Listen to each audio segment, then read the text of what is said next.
you watch me burn. Oh, so tell me I'm crazy.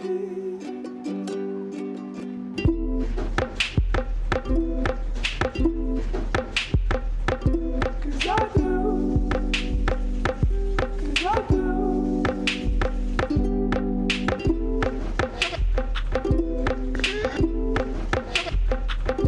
'Cause I do. 'Cause I do.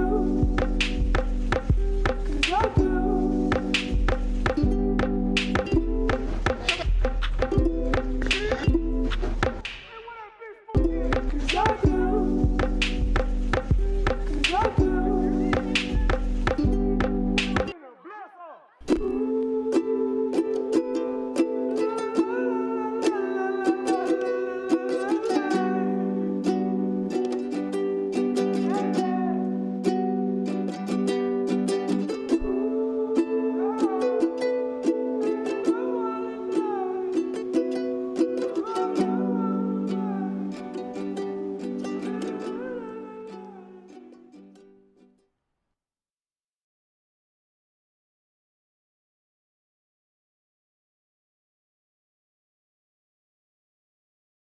Oh, wow.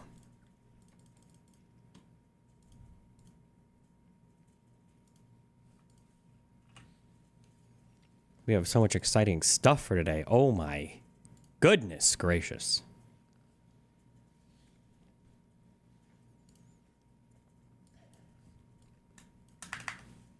But first, Start off this video with a joke about just reusing last year's Galaxy S24 Ultra in this year's S25 Ultra durability test video. But then I remembered what I did to last year's S24 Ultra and how little of it was left. Both Apple and Samsung have been on a titanium kick lately, which I approve of. I love titanium. Both companies just basically add a bit of the aerospace grade material to the exterior, which is fine. Honestly, it probably doesn't do a whole lot for the structure. It might be a tad lighter, but titanium is mostly just there for the marketing buzzwords. Be that are you off the iPhone train? Nope, unfortunately not. as it may, titanium is still cool enough to always get a thumbs up from me. If you remember from last year, I did promise to try out the Z Flip, and I gave it a solid 30 days. But I did know after day 1 that I am far too lazy of a person to be opening and closing my phone all day, so after 30 days I switched back to an S24 with a grip case and x-ray scan that I've been using ever since. With this phone being so similar to last year's, there's only a few ways to tell if your friend actually got Wait, is this guy's hands kind of small, or are these phones fucking massive? the new Samsung or not. The first method is to take a microscope to the camera lenses. At the atomic level, you can see that these new camera lenses are not officially attached to the phone at their base. They are slightly elevated, flexible, dust-collecting utopias. They don't immediately appear to be detachable, but you know we'll be doing some more testing on that here in a second. The only other way to tell if someone has the 2025 S24 Ultra is inside Hasan has deflected you so many fucking times. I mean, I wrote like 90% of the script for Ethan's video, so I mean, I guess it's fair to criticize me. Oh wait, I mean I wrote 0% of it, because I don't even talk to Ethan, but... You can't see him back there, can you? Okay. the S Pen. See, Samsung upgraded the internals of the S Pen with a downgrade, removing all of the Bluetooth hardware. Yeah, it does still have the coil of copper on the tip, so the digitizer on the screen can sense its presence, so the pen can still do all its doodling. But now the S Pen no longer has the ability to do air gestures, or act as a remote camera trigger, or even change the slides on a PowerPoint presentation, due to that lack of low-power Bluetooth. It also no longer has an internal battery at the back end. Surprisingly, it still has a slot for the battery, but the batteries are not included. Rumor on the street is that Samsung removed the battery so that they could sell more of their Galaxy finger rings and Galaxy watches, both of which can remotely operate things on the phone, but personally I think that's kinda lame. Either way though, when in doubt about which phone your friend might have, just check inside the S Pen. If it doesn't have a battery, it's the newer S25 Ultra. Also, this little woofer is indeed one of the stock wallpapers. Let me know down in the comments what we should name him. One thing Samsung did really well last year is with the invention of the Gorilla Glass armor, which surprisingly didn't get physically damaged until a level 7. However, as we work our way up the most scale of hardness, this time on Gorilla Glass Armor 2, we can see quite a few scratches at level 6 with deeper grooves at a level 7. The markings down at level 2 just rub away, so we won't count those. One annoying thing that the phone is doing is telling me that the S Pen is not inside my phone, when it obviously, very clearly, is installed. Maybe it just needs the rest of the pieces. Nope, wasn't that. Anyway, I'm not too sure what's going on here with the glass at level 6. It could be that the glass might just have been a tad too brittle last time, so they dialed it back with Gorilla Armor 2. All I know is glass and glass breaks, for everyone. How often do you upgrade your phone? Well, since I realized I'm absurdly wealthy, I upgrade every generation. But then I realized I don't give a fuck about any of the AI shit, so then I stopped upgrading. I hope the next generation is better. so I don't give a fuck. Like, because I was gonna get the next Pixel, and then I was gonna get the next iPhone, but the main features that both of them advertised were AI shit, and I was like, okay, well, in that case, then fuck that. So now I just keep these phones. You can just not use the AI shit. The new phone is still nice. Is it better though? When people's prime features that they're advertising are shit that I don't care about, then it's like, I don't know. Eventually. I'm a massive fan of the totally flat screen though. The 12 megapixel front-facing selfie camera is a hole punch into the center of the screen, right below the razor-thin earpiece slit. The only way to truly keep your screen scratch-free is with a layer of protection, like from the Prism 2.0 from my channel sponsor D-Brand.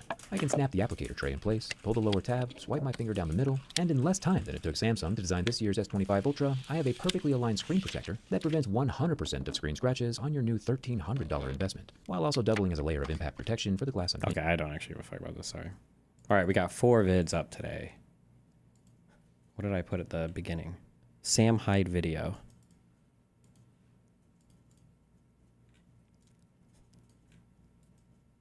Leave a message after the tone.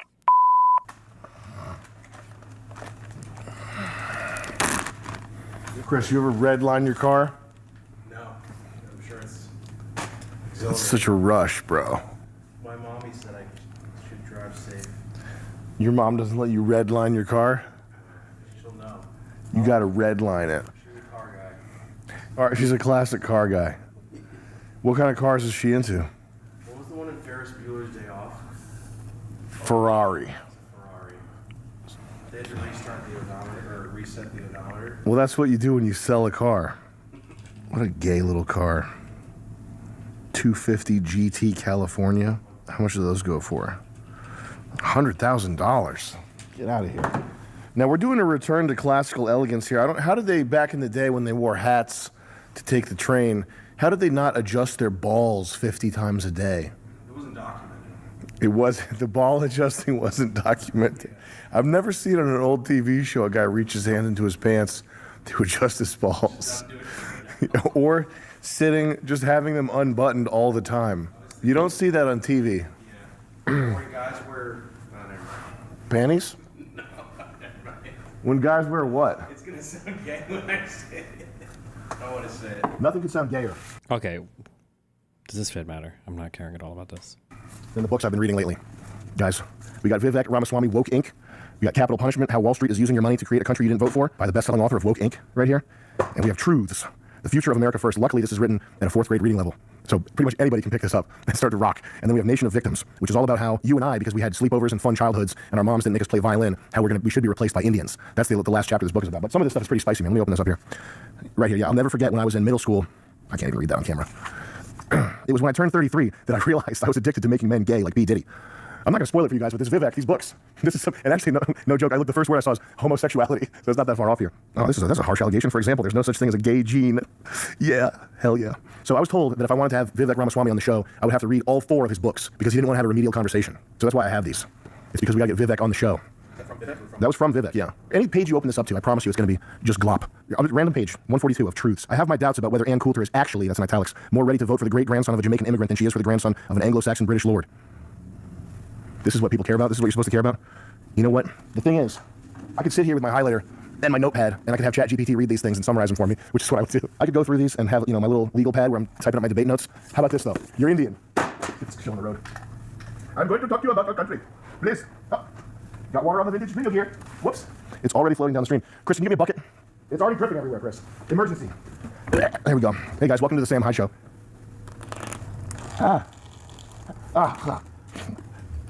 Vivek Ramaswamy is a first-generation American entrepreneur, investor, New York Times bestselling author. He's the founder of both billion-dollar enterprises, including Roivant Sciences. That's the one with the fake medicine, right? Roivant Sciences. This guy like Elizabeth Theranos. This is so woke right of me. Hold on a second. Perfect. Why? Chris, could you go give this to a young kid that's struggling to get ahead in business? Thank you. So we're learning about show production right now. Step 1, when you're surrounded by video stuff, you want to keep it liquid cooled, okay? We do liquid cooling, keep this stuff soaking wet so that it can buzz and vibrate behind your head when you're trying to think. Perfect. Folks, we had you call in. Didn't Vivek get rich through a scam on the dementia drug Axovant? I don't believe anything when it comes to businesses or finance or pharmaceuticals unless I read the material myself, because I just don't think anybody cares about reporting on it honestly at all right now. So I have no fucking idea. Don't know anything about it. You guys rang my number, you banged my line, 1-800-1444-1434. Call Sam. Amazing stuff. Quality voicemails were left. If you call, we're going to use it on the show. So don't dox yourself. Don't say anything that you don't want other people hearing. It's not my private line, okay? That's 1434. Call Sammy. This is how you get that one. There's an extra few digits in there. It's SAMI.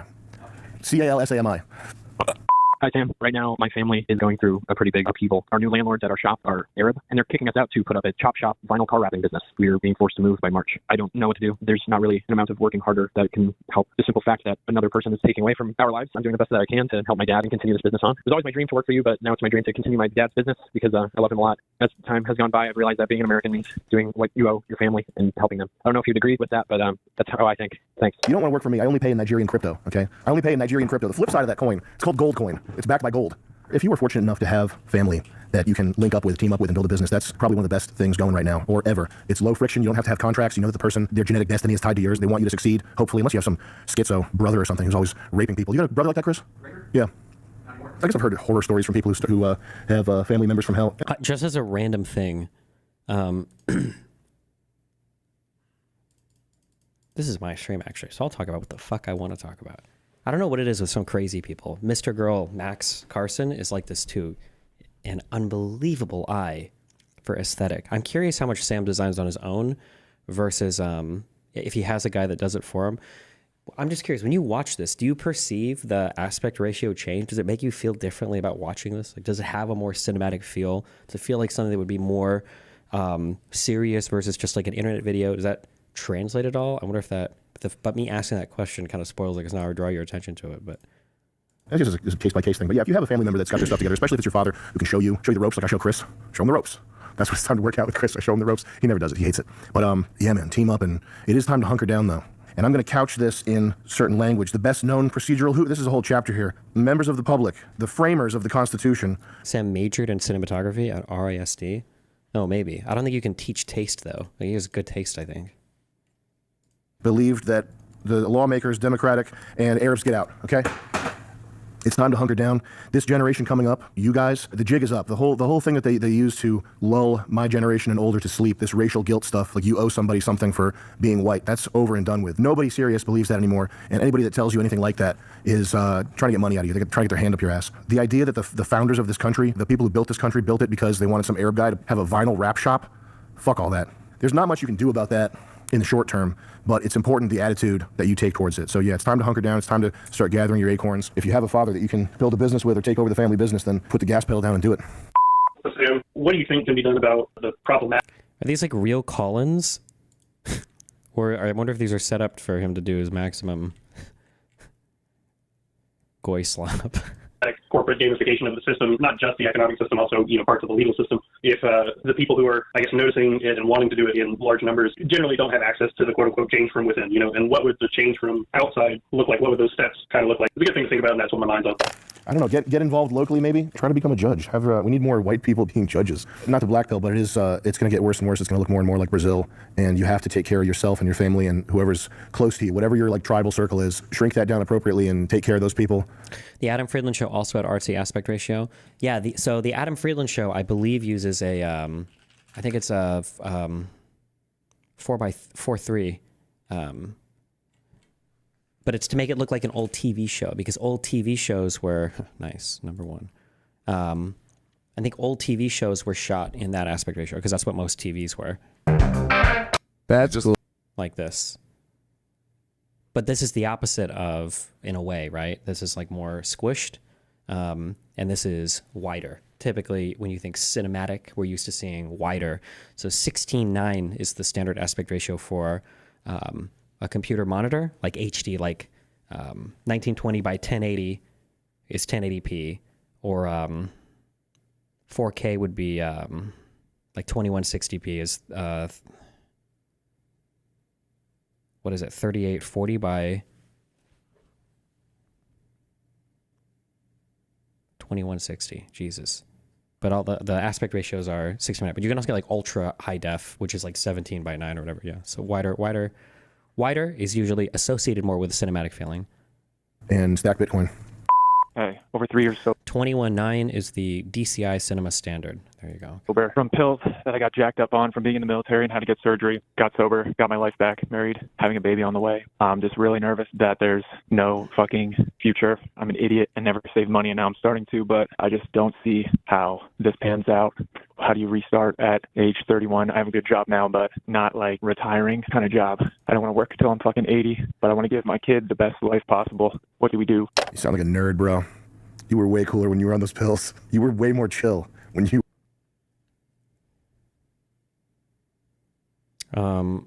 Fuck me.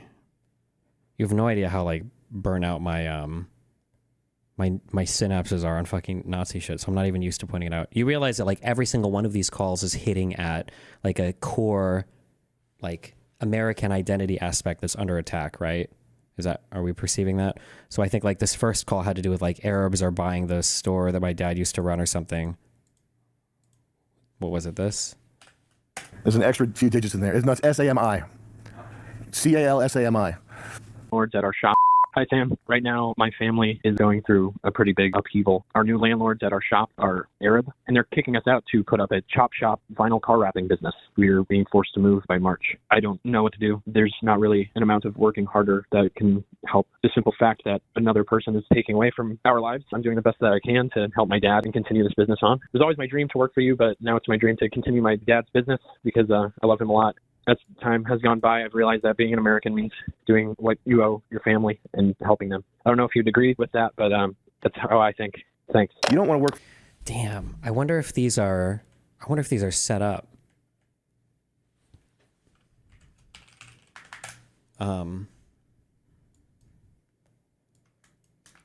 These are just very, very good. These are like perfect like talking point calls.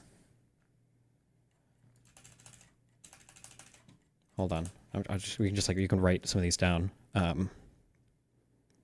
guess I should do that. I'm a streamer. We do things.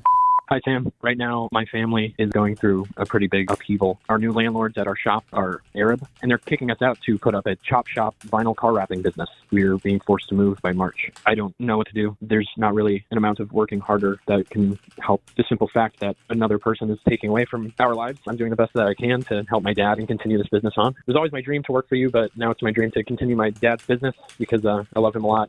As time has gone by, I've realized that being an American means doing what you owe your family and helping them. I don't know if you'd agree with that, but that's how I think. Thanks. You don't want to work for me. I only pay in Nigerian crypto, okay? I only pay in Nigerian... I'm so curious how much, like, there's just so many points in this call. So his family is being kicked out of a store, implying that they were there before and they had good landlords before. And the new landlords are coming in are Arab, so they're immigrants and they're brown ones.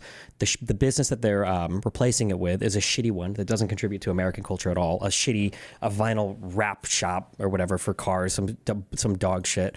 The kid feels aimless. He doesn't know what to do. Hard work isn't helping because that's a lie that, I don't know, the Jews or whoever sell you that you can, meritocracy, you can work your way out of it. Another person is taking something. There's a fixed pie and immigrants coming in reduce the amount of pie available for everybody. It's that lump of labor fallacy, that fixed pie fallacy for the economy.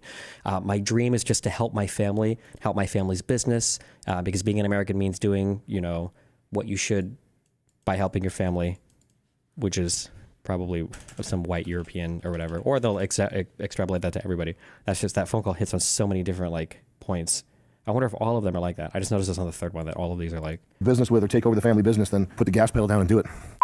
Sam, what do you think can be done about the problematic corporate gamification of the system, not just the economic system, also parts of the legal system? If the people who are, noticing it and wanting to do it in large numbers generally don't have access to the quote-unquote change from within, and what would the change from outside look like? What would those steps kind of look like? It's a good thing to think about, and that's what my mind's on. I don't know. Get involved locally, maybe. Try to become a judge. We need more white people. Corporations are always the enemy. Corporations are the enemy to everybody, bro. Damn, it's a hard knock being a corporation right now because basically everybody's coming for your ass.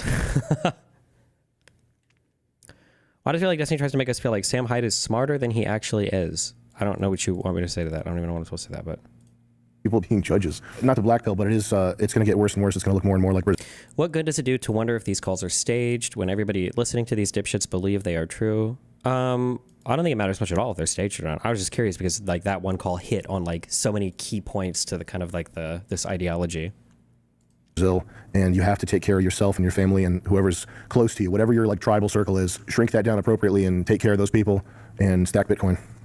Hey, over 3 years sober from pills that I got jacked up on from being in the military and had to get surgery. Got sober, got my life back, married, having a baby on the way. I'm just really nervous that there's no fucking future. I'm an idiot and never saved money, and now I'm starting to, but I just don't see how this pans out.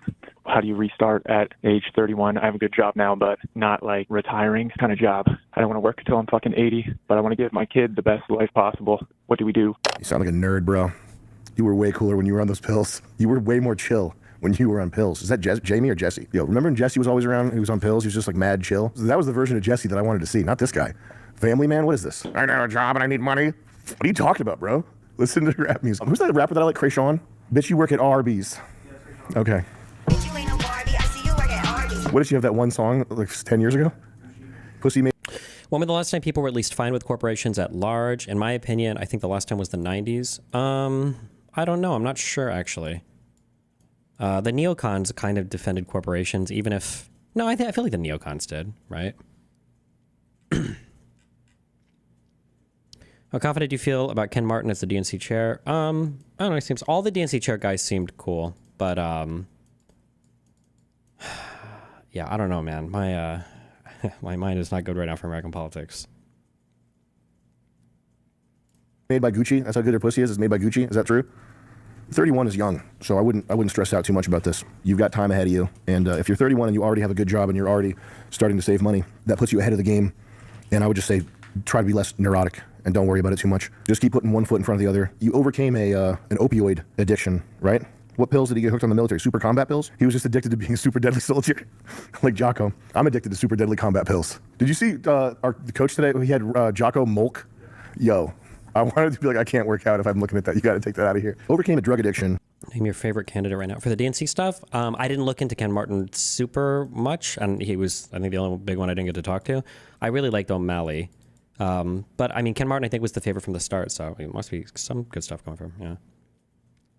Are you doomer pilled at the direction of the Democrats? Do you feel as though they haven't really learned any valuable lessons from the last 10 years? I don't know, man. We'll get there.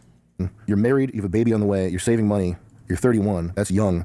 You have a good job at 31. Don't be nervous about the future. You're overthinking it. Stop overthinking it. You're ahead of the game. If you have a woman that's not a bitch and you're lucky enough to have children in your life, you're probably good to go, man. It's not a retirement kind of job.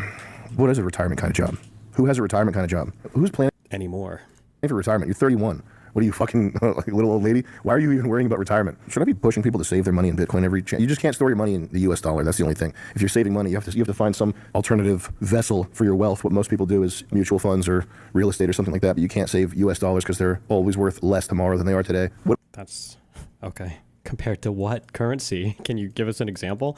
Notice how when these... Okay, sorry, Sorry, my bad. I got fact-pilled for a moment. We're just on the ideology train right now. But it would be interesting. Can you show like a graph or something? Can you like demonstrate what you mean when you say that? Like, what are you comparing it to? Give me some graphs. What about selling drugs? You were in the military. You have access to super combat pills and ultra back pain memory blasters. You probably have access to some of the best pills in the nation. Hey, Sam, one thing I hoped for with Elon was that the one thing he could provide was free speech. I thought to myself, oh, maybe we don't have to worry about who we like what comedians we listen to, what we follow online. But even now, I'm using fucking star 67 to call because I fear that repercussions are just around every corner. We're just fucking locked in to this idea of you can't like this, you can't follow this comedian, or there's repercussions financially. It feels like we're all just locked down and we have to believe, what's acceptable. I don't even see where the free speech is coming in. For Elon to do a 180 and be like, oh, actually, all Americans are stupid, and I think I'll ban a huge swath of them who believes a certain thing. It's fucking disheartening. Oof, that's the big Nazi bans. Also, star 67? Where are my Gen Xers at? Holy shit. Thanks for making the video. History it undulates, right? Chris, you learned this in history class. It's cyclical. There's never homeostasis. That's a pleasing thing to achieve is when there's a system that's set up and it just works properly. But that's not anything. That's not the human body. That's not your car. There's nothing like that. Everything is a constant battle between order and entropy. If you think it is likely, what event or sequence of events do you think would have to happen for people to start resorting to violent protesting or even full-blown militia-style revolts? It's all like lobster in a boiling pot thing. Like the issue is, I want to blame. I really want to blame the far left right now.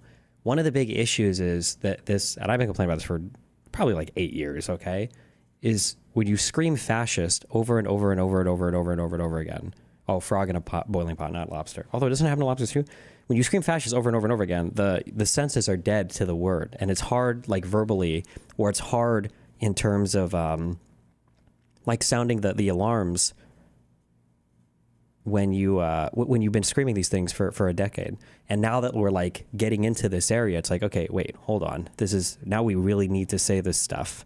Like, this is fashy shit. Like, Trump is beyond. We're way past the point of like, is this like kind of fascist or not? Now it's like, ooh, like how, like where are we at? Are we in like 5 out of 10 of like the full conversion to the like fascist authoritarian state, or are we like on a 3 out of 10, or did we just get to the 1 out of 10? But like we're past that point. That there was that Twitter picture. I don't remember who made this point. Oh no, I copy pasted this. It was from a Substack, and it was a really good point. I've stressed this a few times, that what's happening is things will happen and we'll be like, okay, so what? But if you would have said 6 months ago, this thing will happen, everybody would be like, nah, brah, nah. Like if you would have said a year ago, did you know that Donald Trump is going to sue Facebook for banning him because it violated his First Amendment right? But Mark Zuckerberg and every other tech titan is going to donate $1 million to go to his inauguration ceremony. And after he's there, Zuckerberg's going to agree to pay Trump $25 million and unban his account to settle the lawsuit. Like, that's like one of 50 things, at least, that are like, people are like, nah, come on. What?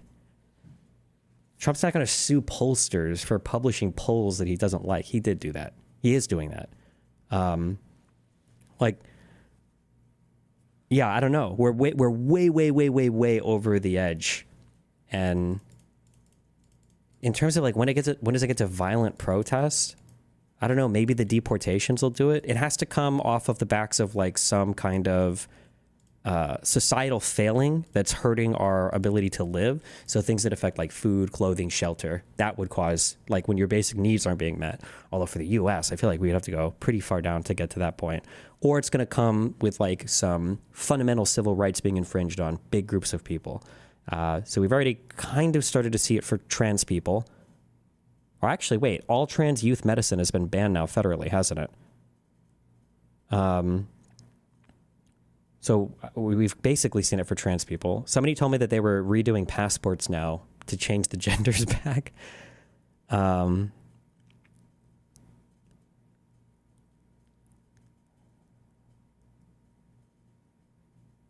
Yeah. So, I mean, Destiny, as a European observing everything that is currently happening in the U.S. from the outside, I'm completely amazed by the lack of outrage in Americans. Not only that, but it seems like a lot of people are supporting the shit show that you guys are experiencing.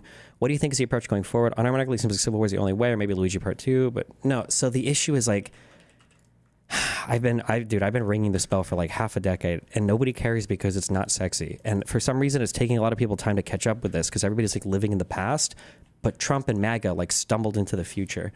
And I think this video might get at it. Somebody recommended me this, but I haven't listened to it yet. The internet has changed everything about how we function. And as much as you as a European might look at America and think like, wow, America is doing some big mistakes, bro, the United Kingdom ejected itself from the European Union. You have far-right parties that are gaining an unprecedented amount of popularity. Like the AFD and all that shit, that was just supposed to be like a response to 2013. I don't think anybody, at least in my impression, I'm not German, I don't think anybody thought they were going to become as popular as they were. Or like Marie Le Pen was supposed to be like, that was like a joke candidate that nobody took seriously in France before. Like, that's not all of Europe. I mean, Viktor Orban, you've got Russia invading Ukraine, you've got, I mean, I don't know. I just don't know. I don't know. I like, it's not just an American thing. And I think it has a lot to do with how the internet works. And I think we have to be really careful about that. But well, we needed to be really careful about that. But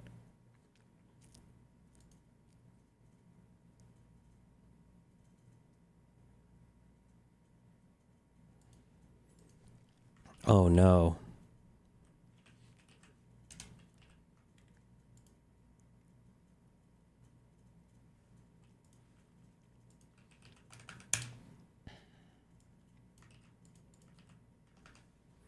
What's hilarious, this is no opinion, tweeting on November 6th.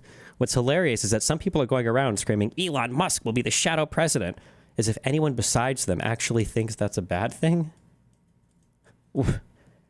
Is the joke that like Trump would be worse? Or I retweeted something and then I saw something pop up on my Twitter like 2 seconds later that like Musk's people now have access to like the treasury and like every payment going out to US citizens in the United States. Like I retweeted this from yesterday, but apparently this is like actually official now. Like this has happened. Elon Musk's staff has been caught plugging in hard drives inside the Office of Personnel Management. I never believe stuff when I see this, just because the vernacular, plugging in hard drives. I don't know what the fuck that means, but okay. The Treasury Department and the General Services Administration, his staff encountered resistance when demanding that Treasury officials grant more access to systems managing the flow of more than $6 trillion annually to programs like Social Security and Medicare. Tensions escalated when Musk's aides were discovered at OPM accessing systems, including a vast database known as the Enterprise Human Resources Integration, which contains sensitive information such as dates of birth, Social Security numbers, performance appraisals, home addresses, pay grades, and length of service for government employees. In response to employees speaking out, Musk's aides locked civil servants out of computer systems and offices with reports of personal items being searched. I heard that did the Treasury guy quit today? Or how does Destiny not know what plugging in hard drives means?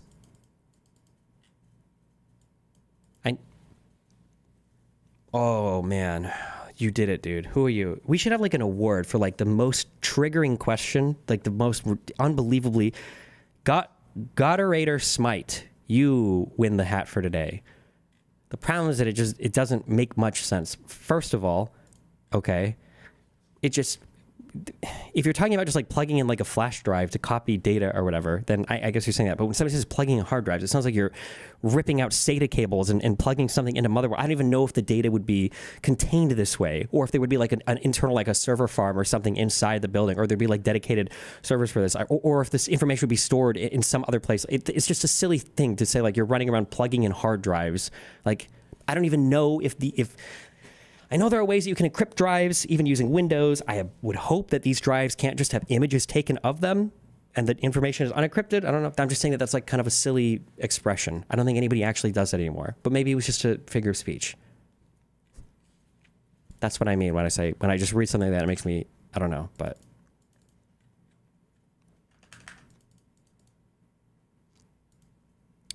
That's wrong, Destiny.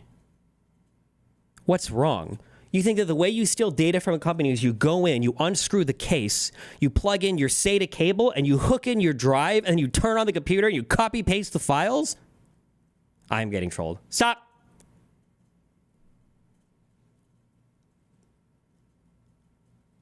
Okay.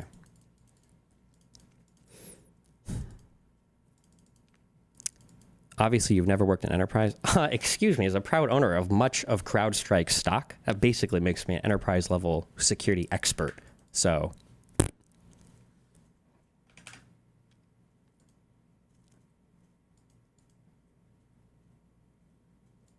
also,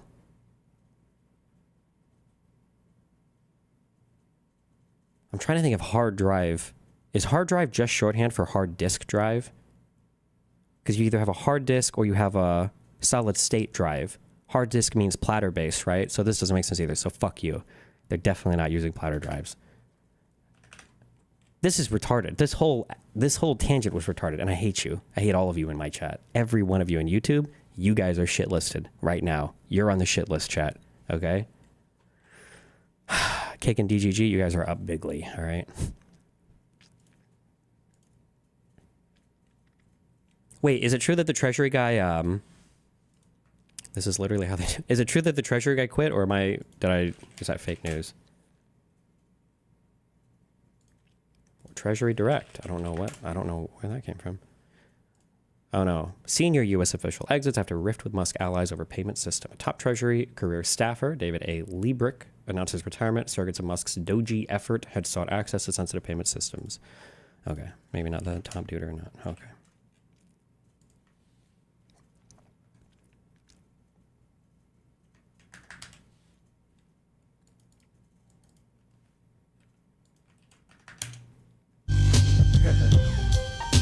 It makes me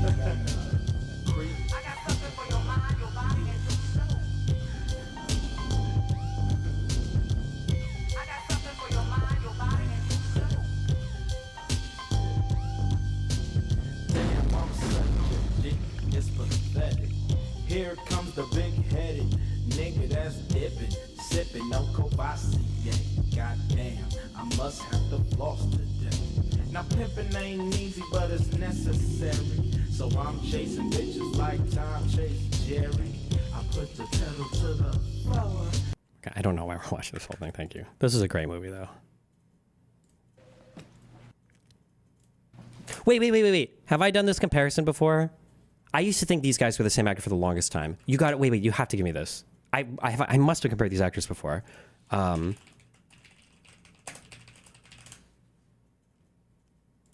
want you to. Are they the same actor? No, they're not, are they? Wait, are they?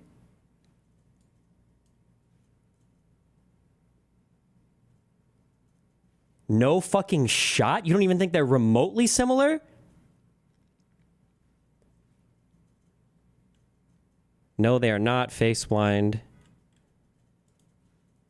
Looking exact. You guys don't think these guys look even remotely similar? Are you serious?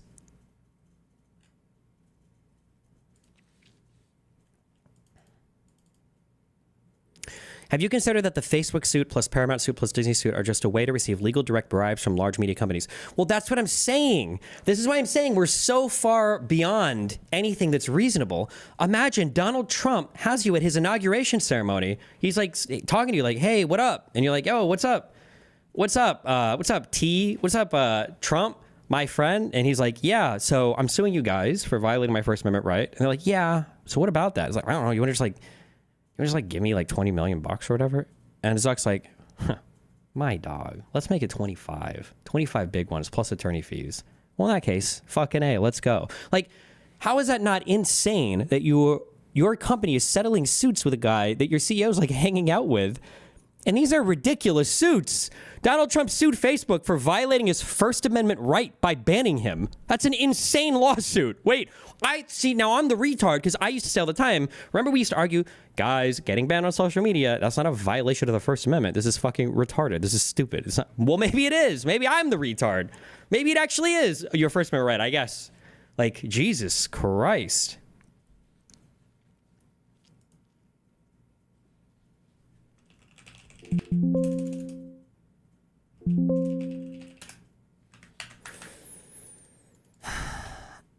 Zuck talked about this in the company Q&A. He wants to reset the relationship with the government so they don't fuck Meta over as a company. You want to know what I learned in my one area? Well, I've done a couple areas of decently intensive study, okay? During the Great March of Return,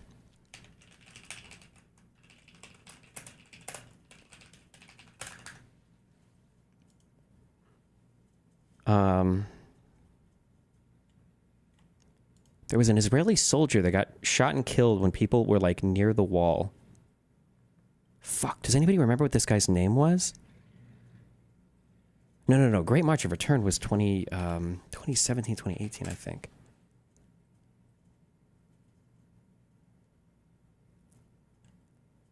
It might have been after, though. There was a guy that got killed at the wall, and there were some people that said, one of the guys that I interviewed in Israel, I don't remember which person said this,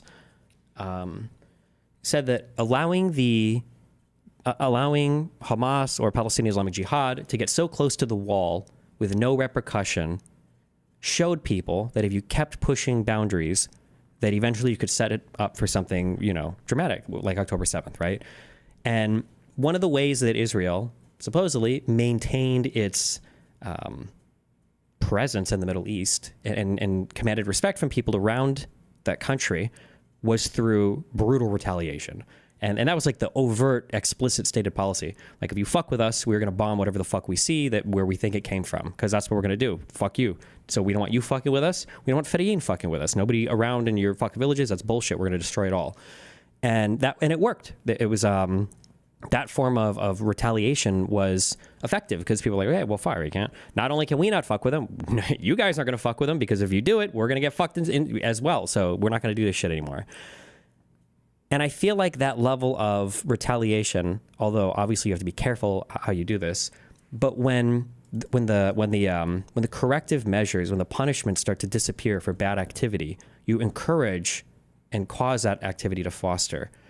And I just think I feel like that's where we're at. So to tie this into this current situation, when Trump is suing these companies and everybody's settling because either, Disney Corp is worried that their theme parks will take a hit if they fight that suit, or Zuckerberg settles because he wants to be on good terms with Trump. Like, the message that you're sending is, as long as you want to, kiss the ring and take a knee and bow before your king, like, everything will be cool. That's the normalization that you're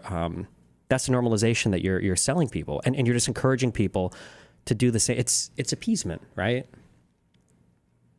Are you saying the same thing about you're talking about the border policeman Beryl Shmuley? I can't tell if that's a racist caricature of a name or if that's actually the guy's name, but maybe. I think there was a video of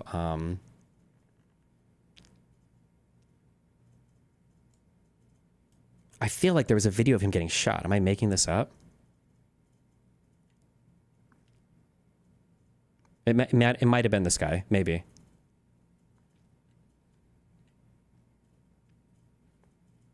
But yeah, it's just,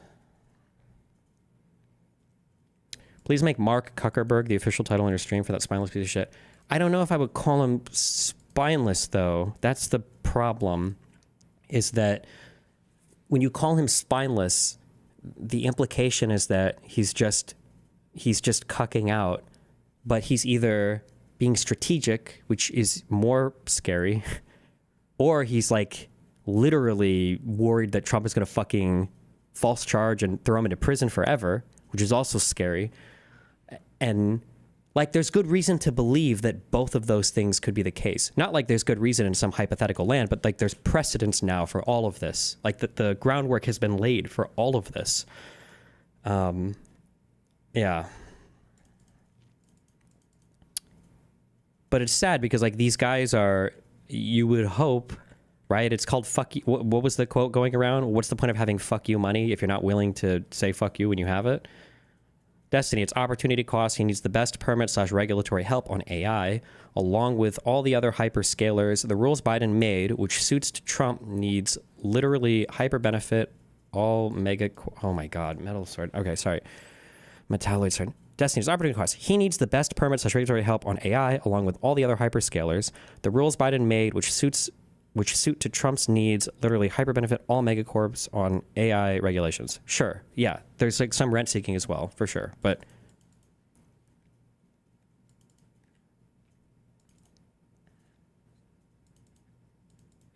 do you think there's a reality that Kamala or AOC or Pete wins in 2028 and Zuckerberg 180s and says, thank God he's finally gone, I'm sorry guys, and rolls everything back? Well, the issue right now is we're on the, what's the name? There's like that really simple balance game where you like the thing is like this and then it does that. And you know how when you're about to lose, it goes too far to one side and then you bounce it over and then it goes to the other side and you bounce it back, and so the ball is going so fast. Like, it can't be this insane fucking 180 every administration.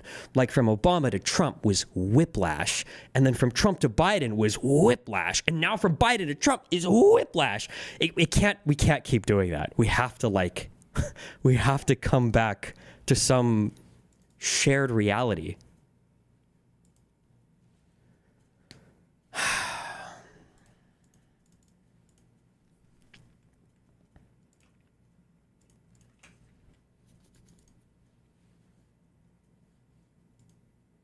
Free speech is the same thing. It's the same thing. There's always been a list of things that you can't say, and there's always been a group of people trying to tell you who you can't talk about, Nigerians. Oh, I also think, and maybe I'd have to think about this more because I just don't have the economic, historical perspective to know. But I wonder, this goes back into the technology thing too. I wonder if technology has like fundamentally changed how easy it is to kind of like co-opt businesses. Like, if you were like an oil baron or something, you own infrastructure and transportation and oil and rights to land, like physical things that are everywhere. That like if a president was like, I'm going to take all your shit, you're like, all right, motherfucker, you don't even have the people to hold all this shit. Fuck you. Whereas with data, it's like, okay, well, you know, we have whatever server farm, we could just take over this shit. Like it feels so much easier to control so much more than you ever could in the past with fewer people, I guess. But I mean, it's not like you would still need lots of people. So maybe that doesn't apply as much. I haven't thought through that one as much. I don't know. But Jesus. Although it's cowardly, do you empathize with people like Zuckerberg having to bend the knee because Trump has threatened to lock him and his family up? I mean, no. It's hard to empathize. But I understand that my expectation of him is great. But I mean, with great power comes great web-slinging abilities. The thing is that, like, if the history books are being written, like, don't you want to be the guy who was like, no, this is too much or this is too far? Rather than one of the people going along with it, especially if you have the ability. I respect Mark Cuban. I hope that guy doesn't cuck out. Please, God, don't let Mark. Did Bill didn't cuck out, did he? Bill Gates? I don't think he did.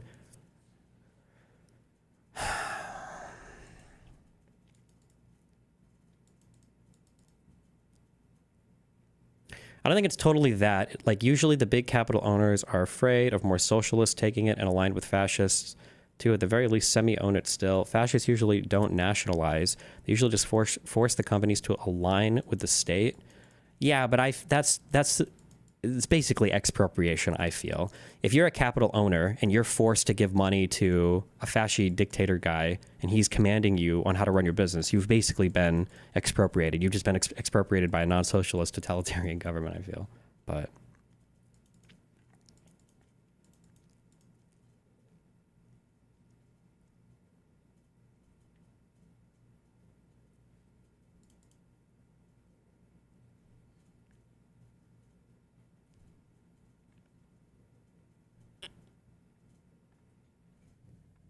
a list of things that you can't say, and there's always been a group of people trying to tell you who you can't talk about. Nigerians. I forgot which people. wait, fuck, I'm so sorry. I keep reading questions. Okay, we'll do 5 minutes after this. Is the median high school U.S. graduate just worth less than a Chinese high school graduate? The scores aren't even close. I don't know what you're talking about. The median U.S. citizen is far more educated than the median Chinese citizen. It's not even remotely close. I don't know what that comment even means. Can't say, and there's always been a group of people trying to tell you who you can't talk about. Nigerians. Wow, I forgot which people you can't talk about. I think it's Nigerians. The battle is never over. The attitude of the people in the... That was a Jew joke, right? You guys got that. That was a Jew joke. Battle is what's important. There will never be a perfect state, and there will never be a perfect set of conditions where everybody's got free speech and there's no longer this constant 24/7 battle for resources and attention and the power to change people's opinions, et cetera, et cetera. It's always going to be a battle. The thing that you have the most direct control over is your attitude as a participant in this battle, which you are no matter what. It's going to find you. What's the, do you believe in Jewish? Well, you're in one. Yeah, no, the battle is going to find you, and maybe the most important thing to control anyway is your attitude. You should not be blackpilled because humanity and our people have faced much worse. We're not made of such weak stuff that if somebody spurgs out and messes with a computer program, all of a sudden it's doom and gloom forever. That's not the case, man. None of the problems that we face are problems that were created by one person in a short period of time. They were created by a cabal of people over 100+ years. Whatever fixes that, it's not going to be an easy fix. It's not going to be an overnight. It's not going to be thanks to a president or thanks to a CEO. There's a lot of obsession and fixation with these types of people on like real stuff. So they'll make a lot of jokes about like computer programs and computer programmers and a computer code and like a software thing. Like always a fixation on like what's real and what you can hold in your hands. Whatever fixes that, it's not going to be an easy fix. It's not going to be an overnight. It's not going to be thanks to a president or thanks to a CEO.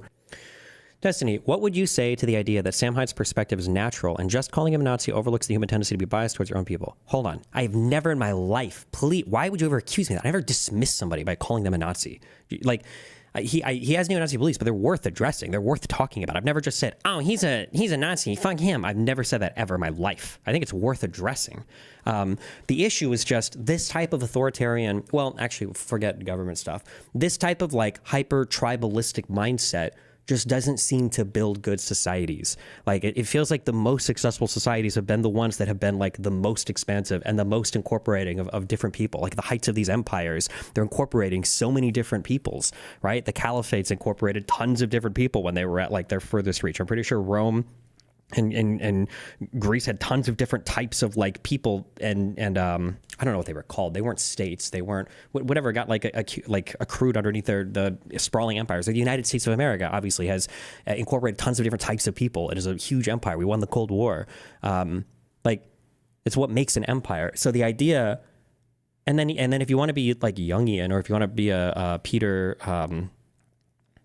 Jordan Peterson, whatever fan, like the archetype of a fearful man who only looks inward and only looks to his own kind and is incredibly afraid of the outside world or change or people who are different. Like these are always the losers in our stories, in our art, in our history, like in the real world and in the fictitious one.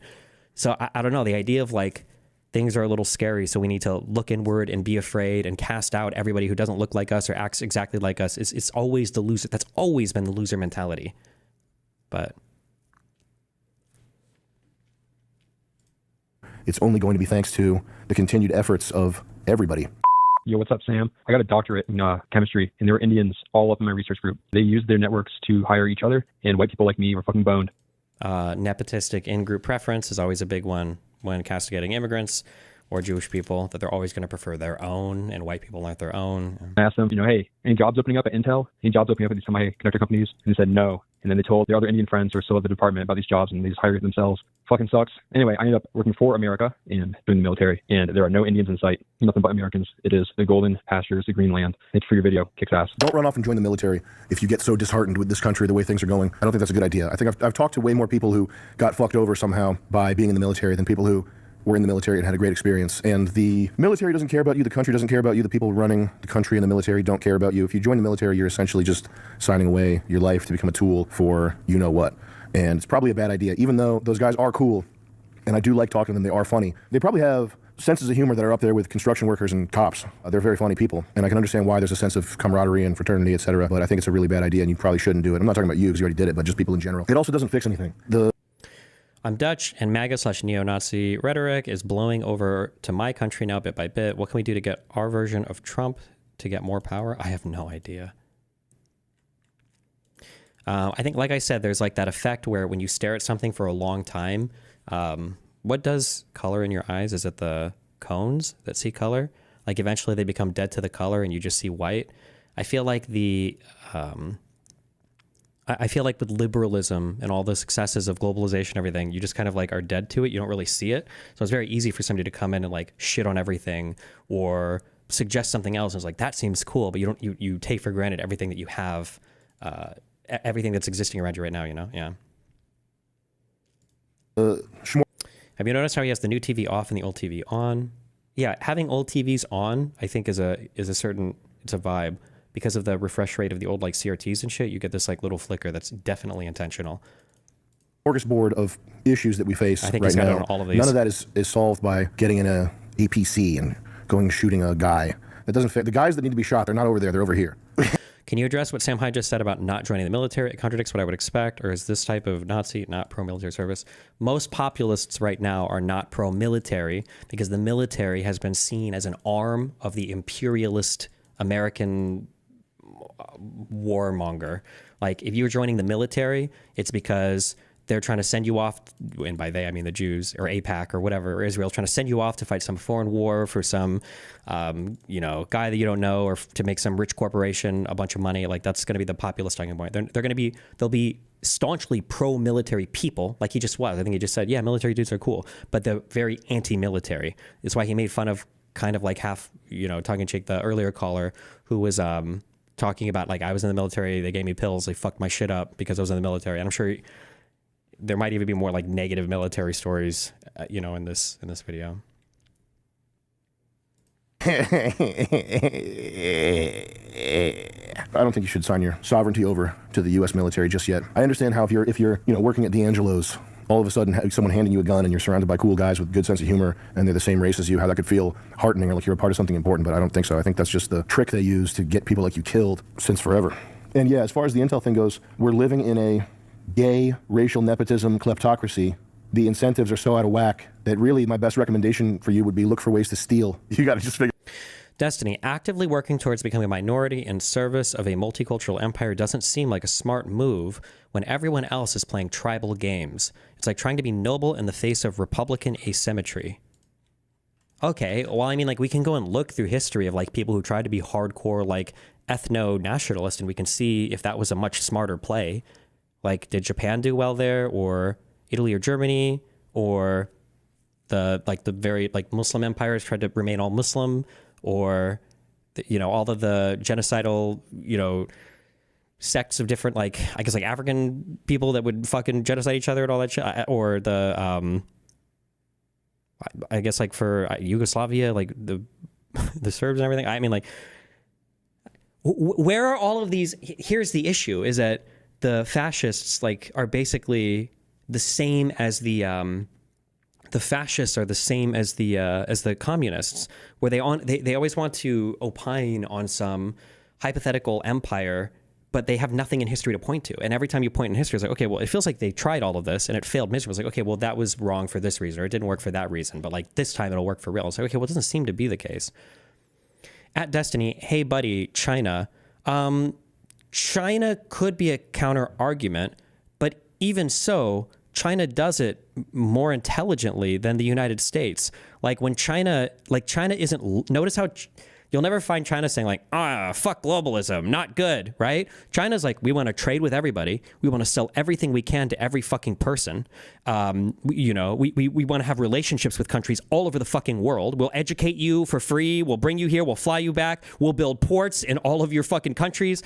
And then we'll say that you default on the loans and then we'll run them. We're going to build roads to everything. Like, yeah, China, I don't know. I don't have the Chinese geo-historic knowledge or ethno-historic knowledge to speak with any great level of confidence, but I know that like that Han Chinese, like the ethnic thing is like fairly big there, but I don't know how much it plays or how much they delineate along lines for that. But keep in mind also that China also, like, would China be as successful as they are now without the United States having like paved the way for them to do so? Because we are China. Have we always been like basically China's largest trading partner, which is powered by multiculturalism and globalism.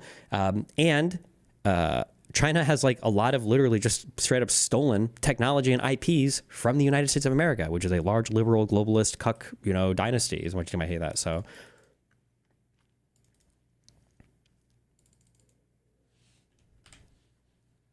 Figure out how to steal, bro. File a sexual harassment lawsuit. I don't know. They're going to be paying a lot of lip service to fairness and meritocracy as they replace people like you with Indians over the next 10 years. And just remember, as they do that, you should steal and file sexual harassment lawsuits. It's not a nice. China has no place for skeptical people, though. Maybe you wish for that just to sound the smartest. Or maybe like people openly displaying skepticism has a whole bunch of like social good that has benefited the United States. It is the reason why we've had like the largest economy in the world, and we were like huge players in World War I and II, and we've basically been like the world leader for like the last 100 years. Or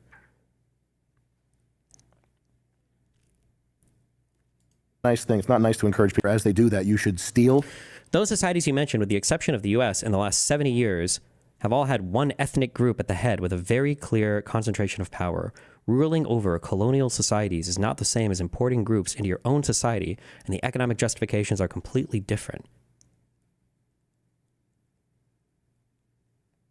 Okay. I don't see, where are these ethnically concentrated, successful countries at? Like, why didn't they take over? Like, who is more ethnically diverse, the United States or the Soviet Union in the 70s, 80s, and 90s? Like, Japan is in constant stagflation. China is, like, not isolationist. China's globalist as fuck. You've got a lot of, like, ethno-purities, I think, throughout maybe Southeast Asia and south of sub-Saharan Africa. I mean, it's not like these places are all, like, thriving bastions of leadership and technology and... Wow, Naughty Tick, thanks for the 50 gifted memberships, buddy.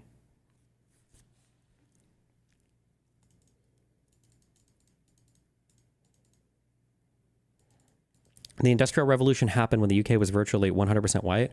Yeah, but didn't the UK also live through like 1,000 years of dark ages when they were 100% white? Like, what the fuck happened in the... maybe this is me being retarded. What happened in Europe between the year like fucking 500 and 1700? What the fuck was even happening there? What would even happen in that 1,000 years? I don't know. Were they doing anything? Jesus. I don't know. Game of Thrones, I guess? I don't know. Maybe there's a lot of shit going on I don't know about. To be fair, I don't know European...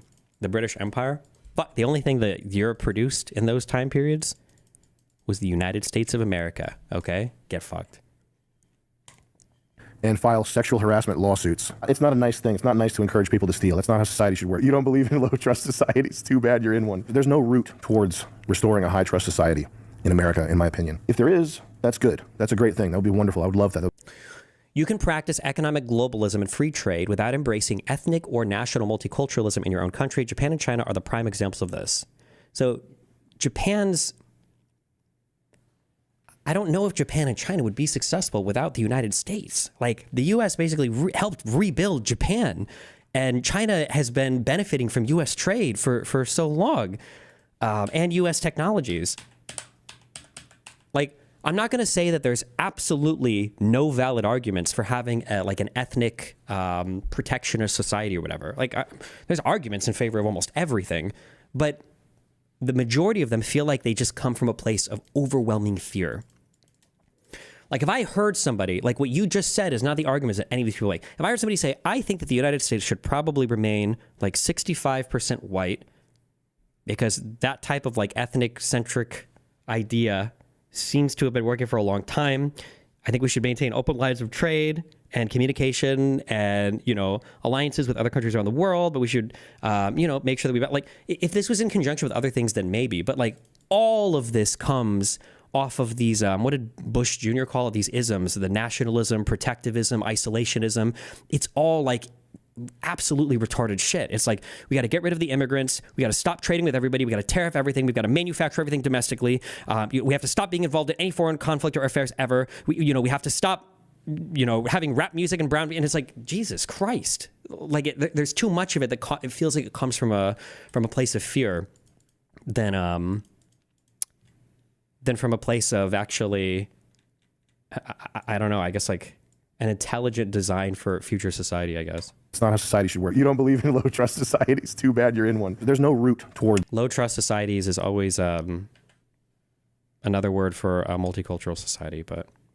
Remember, as they do that, you should steal and file sexual harassment lawsuits. It's not a nice thing. It's not nice to encourage people to steal. That's not how society should work. You don't believe in low trust societies? Too bad you're in one. There's no route towards restoring a high trust society in America, in my opinion. If there is, that's good. That's a great thing. That would be wonderful. I would love that. That would be amazing. Once a company has been infiltrated by DEI types and by Indians, Indians are up there with the most racially nepotistic people. They only have one. The competition is slim up there. I think you know. If I say it in German, is that code? They're not going to know. They're up there with the most racially nepotistic people. And if the company's been taken over by those types, it's time to start stealing and doing whatever you got to do to dismantle the company from within. Quiet quitting. Whatever nasty tactic. Use ChatGPT. What sort of nasty tactics can I use to fuck with my employer over a 5-year period? Make it artful. Be artful about it. Destiny, this is the weirdest argument you make economically. Japan's economic strength comes from the average intelligence and industriousness of their people. There's been way more American aid to sub-Saharan Africa than any other region of the world. Foreign aid doesn't build first world countries. I don't think that just foreign aid builds countries, but I'm pretty sure post-World War II, one, I think the United States explicitly spent a lot of money rebuilding Japan. And two, I'm pretty sure Japan, like, in the process of rebuilding, also protected their economy to like revitalize and regrow their manufacturing as they were getting aid to do it. Same thing with Germany and other countries, because I think we also forgave like all the war debts and everything after World War II as well. I don't have all of the 100% background here. I'm not saying that like the Japanese people were digging in the mud and then all of a sudden America gave them aid and now they were a fucking great economic power. Obviously, it'd be a gross oversimplification. But even like technologically, weren't the Japanese samurai and shit fighting with swords and stuff when Europeans had like machine guns and polearms and shit? Or was that just a Tom Cruise movie? Am I making this up? I don't know, man. Figure out a way to take some money on your way out. Sam, motherfucking hide. Let's go, baby. I'm a young white dude. Shit fucking sucks for me. More than half the world wants me fucking dead and gay. I just watched Dear Elon. You gave me a surge, dude. I really fucking needed. I've been in a slump, and I feel like goddamn the whole country is. When you said that thing about where you can barely afford to get fucking Domino's, dude, Wait.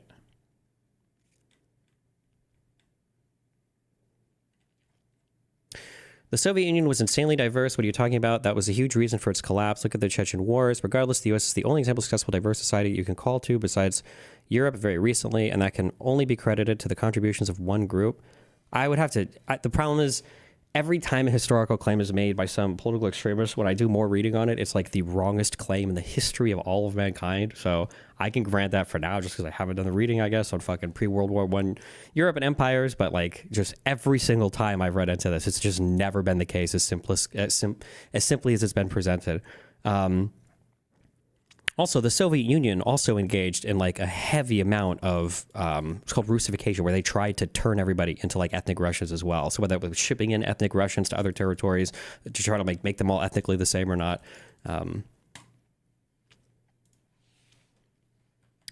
Yeah, and also too, I don't know if the Soviet Union would be diverse in that it was a diverse union, or if it was just like different countries that were subjugated by, you know, like the Russian Empire as well. But The world wants me fucking dead and gay. I just watched Dear Elon. You gave me Hurtful about it. Figure out a way to take some money on your way out. Sam, motherfucking hide. Let's go, baby. I'm a young white dude. Shit fucking sucks for me. More than half the world wants me fucking dead and gay. I just watched Dear Elon. You gave me a stir, dude. I really fucking needed. I've been in a slump, and I feel like goddamn the whole country is. When you said that thing about where you can barely afford to get fucking Domino's, dude, I work my fucking ass off, and it's like, I got nothing. I've actually just accepted the idea that I'm a fucking cog. I'm just a NPC, and I just do the shit I gotta do, and it's fucking miserable, bro. For someone to speak out with a platform like yours, dude, is fucking awesome. We need to have the immigration policy of Israel or fucking Japan. Appreciate you, bro. Japan is not long for this world. The people will mix up, like they'll say Domino's. Don't fall for this trick. And I feel like I've seen enough of it now that I can say it. Okay, I don't actually. I'll probably just like go into the fucking abyss screaming this, and no one will believe me. The economic anxiety in the United States of America is not real. It's a crisis of meaning. That's where the anxiety comes from. The reason why people feel like they have an economic anxiety is because they feel like they have no meaning, and they're trying to fill it by buying random shit, and there's no amount of shit that you can buy that will fill that hole of like finding meaning or purpose in this world. Again, it's the same way that they recruited ISIS people out of fucking Europe. It wasn't by going to poor, destitute Muslims. It was generally middle-class ones that just felt like they had no purpose or no meaning. There's nobody that is watching fucking Sam Hyde on the internet that's like deep into this content hole that can't afford Domino's. It's just, I don't believe it. I absolutely don't believe it. And there's more, in terms of goods, there's more choice today. There's more, you know, $15 gets you infinite fucking music. I'm just kidding. You don't have to pay for Spotify music, right? As opposed to when we used to buy CDs, you've got Steam that sells you games for $1. And also, two other things. They know this because remember, when they're talking about, you know, when they're talking about tariffs or they're talking about like blocking trade with certain countries, the first thing they always say is, oh, what, you want a cheaper iPhone? Pfft. You think a cheaper iPhone is worth the destruction of my race of people? They don't care about the economic shit. They've never cared about the economic shit. It's not about the economic shit. Same thing with, that's why you're seeing now, right, as eggs shoot up, ironically enough, because of the bird flu and all that bullshit. Nobody's talking about the cost of groceries anymore. Nobody's talking about the cost of living anymore. And what's more is people are going to say this more and more. If it hasn't, people are going, if they haven't already, people are going to say more and more, it's okay to pay more. Like, I'd rather pay more for Made in America. I'd rather pay more to keep my society a place that I feel proud living in. I'd rather pay more than have some fucking H-1B Pajit dude. Is that a racial slur, or is that like a stereotypical name? Some Indian guy, you know, programming away for 12 hours a day, hiring all of his friends. Oh. Wait, yes? No? I don't actually know if that... Okay, I don't know if that's a slur or not. I'm so sorry. My H-1Bs in chat. I love you all. Can you explain the low trust meme? How does that refer to multiculturalism? A long time ago... I remember reading an amicus brief. There's a professor called something Putnam, and people used to cite to his book. And I think in his book, he talks about... I think it's social trust or something trust. And the idea is places that have higher income inequality and places that are more racially diverse can run into issues relating to social trust. And people would, anytime you hear somebody talk about that, like loss of trust in society, especially in these videos, usually they're referring to it's multicultural. That's why a lot of people, it's also another thing to listen for is when people say things like, we could have socialized healthcare here, but notice that social healthcare only works in places that are more homogenous. When they say homogenous, they mean white, because there are lots of homogenous societies that aren't white that don't have social healthcare. But yeah, when they say like, oh, well, it works in Norway and Denmark and Sweden because those places are more homogenous, they mean more white. Yeah. Destiny, that's a big mistake. We need to be mentioning the economy and other shit constantly. The fact that the right wing nonstop blames shit on Biden when things are improving created the vibe session. The biggest and best thing we can do is attack Trump's shit policy. I think it's a mistake. I don't think people care about. I don't think people care about the economy as much as they say, or if they do, it's a roundabout way. They're expressing anxiety for something different. It's just, I don't think that's the thing that people care about that much. It's not. You have to figure out what they're actually talking about. Japan is not long for this world. They're going to start fucking with Japan. Mark my words. That will be very interesting to see how that plays out. And I pray for the people of Japan. I pray that they will be able to weather the storm. But that's going to be pretty interesting to see. If the Japanese imperialistic kamikaze fighting spirit has truly been suppressed by anime kittens and nuclear weapons, has it truly been erased from their sacre bleu, to quote Asmongold, of a people? Has it really been wiped out, or has it been laying dormant? Are we going to see Japanese with rifles again? I don't know. Are we going to see Japanese, I don't know, torturing a few people, trying to boil a Chinese guy? Who knows? Because I know that the first black man in Japan was met with bows and handshakes. Oh, yes, sir. You're very good. Oh, very interesting. A black skin. But that might not be the case for the last black man in Japan, who might be on his way out after being boiled, Unit 731 style. I don't know enough about Japan to know what the people are capable of. It's going to be interesting, and I will pray for them. This guy, you swear too much. Don't swear so much. It's not necessary. He said Lauren Southern's trying to kill him? Is that what he said? Everybody wants white people dead and gay. Oh, yeah. Yeah, well, we couldn't be beaten any other way. That's the only way to beat us is make us gay and dead. It's normal. Those are the Jewish dog whistles, right? For young guys not to have money. When you're young, you're basically trying to figure out what the game is and what your role in it is. If you're young, it doesn't necessarily matter that you're broke. It's not the end of the world. Everybody who's young is broke. That's just normal. When people swear, I get the vibes of like a person that works at a post office or a sub shop or something. The type of blue collar people that don't make money. So not trades workers, but just like people that work in a fucking store. I think they swear all the time. Like if you work at Target, if you're stocking shelves at Target, you just swear all the time in your head. And that's why if you don't like swearing, there's like a Redditor type pushback you get from people who their morality is like everything's okay as long as no one's being physically hurt in the moment type thing. I'm not doing a good job of grabbing these ideas here, but like, so what do you mean I heckin' couldn't fucking swear? At least I'm a fucking heckin' good person. Yeah, don't swear. I think it This is like an attack on kind of like liberalism, which I think there's some merit to. It can't just be infinite choice. There probably has to be something more. Somebody said earlier in chat, Cy David, Destiny, why do people feel like they have no meaning?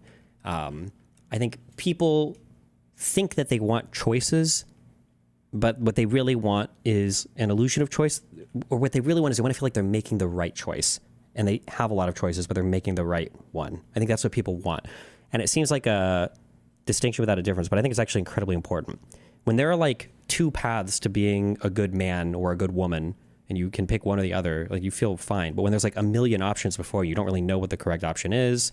And like life is just way more confusing and complicated. And humans probably just aren't built to deal with like so many options in front of them. We were built to like survive in the wilderness, not, pick from 400 different majors at age 18 while absorbing 5 or 6 figures of debt to figure out what we want to do for the rest of our lives before we even worked a single job before. Like, it's just like the amount of decisions that are hoisted upon you as a human being today are insane.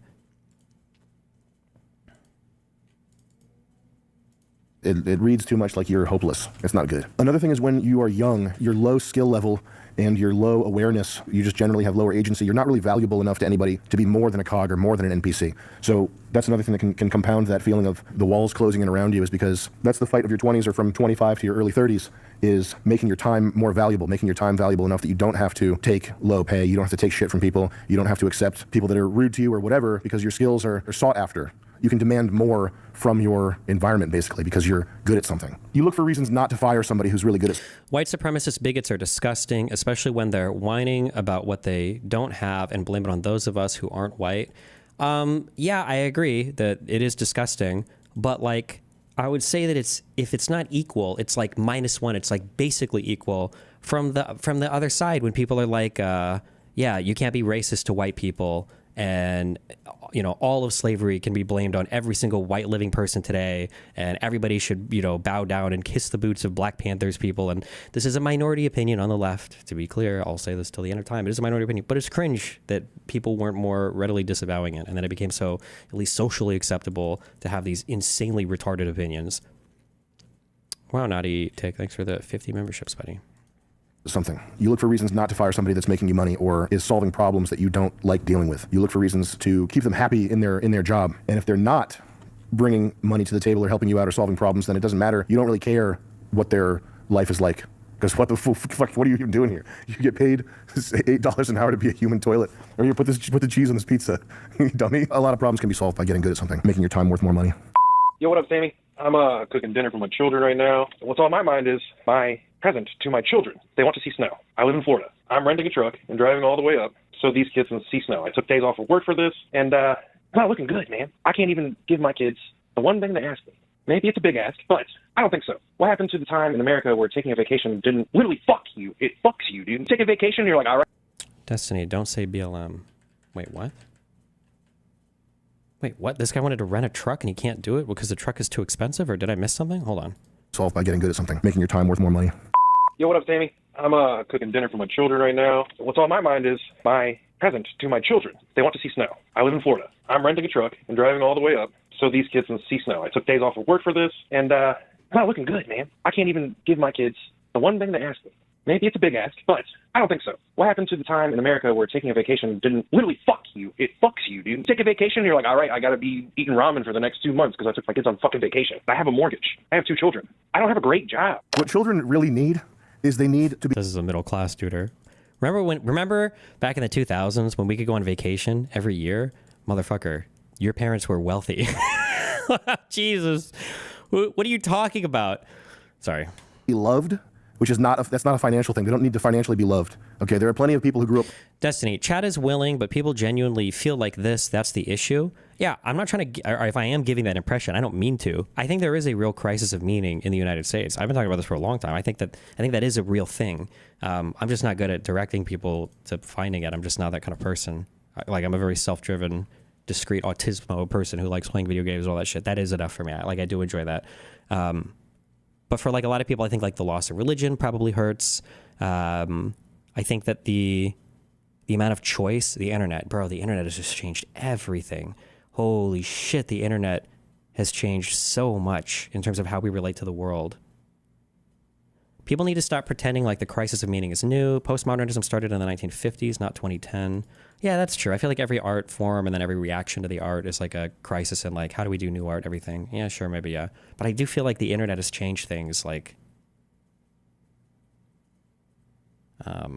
the internet has changed a lot of how we relate to the world. Poor. Vacation. I have a mortgage. I have 2 children. I don't have a great job. What children really need is they need to be loved, which is that's not a financial thing. They don't need to financially be loved. Okay, there are plenty of people who grew up poor and had a happy enough childhood because their parents were present. Okay, love and financials have nothing to do with each other. They're really not related. The other thing they need is to not be abused. So you have the thing here as well, right? Love and financials are not related in any way, size, shape, or form, right? It's not about just money or the economy or vacations or iPhones, right? It's something different that he's hinting at. They use the economy, but it's just because that economic anxiety is coming out as a result of, it's almost like, I guess like, have you ever heard of the term like referred pain? I think is where, for some reason you can, especially with your back, you can get like pain in your back, but you also have pain in like your groin and your leg or something. Like it's like referred pain. It's not actually it's not from that particular spot, but you feel it there and it's coming from something else. Yeah. Part of not being abused is not being in a public school surrounded by... The Catholic Church gets so much, that's like not so much now, I mean, but in the 90s and 2000s, every stand-up comedian was like, oh, you're Catholic? Let's go to child molestation. To whatever degree that's true, it's way worse in synagogues and fucking public schools. I think public schools have a 10x higher rate of child abuse than the Catholic Church. So if you're going to be scared of something, you should be scared of public schools. What you need to provide for your children is protection from pharmaceuticals, protection from rapists and bullies, and love, which is not a monetary thing. You just be a normal human being that's not a fucking freak, I guess. There's probably a book about it. I don't know how to teach you to not be a freak, but it's probably essential that you start learning how to do that. Stefan Molyneux has talked a lot about peaceful parenting, not hitting your children. I didn't know people hit their children until I started meeting like regular glop people. Like people that look like some fucking cigarette lady. She looks like she should be compressed in a barrel into oil to lubricate train parts. That's probably the most useful, the most valuable use of this human biomass I'm looking at right here. Asking me for a light. You should be lubricating a train as human goo. You fucking freak. But those people like that have had the shit beat out of them as children. This is probably a major reason why the world is this like throbbing, chaotic, violent organism from hell at times and in certain locations. That's one of my big regrets is I was at a Home Depot and there was a black guy and he was talking to his kid and he goes, am I going to have to put hands on you? This was before I was started lifting weights or boxing or anything. What do you think it would take to change Sam's mind? I don't think you can ever change the mind of like a ideological figurehead, that there is way too much invested in them to ever change their mind. Although Sam seems like relatively individualistic. I don't think I see Sam as like part of, even though he's like, right now he's like part of the, I keep saying neo-Nazi. People think I'm saying that just to dismiss him. Whatever you want to call this, ethno-ideological, whatever movement. Like he seems like he's part of it. But I don't know, maybe if he had like a different set of experiences in real life or saw something else working for people, maybe he would change his mind, I guess. I guess I wouldn't throw Sam in, like, say he's as ideologically captured as something like Hasan or something, I guess, I don't know. But I really wish I had given that guy a talking to. But I think this is probably a big reason why the world can at times appear to be so schizophrenic and cancerous. But yeah, all you have to do to be a good parent is protect your kids from that type of shit. I think that going overboard with the violin lessons and tutoring. What are you tutoring? Vivek. Black Vivek. First of all the jobs that the Indians are coming here for, aren't they going to be done by AI anyway? Huh? I thought computers were so smart they could learn to code by now. Huh? That's weird. Why are we bringing in more software engineers when writing software is one of the low-hanging fruits of LLMs that's actually going to be here in 5 years? Easy. Why do you need 400,000 brownies? Why do you need all those brownies? What are you even preparing your kids for anyway? You're just some shithead. What do you know about what life's going to be like in 30 fucking years? My child is going to be a doctor. I think if you could, where you could highlight how you've got your own purpose and what it means and stuff is enough. Don't have to hold people's hand in their purpose. Nobody wants to feel this way, and it feels bad hearing it. But the reality is most people do want their hand held when it comes to purpose. Like, purpose is oftentimes a thing that's given to us by culture. There are ideals that are given to us by culture, and then our lives are like these honorifics to the ideals that culture give us. If you're on an island, your idea of being a successful man or whatever is going to be a lot different than if you're in a society where whoever wields the sword the best is the best man, or whoever can lift the biggest weight or have the most children or have the biggest, field of corn or have the, whatever. So having those inputs from society to show you what success means is helpful for people. It helps. It's nice. It's a good guidance. And not everybody wants to. This is why I always said that, like, one of the nice things about religion is it gives you all of the answers to all of ethics, all of physics, like metaethics, metaphysics, and all of epistemology. Like, what does it mean to be good is there. What is the material reality we live in is basically there. And then, like, how do we know what is true or not? It comes from the Bible. Like, it's there. And then obviously there's room for, you don't have to be like a fundy or like, a 6,000-year-old Earth person. But with all of that shit out of the way, you don't have to spend all of this time figuring out like, I don't know what it even means to be a good human. You just spend time being a good human, right? It's the difference between, there are those of us who, I guess it's really funny because I play games, I guess, kind of the opposite way that I live my life. There are those of us who get a game and you spend like every single day replaying the beginning, or you can't get out of the start because there's like too many outfits or too many configurations or too many different ways that you could set up the start, and you never actually play the fucking game because you just get stuck there. Versus other games where it's like you can either choose character A or B and then go, and then it's like, oh shit, like different people like different. I think more people gravitate towards less kind of choices, I think, but it still feels like you're making impactful choices. Look at like Dark Souls and Souls-like games, like Elden Ring, where you don't have like 50 million different swords that you can get 50 million different modifiers for, that you can get 50 million different attributes. Like, it's basically like there's like all the weapons are more or less similar. You just pick a moveset and then you kind of like stack stones on them, and like that's it. People seem to like that. What if doctor about what life's going to be like in 30 fucking years? My child is going to be a doctor. What if doctor is completely automated away and becomes like a customer service role in 30 years? The AI can diagnose medical conditions better than humans can. How long is it going to be until the role of doctor is downgraded to basically customer service, so you're the human face in the office making a customer service role in 30 years? The AI can diagnose medical conditions better than humans can. How long is it going to be until the role of doctor is downgraded to basically customer service, so you're the human face in the office, making sure the machine doesn't fuck up and you're getting paid 1/3 of what you were making? We're talking about preparing your child for the future, giving them the best life possible. What school on the face of the planet has taught students how to preserve wealth and how to make money, which is day trading and gambling. What university program does that? Well, the people that are getting pumped out of the schools, the best schools are leaving with $500,000 of debt. They're unhireable. They're being replaced by towel heads anyway. Good one. How do you apply any of these ideas as prescriptions to either persons or public policy? I don't know. I truly don't know the answer to these things. I don't like. It's hard. You're asking me to solve all of society. Like, here's the thing that I do know. I'm going to lean back on this. I brought this example up a ton. If somebody can find this fucking interview, and look, so I'm not just making this up every time. There was that Adult Swim guy who said Adult Swim was nice. This is like a block of cartoon programming on Cartoon Network at night. Adult Swim was nice as opposed to like Netflix, because in Adult Swim you could put a program behind a popular program and force people to watch it. And when you force people to watch it, you can try new content and see if it works or if it doesn't. And you can't do that on things like Netflix, because people will just rewatch the same shit they like over and over and over and over and over again, right? So this type of like cultural atomization, where everybody kind of like splits off into their own feeds, into their own doom scrolling, I think it's probably not good.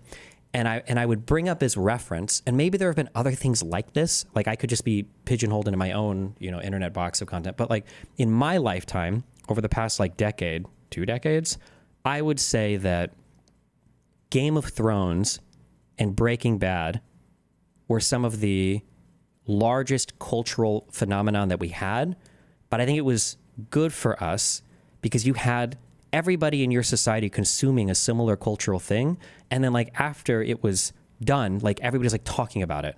And I think that there was like some kind of like collective cultural thing there that was really good and really powerful. Like it was nice that everybody could be talking about how, everybody could be talking about like, oh my God, what was this happening? Or like when Steve Irwin died, everybody around the world fucking cried when Steve Irwin died. I remember, damn, was this the 90s? I feel like I was in a Walmart checkout aisle and the woman in front of me started crying. It was insane. Was it in the early 2000s? Same with Kobe in 2020. I could be totally wrong because I'm super not in basketball culture, but I feel like Steve Irwin dying was a way bigger deal than Kobe dying. But I totally could be wrong there. Totally could be wrong there. Bro, there were people that were crying, like super people crying, but maybe it's because I don't follow sports in my head. There were a lot of people mad about the Steve Irwin shit.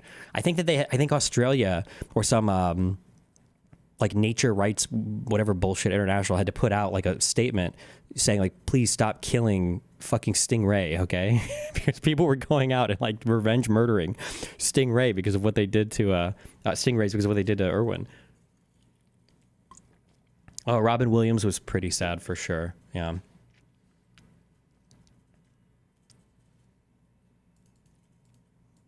You're wrong. Kobe was huge. Maybe I didn't feel the impact of Kobe as much because he was black. No, maybe because the news cycles were already moving so fast then. Oh, Michael Jackson was a big one for sure. Although his reputation had already been kind of like meh, like until then. But maybe for Irwin, maybe it stuck a little bit more. Because the news cycles weren't like every fucking 3 days. It's like a new thing, a new thing, a new thing, a new thing, a new thing, a new thing, a new thing.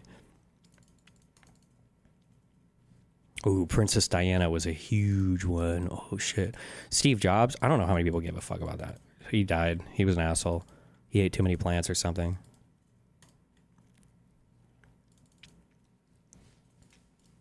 But I think that like having these like shared cultural things, I feel like is kind of important. And I think that the internet separates us a little bit too much. What I'm trying to say is the internet needs to be banned. Wealth and how to make money, which is day trading and gambling.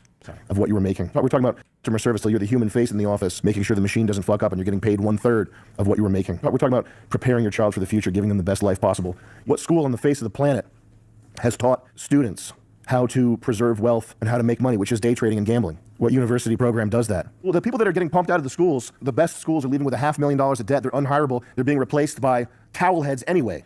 So what are you preparing your kids for? My son Benjamin's going to be going to private school. See, he's leaning into that, the fixed pie thing, thinking that like all the immigrants are selling it. But this anxiety is like from a place of a crisis of meaning, because it's just not true, right?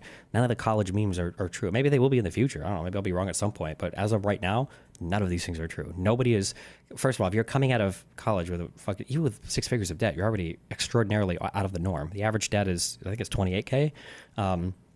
So you're already way out of the norm. But like people think that this is the norm. People think that this is ordinary and normal. That like people have 100,000 plus of student loan debt, and yeah. Where he will learn how to do math. Like you would fucking know what's gonna. How is day trading and gambling more real than software shit? He was joking when he said day trading and gambling. So what are you preparing your kids for? My son Benjamin's going to be going to private school, where he will learn. Michael Jackson had been defamed and suffering for a long time. I think his death wasn't as mourned because of the surrounding confusion. You want to know what was a bigger deal that I remember in my lifetime? It was a bigger deal than Michael Jackson's death. Was Michael Jackson holding his was it his son out of the window? Just from what I remember, but I was young, I think, when this happened, younger. That was, I think, a bigger deal in terms of everybody thinking like, oh fuck, Michael's fucking insane. That was a huge fucking cultural moment. Was it a blanket? Oh, I thought he was actually holding his son off of the balcony. People lost their mind on that. Some were defending him. I think my mom was one of the people defending him. He loves his child. He never heard. He was just showing his baby off to the world, Stevie.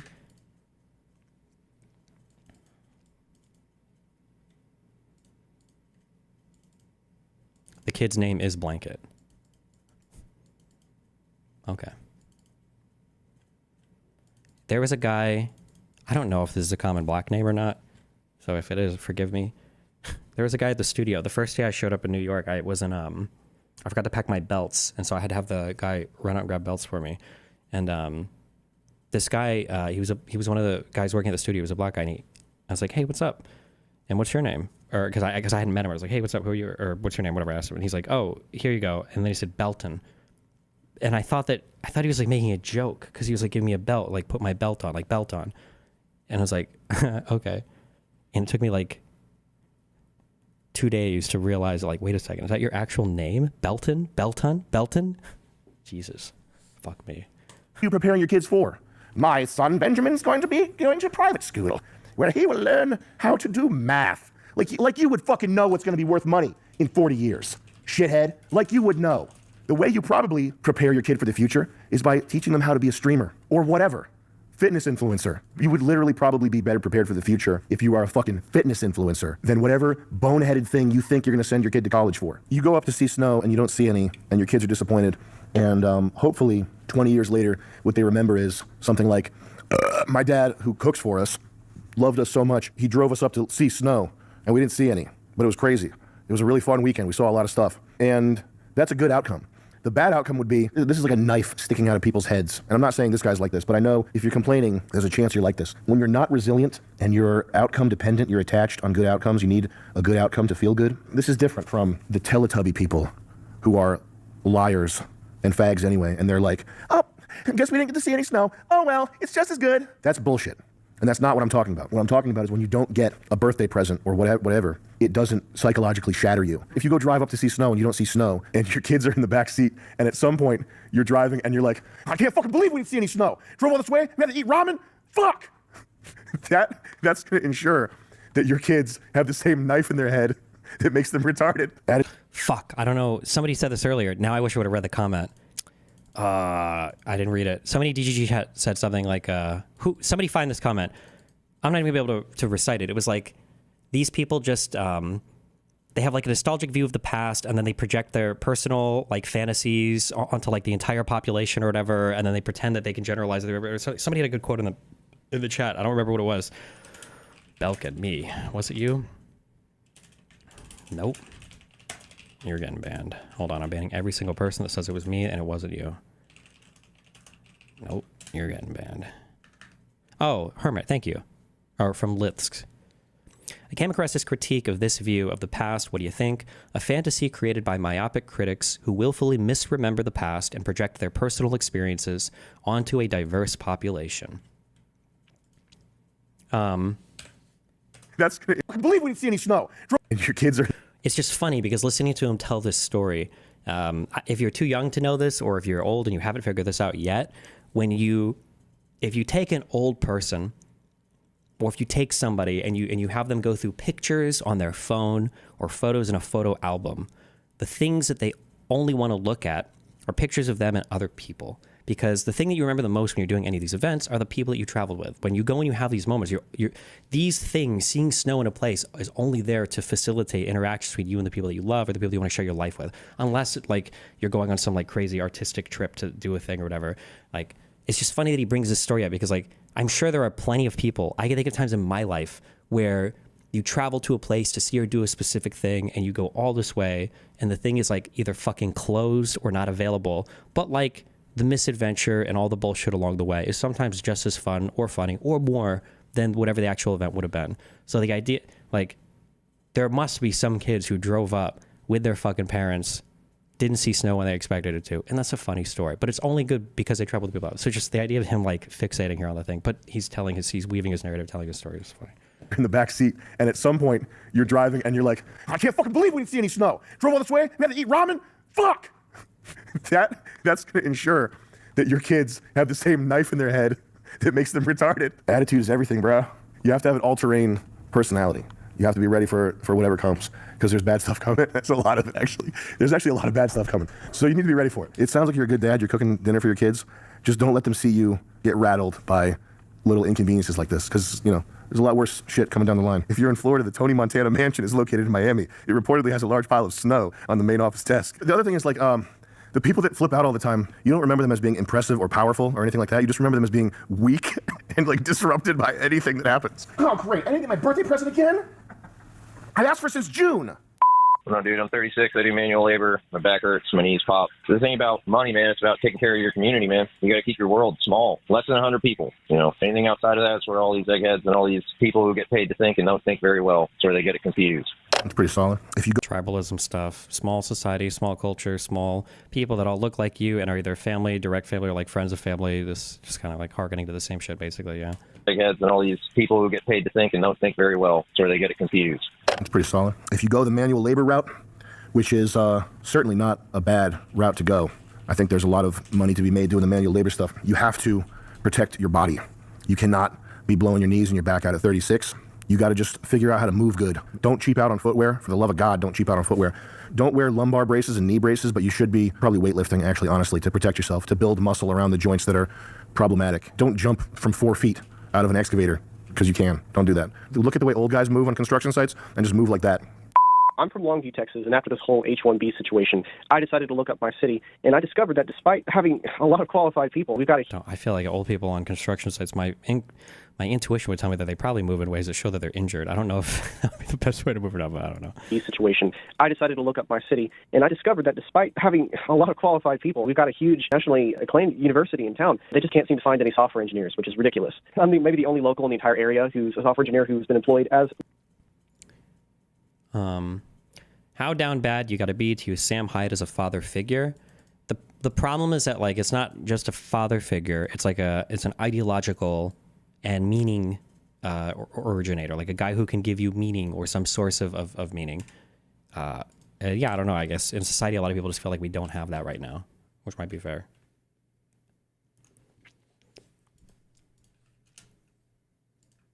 I'm from Longview, Texas, and after this whole H-1B situation, I decided to look up my city, and I discovered that despite having a lot of qualified people, we've got a huge nationally acclaimed university in town. They just can't seem to find any software engineers, which is ridiculous. I'm maybe the only local in the entire area who's a software engineer who's been employed as one, and I got a lot of the people who graduated alongside me a couple years back who can't feed their families. So what I'm doing is I am emailing them. I'm calling these companies up and I'm emailing them, and I'm trying to get these resumes out. I'm trying to convince them that they don't need to literally replace Texans with whoever from whatever country. I don't really know what else I'm supposed to be doing here.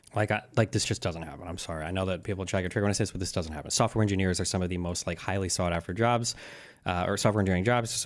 These are the most highly sought after employees. Like they're desperately trying to fill these jobs. Like nobody coming out of school with a comp sci degree or software engineering or any of this shit is like, oh fuck, I can't get a job. I should have just fucking majored in liberal arts or something. It's just not. This is not happening. It's just not happening. That none of this isn't reflected in any of the numbers anywhere. Hopefully y'all can think of something and then talk about it, because I really don't want to build a killdozer. I've got the capability, but I don't necessarily want to. It takes a lot of time. You know, I really would rather be doing other things. Peace from Texas. Instead of a killdozer, you start thinking electric, okay? Like Elon. Start thinking futuristic, electric, Tesla style. What's the Tesla version of a killdozer? There's some sort of apparatus attached to an Indian man's head in my basement that turns into a potato chip. Think bigger. Think mega weapon, okay? Think Mad Max. Think Metal Gear, all right? How can you start using... What's changed that's caused people to lose meaning compared to in years when they had it? Secularization probably has changed things quite a bit. I think that the internet has changed everything. I've said this a lot. I'm going to be repeating this a lot. It's just the internet has just changed fucking everything. Like it's just changed. It's changed how you communicate with people. It's changed how you date people. It's changed how you think people are supposed to look. It's changed with the types of lives that you think people live. It's changed the type of media you consume. It's changed what you think is good. Like one of the things that I make fun of my chat a lot at this, and you guys do it a little bit with the 180 thing, where sometimes I'll be talking and I'll be like, oh, aspens are the worst tree, and oh, I don't know, even oaks. Oh no, wait, I do know trees because of RuneScape. I don't even know how many of those are real. Yew trees aren't real, right? Maple trees are real.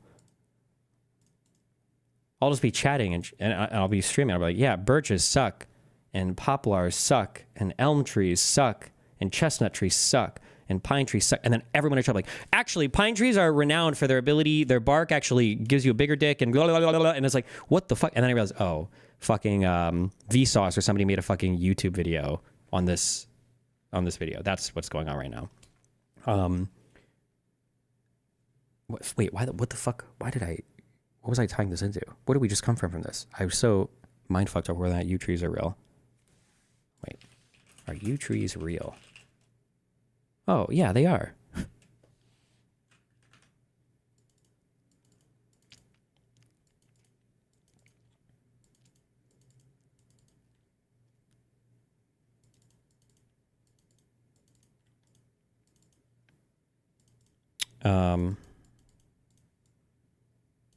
Fuck me. I was relating this back somehow and I lost it. But the, what would I have brought this up for? Everybody goes on the internet to get information about things. Everybody's part of, fuck, I don't remember. I'm sure whatever it was, just imagine it was like super smart and tell all your friends and family. Destiny, do you think that everyone can construct a subjective meaning for themselves? Or do you think some people will have to go the absurdism route? Have you read Camus at all? Yes, Camus is one of my favorite authors. I read L'Estranger. No, I don't think everybody is capable of constructing meaning for themselves. This is like a quasi-masturbatory activity. Not everybody wants to sit and pontificate on what is real, ontology, meta, like not everybody gives a fuck about this shit. Not everybody's going to pick up Camus or of the 50 other philosophical authors to figure out what their path in life is. People want to watch a movie, read a story, see their dad like a thing, and then know that, oh, that's the model for me, and then just like work towards that. People like do things. Like we exist in time and motion, and we're not static, and we always want to be like moving and acting towards something and sitting there like thinking about things. It's like an unnatural thing that we do, and it's cool that philosophers and other people like to sit around and think about things sometimes. But I think people generally just want kind of like, okay, well, this is what I need to do, and then you go and you do it, right? For great evidence of this, look at how people play video games today, right? You load up a video game, you get lost, you go to the video game wiki, and then you follow a walkthrough. Actually, I'm so sorry, I dated myself there. You don't have to follow walkthroughs anymore because now every video game just automatically tells you exactly where you need to go next with a check mark on the map. That's what people want. Using electricity and drones to create a mega weapon version of the Killdozer. What would that look like to you? I think it would be pretty cool. It's looking pretty grim for software, man. I don't know what to tell you. I don't know what to do. I don't think emailing people and asking them nicely to stop hiring Indians is going to help. If what I did was software right now, I would be worried. And I would be frantically trying to think of how to assemble some type of 5-year plan to like monetize my skills in a way that doesn't involve being a middle guy at a huge company. Sam Hyde, my name is Vivek Ramaswamy. I've been in IT for over 25 years. I'm mid-tier, like tier 2, tier 3. People don't know this, but the H-1B visas have now flipped the script. Because of federal law, when East Indian companies bring over H-1B visas, they now have to make the approved rate for that position. So let's say a position is $35, $45 an hour. The East Indian recruiters that get the first dibs at these jobs will offer it to an American. They'll say, this job requires 8 to 10 years experience. I'll pay you $15 to $18 an hour. And then when the American says, I can't live off of that, I'm an engineer, like this is a $35, $45, $65 an hour job, they say, well, that's the rate we're going to offering you. And as soon as they decline, they go and pull another H-1B visa and they get the $35, $45, $65 an hour wage. So it's no longer that H-1B visas are a slave class. They're basically dominating the IT world, and they're not doing high-end jobs They're literally doing every job in between. The nepotism is so crazy on this that the H-1B visa engineers will get their wives to work mid-tier jobs, and they don't know anything. And they basically screw everything up, and then we got to like tell them how to do everything step by step like a recipe. But they don't understand why they're doing what, and they get 100% of the wage, and they don't do any of the work. They end up just telling people, reboot your computer, and then they close out the ticket. How do I know that this is going on? When you work in IT, you have a lot of friends that are East Indians and things like that, and they tell me, we're trying to bring these people in, and we got to offer the Americans one wage, and then we pay whatever the approved rate is. I'm talking out my ass here, but probably less than the average chatter is. I don't think companies are hiring Indians on H-1Bs for IT. I feel like that's shit that you just outsource. Like, you would just pay some Indian call center and you'd route the calls through there. Why the fuck would you pay and sponsor an H-1B visa to bring a guy in to the United States just for him to do tech support on the phone and like low-level tech shit? Wouldn't you just outsource that?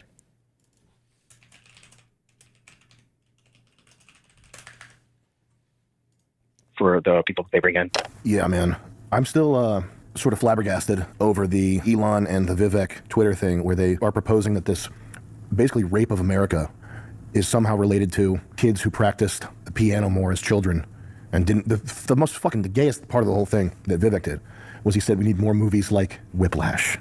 Vivek suggested we need more movies like Whiplash. That's why the American dream failed, is because I also wonder too how much, it's so funny. I wonder if, I'm trying to remember if Sam Hyde was a part of this, the grind set culture. It's possible that maybe this is like in response a little bit to kind of the grind set culture too, because for so long, I don't know if it was just online influencers or shit, but like, no, because it's part of the American dream too. There was like pride or honor and like work 80 hours a week and bust your ass on your second job and try to do drop shipping and try to do like this side hustle.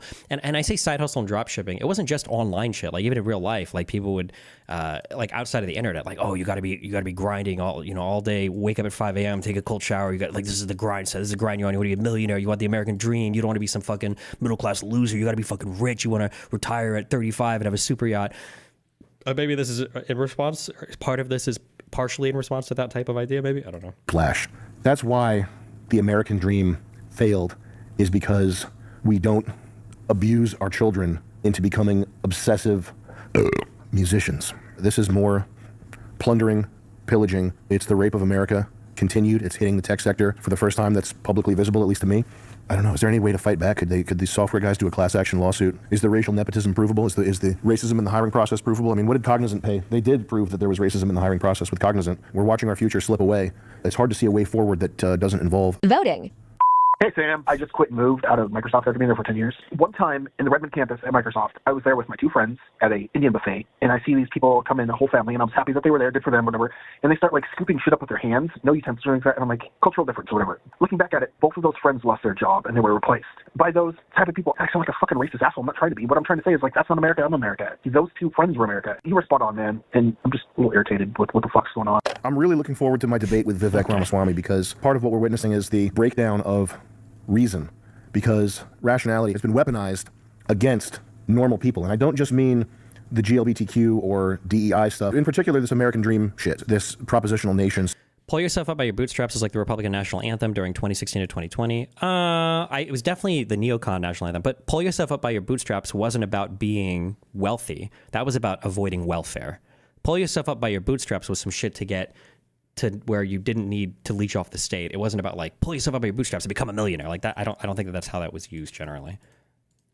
Stuff, the GLBTQ or DEI stuff, in particular this American dream shit, this propositional nation stuff. This is the line that it's been for 70 years or more, is the America is a nation for anybody who wants to become an American. And once you accept that that's the case, the definition of what an American is, like you're just constantly moving goalposts and changing definitions, and it doesn't matter. None of the definitions matter. Once you accept the core proposition that anybody can come here and just be here, it stops mattering what here is. So I'm really looking forward to my debate with Vivek Ramaswamy, because he will be able to see in person. Remember, according to this ideology, a country is its people, and a people's culture is an abstraction of their underlying genetics, and genetics obviously tie into like ancestry and shared ancestry and all that. So the idea that like anybody can come and be an American is not true. If enough Indians come here, we become India. It's like whatever, right? That all the words, all the rational arguments, and the paragraphs about what an American is, and the paragraphs about how anybody with a dream can do anything and become anything, he'll see in person that I don't care about what an Indian says. I'm not willing to have a discussion about the definition of what an American is. I'm not interested in hearing somebody else's proposal for what an American is. Everybody knows what an American is. If there's a degree or two of variation between Americans and what an American is, it doesn't matter. Anytime you try to argue in good faith with somebody who wants to steal from you, you try to argue in good faith with somebody who is not going to Iron Man your arguments. You're going to give them every intellectual consideration possible. They're going to give you none. Anytime you even open your mouth to do anything that's not derision, you're losing. You're accepting their proposition. That what you know, the same way you know that the sky is blue, what an American is. When you Is that not somewhat true? Did the Jews not prove that when they went to Palestine? I mean, like, I don't know, like, I've heard this is said of, like, Serbs or, like, people, like, the people that live in Yugoslavia, the people that are, like, the ethnically and culturally closest to each other will hate each other more than anything else. I will just say, I was only there for 2 weeks, but Palestinian people and Israeli people seem to be fucking very culturally close to me. You know, their houses seem similar. They all drink way too much fucking coffee. They all wear shoes indoors. I don't know, like, I don't know, man. I feel like culture is complicated. Accept that your knowledge of that can be affected by somebody's paragraph, you're already losing. So these people, when they come to you, when you see them, the only thing you should have to say to them is, hey, faggot. Shoes indoors. Whoa, what do you say? Shoes indoors. Well, yeah, but I don't think I saw, like, any carpets in their country when I was there either, so. Your knowledge of that can be affected by somebody's paragraph, you're already losing. So these people, when they come to you, when you see them, the only thing you should have to say to them is, hey, faggot. That's it. That's all you need to say. You don't need to say anything else. Within your community, within your Discord, within your friend group, whatever, you can have whatever discussion you want. But if it's an outsider who's here telling us how to do business, that's not in the game plan. That's not part of the show. That's not happening. All right? So I'm not saying you need to not think about these things and not talk about them with your friends, whatever. But when an outsider comes here, gets in your face, and starts throwing definitions at you, and you got to Google shit, no, we're not doing that. You're getting called a slur. I don't know which one. Whichever one I feel like saying at the moment. You're getting called a slur. Doesn't he wear shoes that are too big for him? Yo. Oh, man. That sucks, dude. Yo. Vivek told me that he would come on the show if I read all 4 of his books. That's a real thing, by the way. Like, that's if you can come on my show if you watch the iDubbbz documentary. It's just funny. For the guy that's about having good faith debate, the guy that's about an exchange of ideas, if that's what he's about, right? Telling me I have to do homework in order to talk to him. I have to sit through his 4th grade brainwashing here about how Vivek are good. Complete that. My next book, Vivek are good, by J.K. Rowling. The world is a complicated place, but it's not all doom and gloom. Accepting that it is all doom and gloom only helps make it worse. Pretty fucking brainlit take, I guess, but even the little guy's got to keep his head up. There is no great man theory. It is a collection of many small people moving for greatness. That and Indians kind of stink. That is indeed a brainlit take, and that is why it is good and true. Because at the bottom end of the spectrum, you have the people who are just as smart as the people at the top end of the spectrum. I think there are probably, like, ways to do, I don't even want to say cults. I would say, like, movements, like effective movements. And I feel like this, whatever Sam Hyde is a part of here, I think has a lot of good effective movements. So, like, the in-group is, like, clearly and easily identifiable. They've got, like, a common set of memes, jokes, humors, cultures, they all obviously are going to physically look somewhat similar, so easily, like, visually identifiable. They have, like, a common enemy. Right now, they're really fixated on, like, this H-1B thing. They have, like, a common set of ideas about, like, what life should look like. Like, there's a lot of, like, they have, like, a thing that they're building towards. I feel like there's, like, a lot of good components here for what makes a movement, I guess, successful. Yeah, I wish we need to do that better on the left. Is the case that every day, even some of the worst ones, are gifts. They are gifts. Every day is a gift from a creator. Is Candace Owens a Nazi like Sam Hyde, or is she a different kind of Nazi? I feel like I could be wrong because I haven't watched all of it, but I feel like Sam Hyde probably truly believes a lot of this. And like he does feel like very strongly that this is like a good source of like purpose and meaning and all of that. Candace Owens is just the worst type of disgusting, grifting, horrible piece of shit human being. I don't know what Sam Hyde has said about Candace Owens. I would be surprised if it's positive, but I don't know if Candace really, like, when she is engaging in like the weird neo-Nazi conspiracies and shit, it's like a grift, like making money, like stupid shit. She's disgusting. Are gifts. They are gifts. Every day is a gift from a creator who loves you and wants the best for you. When you get into the weeds and you start thinking, what do we do? What do we do? What's going to happen? It's easy to black pill because it is such a complicated problem. Everything is interdependent. And do you think Sam Hyde hates American blacks? I don't know. I think that there's space in these types of ideologies to incorporate American blacks, especially because at this point, for better or for worse, black people have contributed a fuck ton of stuff to American culture that you want to claim. Like, like even Nick Fuentes is clearly and obviously, I guess now we've seen, like, literally, he's a huge fucking Kanye West fan. Like, how can you disavow these people? So you probably have a strong, even for these types of people, like, I think ideologically you would want to claim American blacks. I would imagine so, just because of, like, all the culture that comes from it and the whole that you want it, but I don't know 100%. I'm not sure. What's going to happen? It's easy to black pill because it is such a complicated problem. Everything is interdependent and constantly evolving, not to mention rigged, that a solution is hard to be seen. But in terms of your actual life, when you close Twitter and you go back to reality, you have people, you have the air outside, you have just being here, just being alive. Like, there's a whole world out there. There's a whole world out there, guys. If you think that Sam believes you can incorporate American blacks into his ideology, calling him a neo-Nazi is bizarre. Well, American blacks work as part of this, like, ideology because they're such a small percentage of the population, and I don't think he would ever see them growing as a larger percentage. Like, if American blacks were like 45% of the population, I think they would feel significantly different about it. But I think that they're a people to be subjugated in, like, any kind of, like, predominantly white society or predominantly Euro, whatever the fuck these people call white now, society. And it is the one we have. It's the very best. It's unbelievable. It's filled with joy and opportunity. It's the best thing. It's the only thing you have. Probably should all enjoy it to the max. If it's to the max, bro. Yeah. And yeah, Indian people do stink. Okay, we'll get this going. I gotta figure out this chair situation. This thing is not the one. I probably need an actual chaise lounge thing where I'm, like, laying down.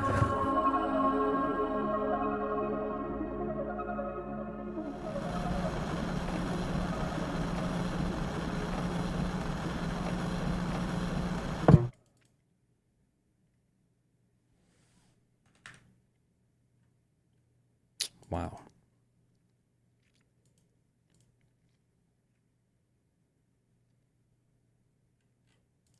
Can you call us American chocolates during Black History Month, please? Didn't Trump abolish that?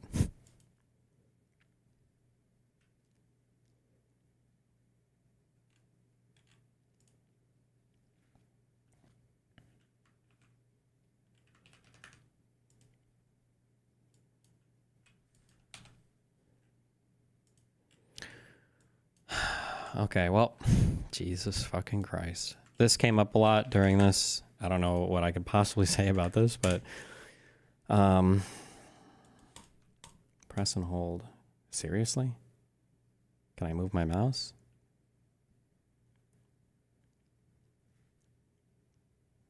Wow. Real bots aren't able to do this? Trump signs tariffs on Canada, Mexico, and China.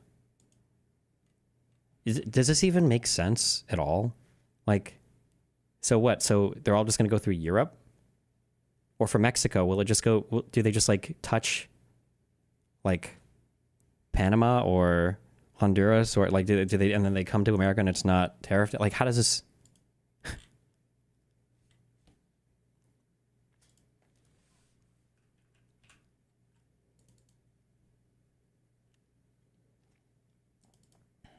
He's also planning on putting tariffs in the EU.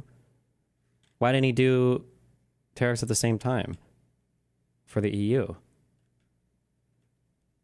Fuck, he actually did it. Jesus Christ. Canada and Mexico. We literally, this was the only international trade that Trump did.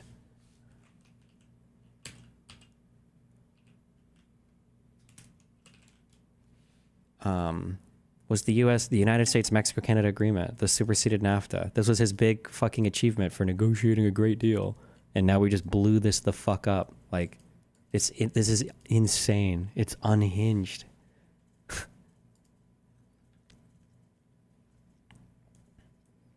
Nearly $900 billion of imports, by the way. It's like half our shit.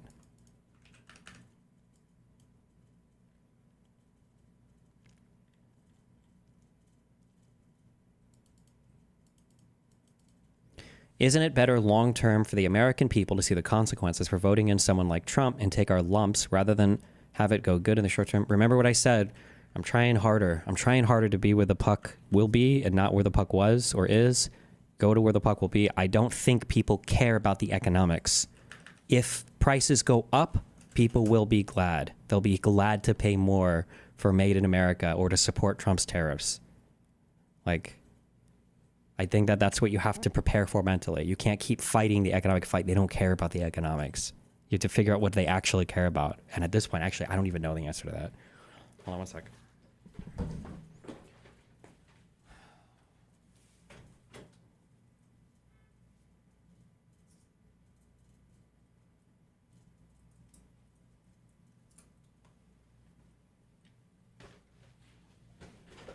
I got all these tube lights set up. I made it blue in my background. I thought about making it a different color for more variety, but then I feel like if it's too colorful, it's just like weird. I think they look cute though, right? Blue for Democrat and red for Republican. I don't know.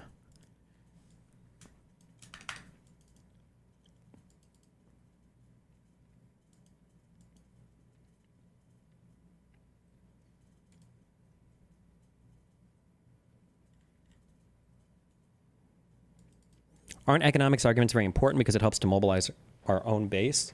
Not when people don't adjust their opinions related to the actual economics.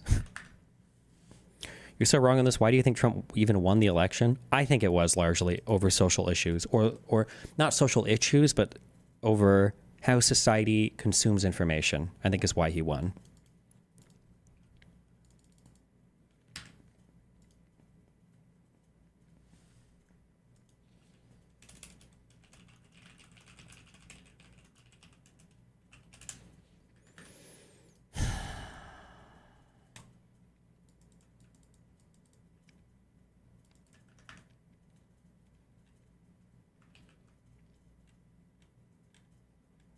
Jesus Christ, what the fuck is this?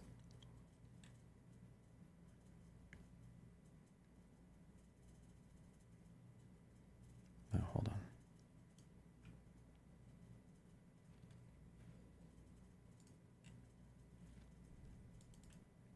Do you think that tariffs are going to effect an irreversible lasting change to the U.S. economy / international relations, or will it all go back to normal if the Democrat wins in 4 years? Like I said before, it can't be this crazy back and forth. It can't. This doesn't work. So this is probably, like, the fact that Trump got elected for a second time was already probably irreparable harm to our reputation internationally. I mean, all of this is just going to further that. Yeah.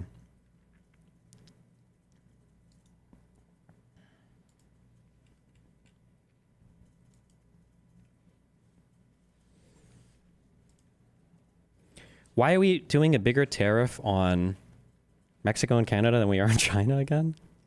Trump is imposing a 25% tariff on imports from Mexico and Canada, as well as a 10% tariff on Chinese goods. Canadian energy imports will only be tariffed at 10%. The tariffs are set to take effect on Tuesday. The tariffs signed Saturday include a clause that stipulates the U.S. could increase the tariffs if any of the countries retaliate, which they obviously will. Jesus. Which they are expected to do. For months, the president has vowed to impose tariffs on the three countries as he's called on them to do more to crack down on the flow of migrants and fentanyl into the U.S.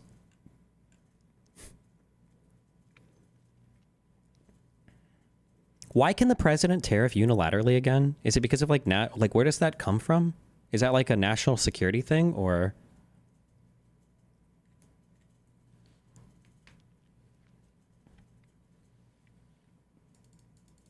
Congressional law? Oh, okay. Destiny 100% sends the message that the U.S. is too volatile and sets the precedent to get nukes to ride the way the wind flows, like Taiwan, South Korea, and more nuclearization in Europe. Yeah, the issue is that it just makes us seem schizophrenic. We're no longer seen as like a stable power. And the saddest thing, could you imagine?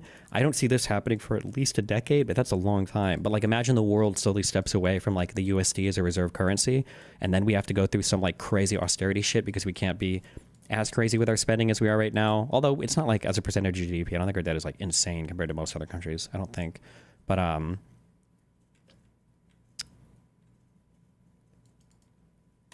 Jesus. Can you watch Trudeau addressing Canada? Sure.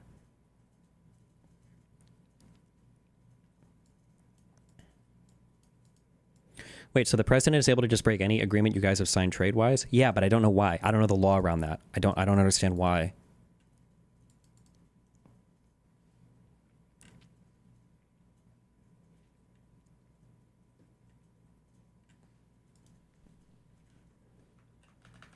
What is this?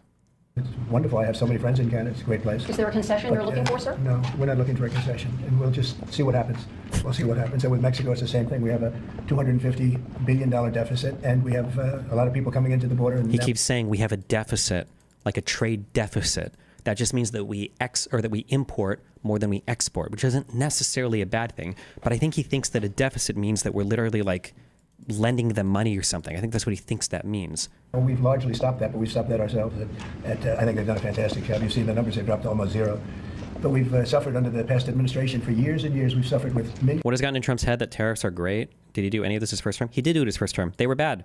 The government had to bail out. I think it was like steel manufacturing and soybean farmers like crazy as a result of them. But Of criminals coming into our country, criminals, people from jails from all over the world that come through Mexico, and they come through Canada too. A lot of them come through Canada, and a lot of fentanyl comes through Canada, and China makes the fentanyl. You know, China makes the fentanyl, gives it to Mexico, puts it through Canada, puts it through different places, mostly Mexico, but also a lot through Canada. And so all three haven't treated us very well. Sir, can I ask you about your meeting with NVIDIA? What did you talk about, and do you think you need to ban more of the chips that they're selling to China? Well, he's a great gentleman, and I hadn't met him. He's the biggest in the world in terms of chips, and I can't say what's going to happen with it. We had a meeting. It was a good meeting. But eventually we're going to put tariffs on chips. We're going to put tariffs on oil and gas. That'll happen fairly soon. I think around the 18th of February. And we're going to put a lot of tariffs on steel. We already have tariffs on is this about revenge, pettiness? What's up with him? I truly can't answer. I don't know right now. I can't say. I don't know. steel. And we've saved our steel industry, but that was relatively small compared to what it'll be. But we're going to be putting tariffs on steel and aluminum and ultimately copper. Copper will take a little bit longer. And that'll happen pretty quickly. It'll mean it'll be a great boost for our steel industry. It'll make our steel industry very strong. If I didn't put the tariffs on years ago on steel, which actually Biden left because there was so much money that they couldn't do anything about it, I think we would have lost. We wouldn't have one steel mill in this country if I didn't do that. We saved the steel industry. So it was an honor to do it. And I think the people that love me most in the whole world are people that make steel. But we're going to be putting sometime this month, next month, we're going to be putting tariffs on steel and aluminum. And we'll give you an announcement as to what the exact date is. But it'll be a tremendous amount of money for our country, a tremendous amount. These are big numbers. And in addition to that, and you see the power of the tariff. I mean, the tariff is good, and nobody can compete with us because we have by far the biggest piggy bank. And so that'll take place very quickly. But what do you think it'll take for the Republican Party to 180 on Trump? I don't know. Everybody supports him. It's a cult. I don't know. What does it take to 180 in a cult leader, historically?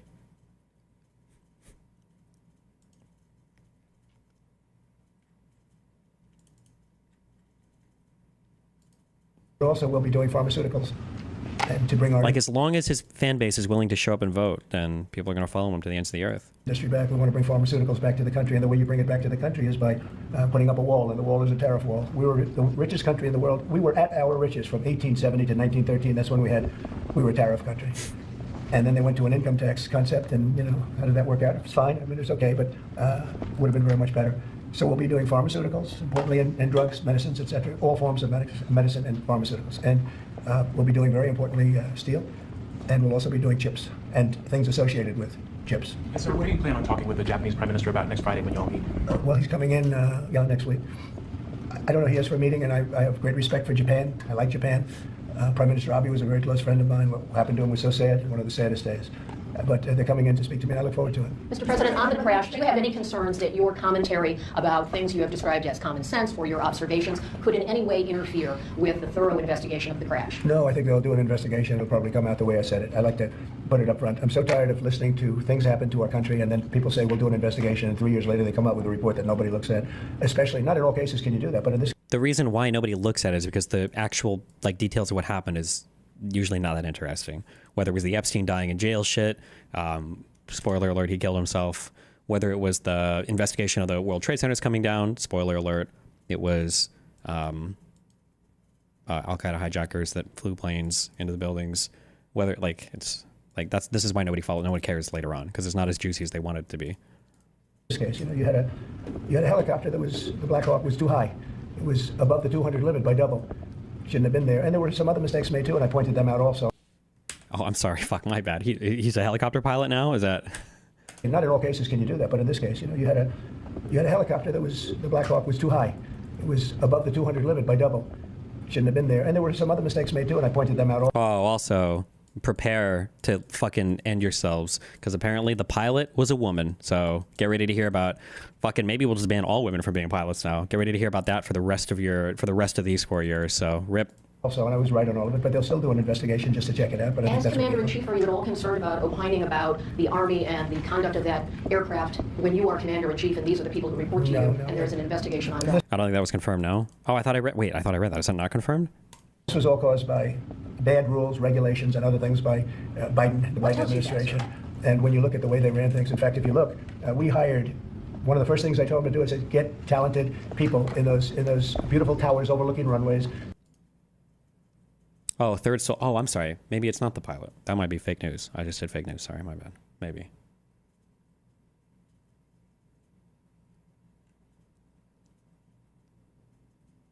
Oh, also, I don't know if there are two people who do helicopter controls simultaneously. I'm not sure. Like in airplanes? I don't know.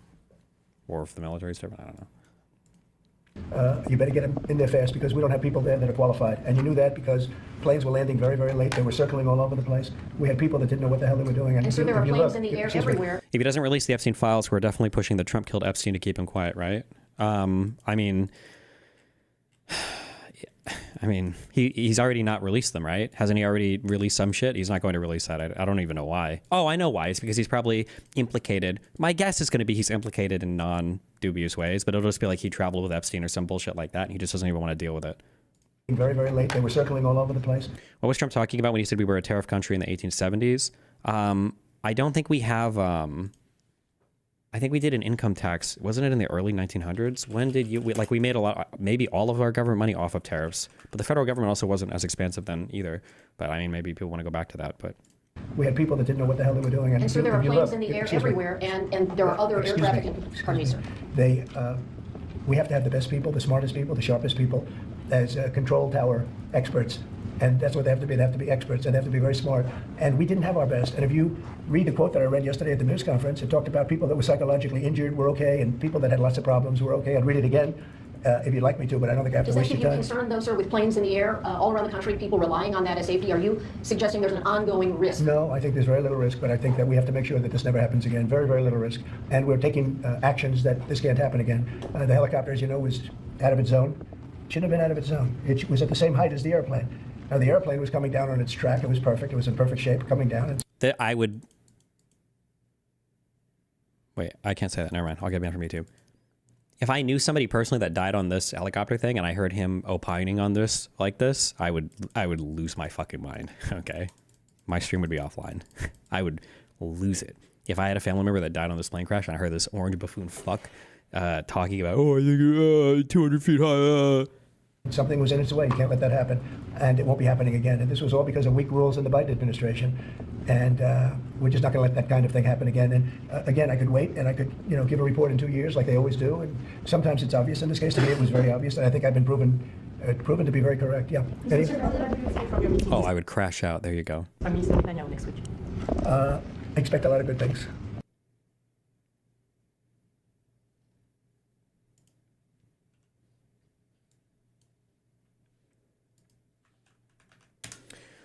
The case against IEEPA tariffs, forcing Trump to use trade statutes or to go to Congress to seek new authorities to be more consistent with IEEPA.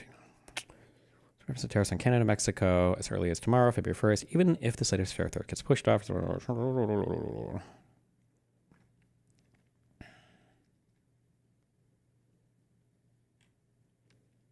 Congress enacted IEEPA in 1977. This was before they were thinking of clever acronyms, I guess.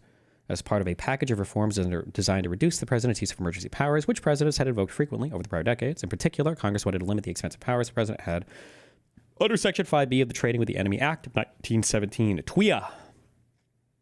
Congress enacted TWIA in the months after the United States entered World War I to prevent the president with expansive powers to block enemy property, regulate financial transactions, regulate and license imports and exports, all necessary in wartime.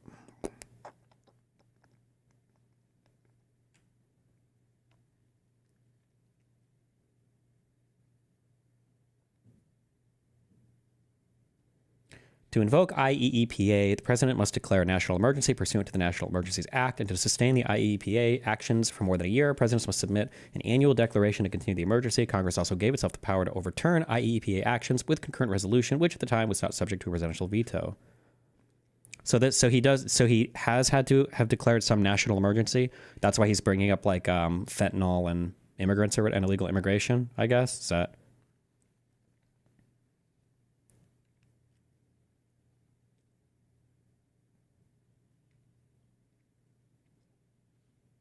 He did on day one? Okay.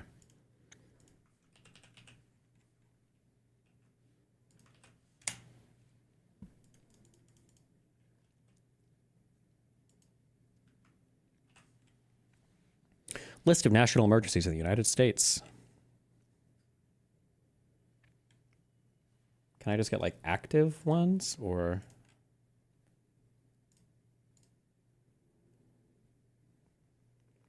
We've got blocking Iranian government property, proliferations of weapons of mass destruction. Okay, so these are sanctions. Clinton, Bush, Obama,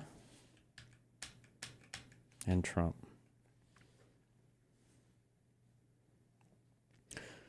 These were sanctions on the Rohingya conflict in Myanmar. Sanctions on intended to enable automatic sanctions in response to election interference. Blocking property of certain persons in Nicaragua.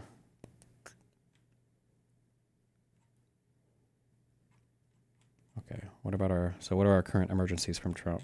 What did Biden have here? Direct Secretary of the Treasury to issue regulations that monitor prohibit transactions that may help China develop technology to counter U.S. national security capabilities. Okay, Trump. January 20th, 2025. Okay, so we have a national emergency at the southern border of the U.S. Okay. That's crazy. I feel like I don't hear people talking about illegal immigration right now, but okay. And then declaring a national energy emergency. Okay. Got shit about the cartels.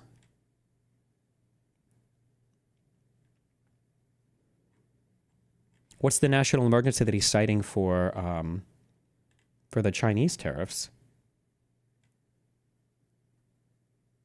Or can he just do this one under Biden maybe?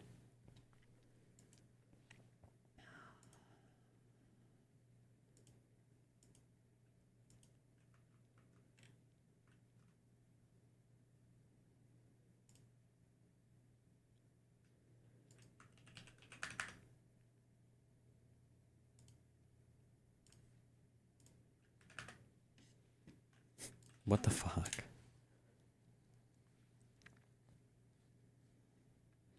Okay, let me get this straight. President Trump says the Black Hawk helicopter was flying way too high and then implies it was intentional. The video shows it head straight towards the passenger airplane. The military won't release the female pilot's name. What are we supposed to make of this? What, 60,000 likes? Trump has access to the highest levels of intel, and he's posting things like this. The airplane was on a perfect and routine line of approach to the airport. The helicopter was going straight at the airplane for an extended period of time. It is a clear night. The lights on the plane were blazing. Why didn't the helicopter go up or down or turn? I feel like I need this on like repeat. I need like a button to just bring this meme up. Why didn't the helicopter just fucking turn away? True.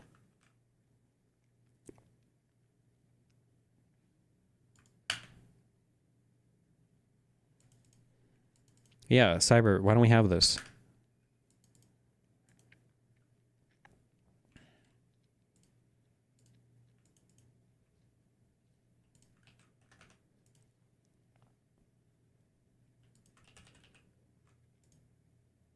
Canada's detailed retaliation plan to U.S. tariffs that will seek to hurt Republican states the most. Based. Not that they'll care, but... No. States aren't allowed to tariff other states, right? There's no way. I feel like that would be super unconstitutional. If Biden spouted this kind of gibberish, the editorial boards of every newspaper in America would have demanded his cabinet invoke the 25th. When discussing in private the likelihood of the pilots of either aircraft or the on-duty air traffic controller being DEI hires, as he had insinuated earlier today, President Trump replied, "The airline industry is like Lord of the Rings out there, the movie, an Oscar-winning movie, 2 times, actually. But I don't know why it won, because it's full of so many freaks. There's elves, orcs, even trolls. It's just like what they're doing with these people who are flying our beautiful planes," according to sources inside the White House who briefed the New York Times.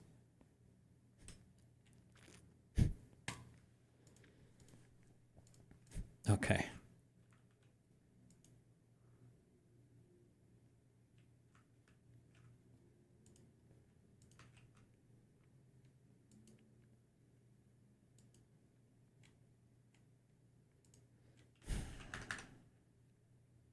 Jesus Christ. Well.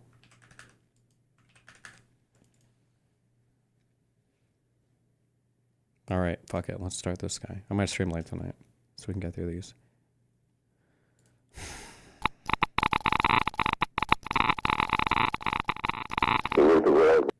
This is a capitalist party. Mm-hmm.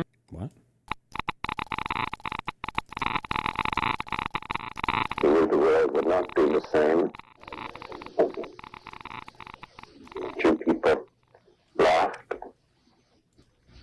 A few people cried. Most people were silent. I remembered the line from the Hindu scripture, the Bhagavad Gita. This video right here of Oppenheimer talking is better than the entire dog shit Oppenheimer movie, by the way. Vishnu takes on his multi-armed form and says, "Now I am become death, the destroyer of worlds."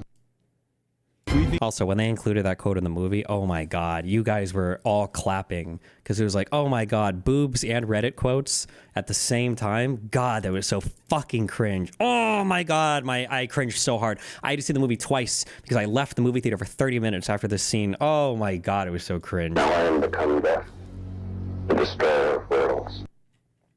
We think the Houthis also are doing what fucking bloodthirsty, violent pig dogs. Why am I held accountable? God forbid you throw up the fucking green Hamas banner. Happy birthday. Wait, was that intentional or was that my audio? God forbid you throw up the fucking green Hamas banner. Happy birthday to you. All together. Happy birthday from Twitch, Hasan. Happy birthday.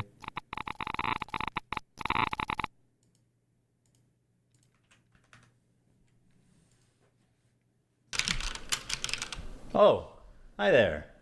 It's me, your old friend, Ethan Klein. It's been a while since we've last spoken.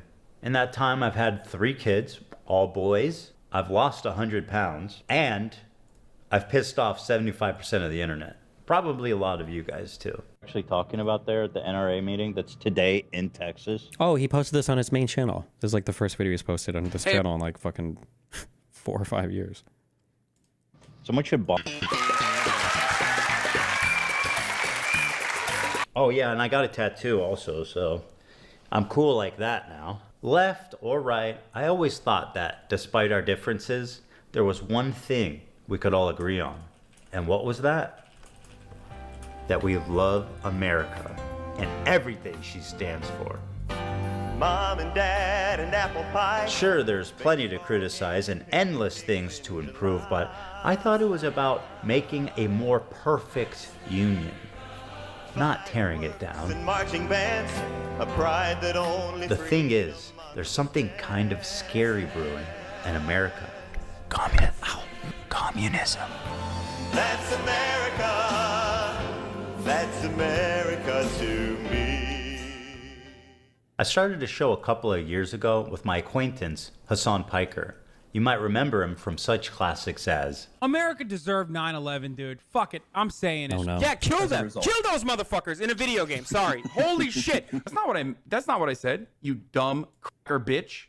and of course, The Leftovers podcast, which was our show, which we made broadly to goof on the antics of the right. Now, to be clear, I knew about all these edgy and controversial jokes at the time we made the show together, because who am I to judge? There is Ethan Klein being a delightful human being. I was just going to say, if there's another Holocaust, if they start rounding up the Jews again, I hope Ben gets... Notice how when Notice how when Hasan talks about me and he brings up all my past crazy things because I'm so insane, he always acts like these were like things that he just found out about me. Whereas Ethan will openly say, hey, I knew about Hasan's like edgy humor. I figured they were jokes or whatever. At least Ethan has the dignity to own that. Or is Ethan Klein being a delightful human being? I was just gonna say, if there's another Holocaust, if they start rounding up the Jews again, I hope Ben gets. I also want to be on record saying that I disagreed with this joke that Ethan made at that time. He presents himself as someone like me, a left-leaning Democrat who supports basic things. And we went on making the show for about 2 years and everything was good. Everyone was having fun, the audience was having fun, no problem. That was until this happened. We were doing our regular show, and for the first time I noticed an inordinate amount of radical, hardcore leftists. I mean, I thought we were social democrats. Destiny moment, oh no. Not whatever this was. I don't hate the idea of like people who can be successful. I think it's good that people can achieve success in the term monetary success. I mean, that's what that means, right? I do. You know, there's nothing wrong with that. Because I see so many people in the chat saying no. I don't know what y'all are tripping about. Like, what the fuck do you What is the idea that you guys people like are looking for? You guys are all like radical communists? There's that many radical communists? Suck it, chat. You're watching a capitalist pig. Deal with it. And then this happened. This comment from Hasan really started to sound some alarms in my head. If you're in a socialist... Just as a quick thing. Oh, so it's interesting here too. I'm just like comparing how I view people, I guess how they view their fan bases. Is that if I say something, I'm very aware of like where my fan base is. And if my fan base is like severely off from what I think or feel, it like sounds alarms for me. So he's having this moment now where he's like, wait a second, are you guys fucking communists, socialists, the fuck? This is why I get so irritated when like epic centrists like your, shoe and mouth or whatever are saying shit like, oh, like, no, we're centrist here. We throw, pie at both sides. Haha. Meanwhile, audience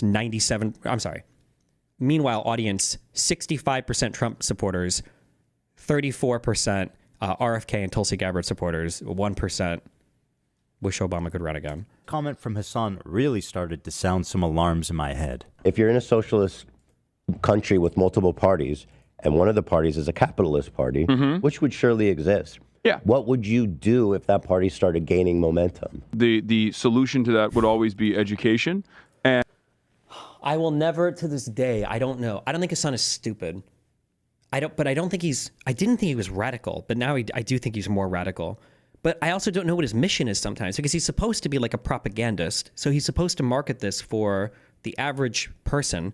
There were so many better ways for him to either dodge this question, answer this question, or lie.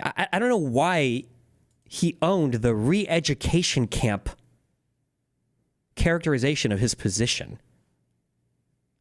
I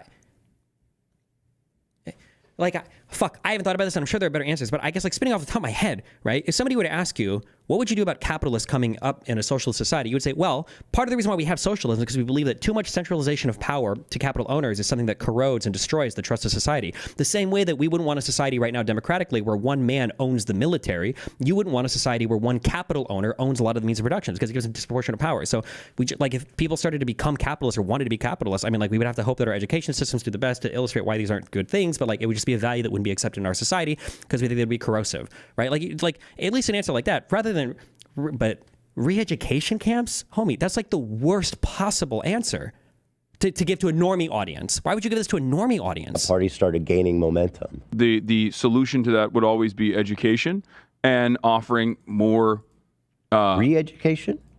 Re-education, certainly, yeah. There should be an enforcement mechanism, and in that enforcement mechanism, I think like rehabilitation, which would include re-education as well. If putting capitalists in re-education camps isn't disturbing enough, I started to notice that Hasan was carrying a lot of water for communist states' war crimes and genocides. What do you call Crimea? I call it a part of Russian territory. Yikes. Also, that's true too.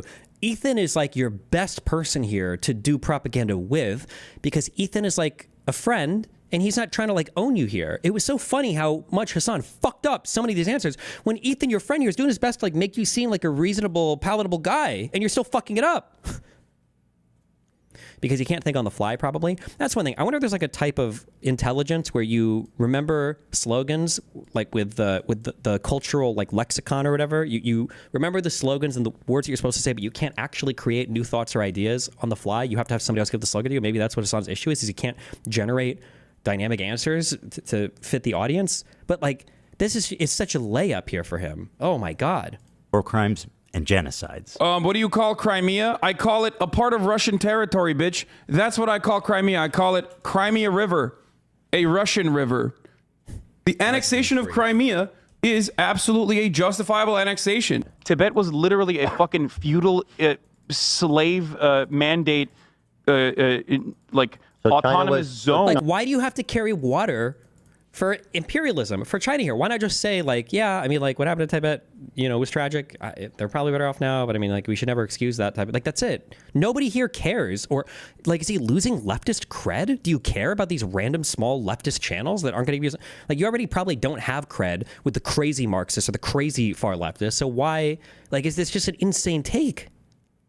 China did them a favor. That was one, I mean, in America, when I say something like this, people get very upset. You know, we talk about the Dalai Lama saying, suck my tongue or whatever, but like, that's not far from the norm in fucking normal Tibetan existence before the Communist Party came in and took over. Remember, this is the exact same arguments that neo-Nazis or white supremacists or just racists in general will make about the American black person, right? These guys were fucking roaming the fields of Africa, and we brought them to this country and we gave them culture. Like, you're better off now for being, you know, domesticated from your savage African root. Like, this is the exact same arguments. It's just wild that he can make these. These are like one-to-one parallel arguments, and he'll make these without like a hint of self-awareness.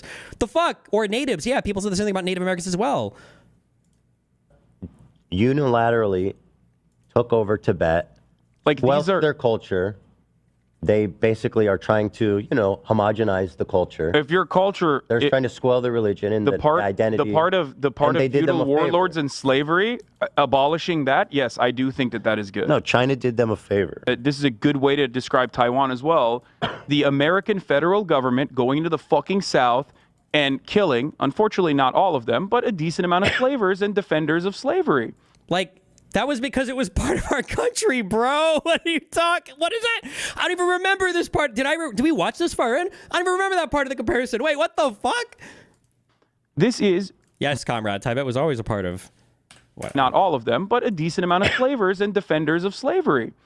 This is violent retribution from a powerful federal government Tibet was a separatist. that squashed, okay? Tibet is the South in the Civil War? Yes. And most disturbingly, a complete whitewashing of the Chinese genocide against their Muslim minority group, the Uyghurs. Don't they have Uyghur death camps? Is that? It's not a death camp. They were re-education camps, and they are no. Like, pro tip, I guess, because I say everybody sucks at propaganda, but you guys are doing good for yourselves. So who the fuck am I to say? I guess.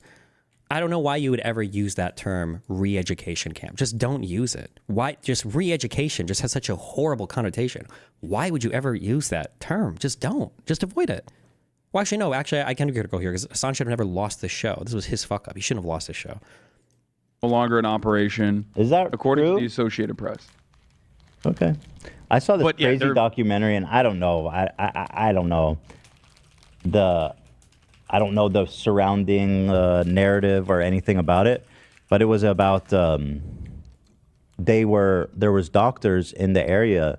They would be able to procure organs. No, no. I'm telling you, they were in China with that one is like Shenyun. They're like, Falun we can Gong. get you an organ from a Uyghur.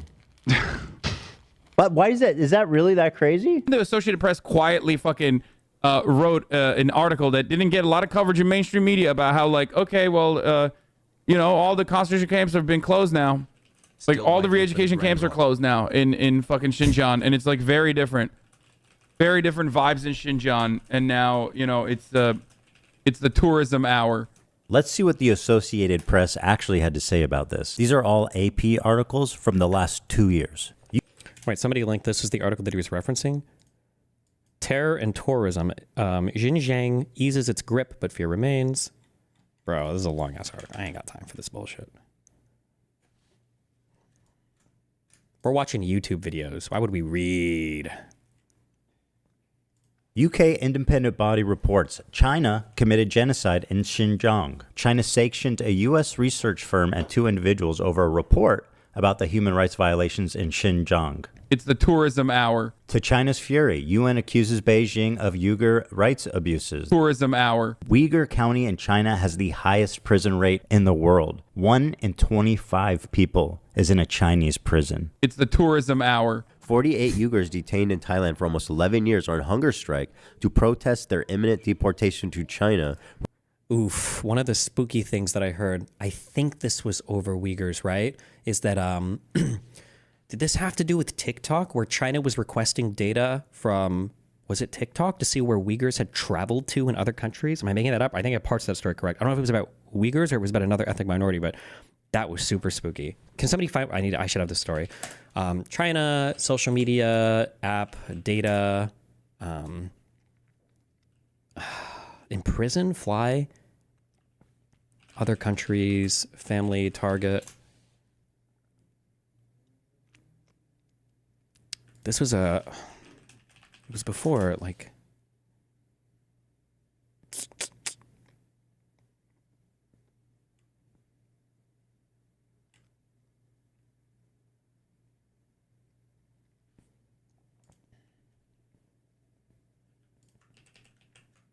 oh fuck, was it this?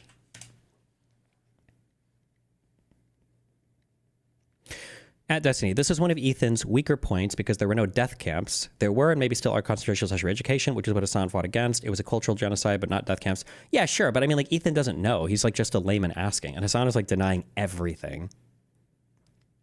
Phone search program tramples Uyghur rights.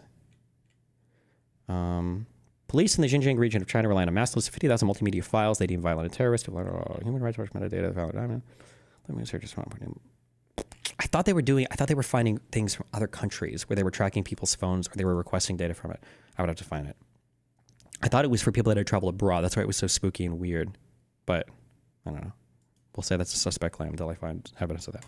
Where they face imprisonment or execution. Not only does this AP article seem not to exist, reading the AP proved exactly the opposite. Hasan has happily eaten up the Chinese propaganda on this and has regurgitated it to his mainstream audience. Why is he defending China's genocide of their Muslim population? How does this even make sense? It only makes sense if A, he's being paid, or B, he has the political complexities of a 5-year-old. I know America bad is a meme that people laugh at online, but with Hasan, this does actually seem to be the beginning and the end of his analysis. 2 principles. Let me explain to you. 2 principles that you should keep with you, coming from a person who's Turkish, okay? When you look at a situation in the Middle East, you look at what the local government is and who the Western forces are.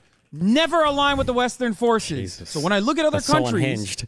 I look at the regional actor, whoever the regional power player is, and then I look at who is backed by the Western superpowers. That's a principle that you could take home with you. If you want to actually be moral or if you want to be smart about the way you analyze other countries, that's one basic principle that you can take home with you.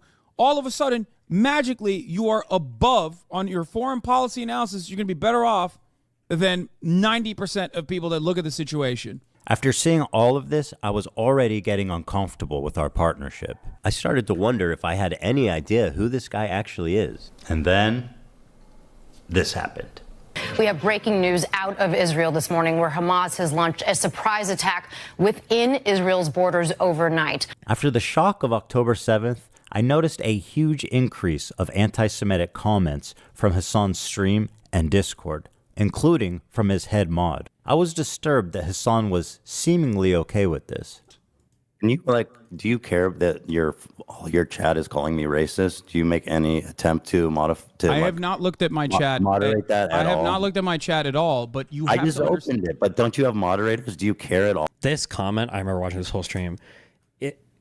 This is, I think, when I actually started to actually fucking hate Hasan as a person. Okay, listen, I'm used to everybody mistreating me, okay? I'm used to it. I don't give a fuck. But, like, I feel like my demeanor is aggressive enough that I understand it, but Ethan is such a he's like, I feel like Ethan is such a friendly, I don't know, he just doesn't come off as like deserving of this. And genuinely, like, Ethan has had to carry so much conflict because his wife is Israeli. I don't remember if Ethan has Israeli citizenship or just spent years there. Obviously, you know, he's Jewish. You've got the October 7th shit. He's incredibly critical of the country of Israel. And he's been incredibly critical the entire time. He just doesn't like the idea that maybe, you know, they shouldn't be terrorist attacking everybody. And because he has that position, Hasan's entire audience of 18 to 22-year-old incredibly wealthy white Zoomers, basically it's just open season on Ethan. And when Ethan tries to complain in the softest manner about this is when Leftovers died, by the way. It was absolutely this. Hasan shows no sympathy whatsoever. No sympathy, no grace, no assistance, no understanding, no care. It was just constantly piling on him, basically saying, like, you know, I don't know why all these people are being racist and hateful and bigoted. It's like, bro, you brought it on yourself, Hasan says. That's unhinged. I have not looked at my chat at all, but you have I just opened it, but don't you have moderators? Do you care at all about what your audience says about me? There's 32,000 people in here right now. I'm just trying to tell you guys how it feels. And I'm fucking shocked that you don't care that people in your chat are saying, who the fuck is this child, cold, arrogant, Ethan, fuck. I love you, but there's only so much I can do. How can you be surprised? He doesn't do anything. Why would Hasan do that? Is there any explanation? I wish that like 20 years in the future, all the streamers could get together and we could ask each other questions. I super want to know. I don't know why Hasan wouldn't just do something here to ease like the worrying of his friend. Like, I feel like Hasan wouldn't lose anything with his far left people. He says he's a propagandist. He says he tries to appeal to normies. I don't know why he wouldn't do something here to smooth this over. I don't know why he would give up this whole podcast. I just don't know. I have no idea. Guys, when your Discord is literally full of fucking Ethan, I love you, but there's only so much I can do if you're making that argument. You know that, right? Like, Hasan's chat had been calling me a Zionist, baby-killing genocider. Maybe it is unreasonable that I'm asking him to moderate his chat for a friend. He doesn't even know where I'm coming from because it's not something he would ever ask for. And all these other content creators actually, you know, whipping their communities when their chat is going fucking absolutely bananas. Hasan turns into the biggest baby when LSF is ever mean to him, when Trainwreck's audience used to be mean to him, when XQC's audience used to be mean to him, when anybody's audience was ever mean to him. He would be so sensitive over it. Or maybe it's all intentional. Maybe all of it is super intentional, and Hasan was always intentionally massaging and molding these audiences, and he knew what was going on the entire time. I don't know. Over random dumb shit and bringing my name up for no fucking reason. That you were just allowing that shit to run rampant in your chat, and I thought that was fucked up. Ethan, I love you, but there's only so much I can do, especially as someone who thought we were. XQC's point was very good on this, in my opinion. He said that streamers' moderation decisions are very intentional, and if Hasan wanted to stop his chat being hateful to Ethan, it would be super easy to do it and fix it immediately. Fuck, there was this chart that I saw a long time ago where it's like sounds smart and is smart or whatever.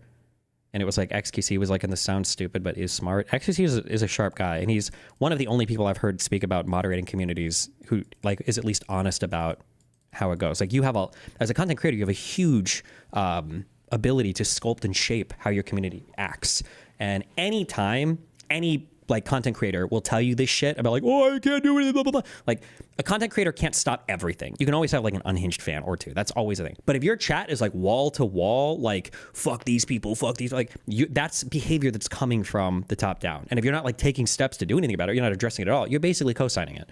There's only so much I can do, especially as someone who thought we were fucking friends. I think that's a reasonable expectation for someone who you consider to be a friend. XQC's take on this? Feels. Okay, guys, I'm gonna give you guys an insider perspective, chat, about how stream works, chat, and how this works. Okay, this is not gonna be a defending anybody. This is actually more of an attack. Okay, because of how good the filters are these days with moderation. Okay, hold on. Okay. There are levels of what we'll go through, and there's a level that is maybe too much contamination that you can say the streamer doesn't care. Okay, hold on. Now, here's something that will happen very often. Okay, I hate you. I guess maybe it's not even hateful, but I guess it. Watch a video. Trans person is on the page, right? Boom. Now you're gonna get the most hateful and shall we say something weird words that aren't being auto-modded, right? Because a lot of it is being auto-modded because of certain words, right? some words that aren't moderated, right? Okay, I'll give an example because I've seen it before. I'm not gonna say it. But regardless, right? Now those will go through the automod because automod doesn't know, right?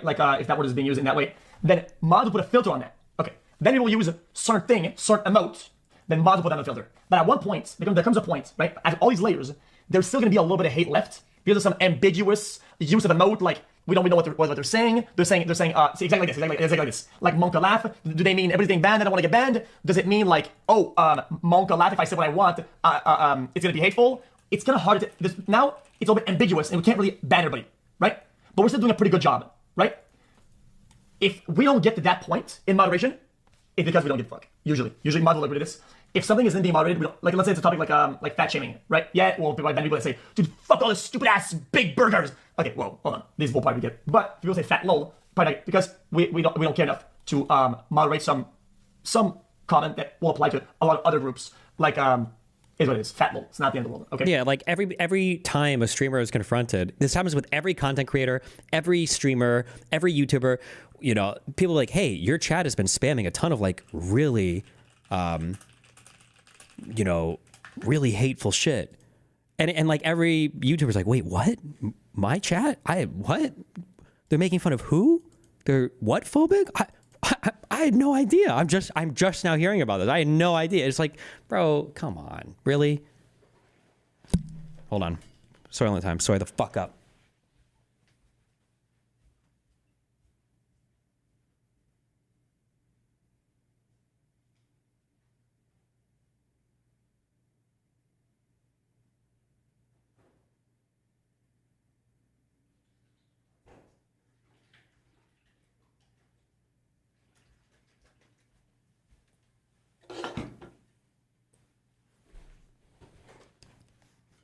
Why do I pause these videos at the worst times? I'm sorry, Ethan. The problem wasn't that he was pro-Palestinian, because I share a lot of those views, and I've been a stalwart supporter of the Palestinian cause for many years. The problem with Hasan's coverage, and a lot of people like him, was their complete lack of empathy for the Jewish people who were frankly slaughtered by Hamas. He refused to show even a crumb of empathy for the Jewish victims. But listen to what this guy has to say. And as you might have seen, there was some sort of rave or desert party where they were having a great time until the resistance came in electrified hang gliders and took at least several dozen hipsters. Like, this is unhinged shit. There were so many young Jewish people who were like, bro, what? Excuse me? But I'm sure they're doing very fine despite what the New York Post says. But nobody had seen this coming. I mean, that's insane, right? I don't even, yeah. That response, God, I hate him. Fuck, I hate him. I'm recalling my hatred. Fuck, before it was just funny covering him. Now it's just so evil because Ethan is trying so hard to get some type of like human empathetic connection here, and he gets nothing. Hasan is leaving him out to dry here for his leftist clout. And it's on some unhinged shit that he doesn't even have to own. Hasan doesn't need to defend this. This is unhinged. You don't have to defend, you don't ever, in case you guys didn't know this, you don't ever have to defend terrorist attacks. You just don't. You just not defend it, right? Like for the United States, you can say the U.S. is a great country, but like a lot of the shit we did in South America over the Cold War, that was bad. And slavery, not good. You can say that. It's okay. It's okay to say that. I mean, that's insane, right? I don't even, yeah, okay. Like, okay. I'm just criticizing people. You don't have to comment if you're not comfortable about it. I honestly felt at times that he and his audience, like that's a give me. That's a layup. We call those in the biz. We call those a layup. Okay. it's barely thought of Israelis as humans. This dude just called babies militants. No, I understand. And there are baby settlers as well. Why did he say this? That came from that stupid second thought, that podcast. Why did he say, he didn't have to say this, right? He didn't have to say this, did he? This dude just called babies militants. No, I understand. And there are baby settlers as well. But there are baby settlers as well. There are babies in the settlements. Part of running defense for Hamas is downplaying the violence, specifically the sexual violence, which he's done a lot of. Doesn't matter if fucking rapes happen on October 7th. Like, that doesn't change the dynamic for me even this much. So that's the other part of this problem that many people that can't contend with. Like, the Palestinian resistance is not perfect. They're not like so good. They have magical bullets. The Palestinian resistance. Like, Hasan's answer is fine up until that last part, right? Like, even if some people commit atrocities, it doesn't excuse atrocities on the other side. That's a fine point to make. But, bro, the resistance is not perfect? Hello? What? Resisting with rape?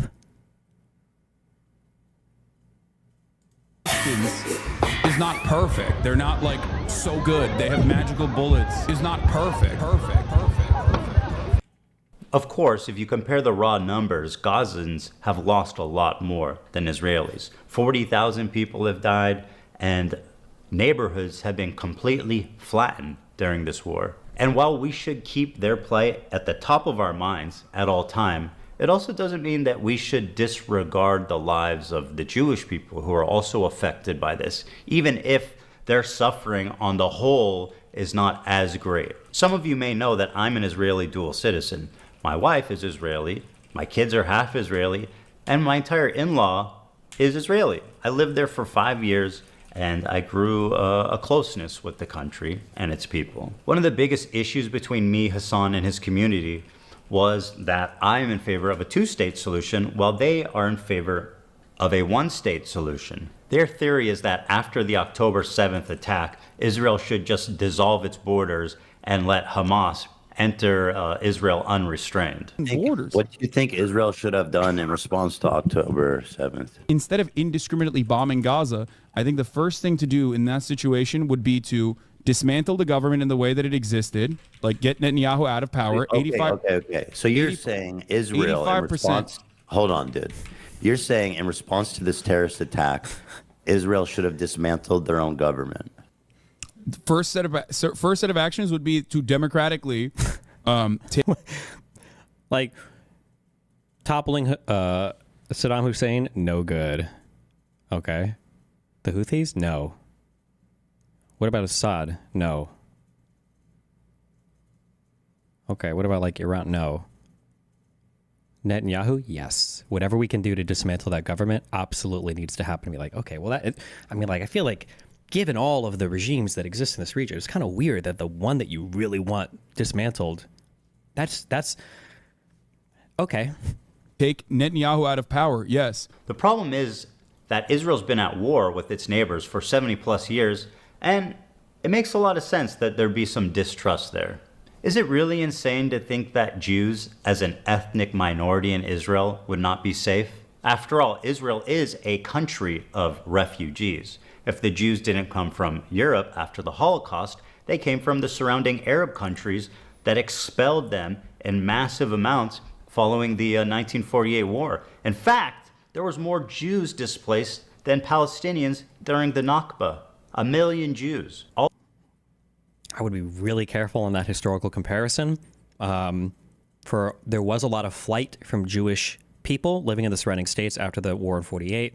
And then after the war in 67, and again, I think it's 73, whoever was left. But there were push and pull factors for there.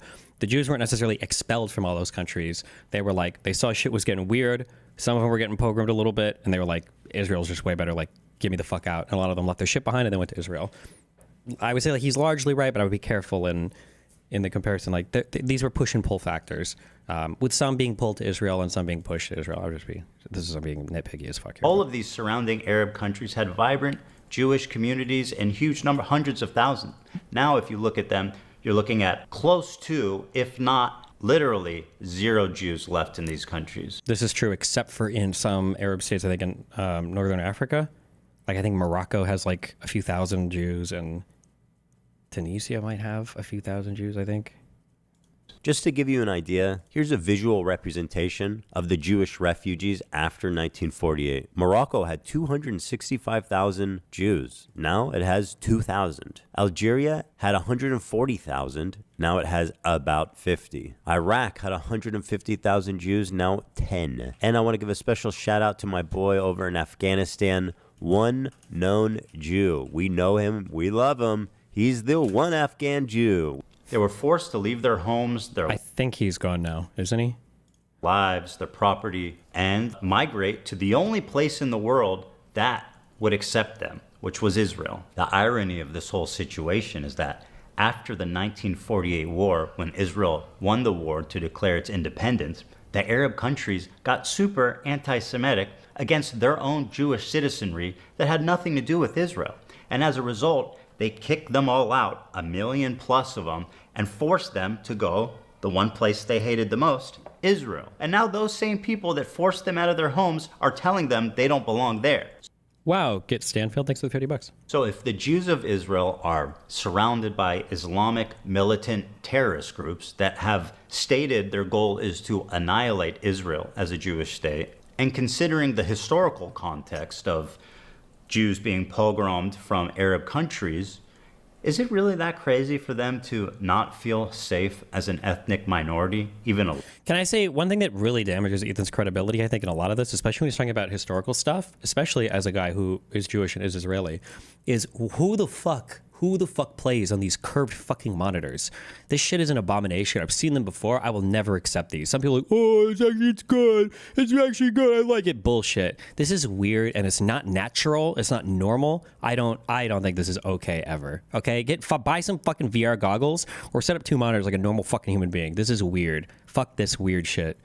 A little bit. And that's pretty much the entirety of our disagreement. Despite what you've read on TikTok and Twitter, I've donated $6,500 to a Palestinian charity after the war started. Hey, Ethan Klein, thank you for the dono. Ethan Klein gave $6,500. My goat. Thank you, Ethan. Condemned Netanyahu as a war criminal. They're led by Netanyahu, who should resign in disgrace and go to prison for being a war criminal. Called the West Bank settlements an abomination. Settlers in the West Bank are religious zealots, they're monsters, they're genocidal. I've even said the West Bank settlers are valid military targets. When you talk about like colonial settlers and stuff, like that's what's actually happening in the West Bank right now. And these people are more or less valid military targets, in my opinion. My only crime is wanting a 2-state solution instead of one, and thinking it's not okay to kill Israeli civilians. What are these froggen? Oh my God, wait, what? State solution. Bro, BFFR. Yeah, Ethan is right. We're dealing with Arabs here. He is so Islamophobic, Lamel. He is actually racist, Lamel. Lamel, the Arabs are so scary. Like, from the whitest woman ever, by the way. Okay. Instead of one, and thinking it's not okay to kill Israeli civilians.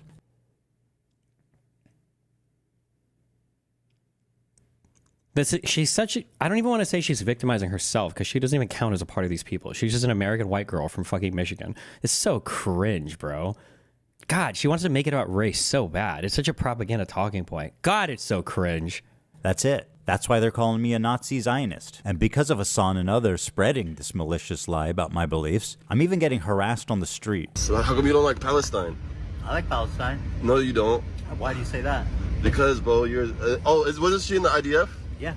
Oh, damn, that's crazy. Mandatory service. That's She's born sad. there. That's terrorism, bro. She was born there. That's sad. I feel bad for you guys. Ethan Klein, bro, you're ugly as fuck, bro. You're ugly as shit. You look like a rapist, bro. Look in the fucking... You look like a fucking rapist, Ethan.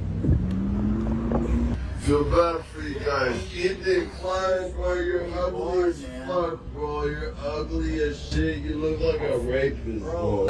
I'm tired of all these coward Americans in the South trying to act like they're so tough. Oh, I'm American. Oh, you don't even run your own country. You don't run your own country, bro. You don't run your own country. A foreign country named Israel runs your country. Oh my God, bro, I love you, Hasan. Can I give you a hug, bro? I'm so sweaty, bro. I love you, bro. Oh, and are they called, is it Kafea? These fucking, oh my God. Bro, I'm so sweaty. I love you, bro. I have to interview you. You're my hero, bro. I love you, bro. Bro, you're the coolest guy in the world, bro.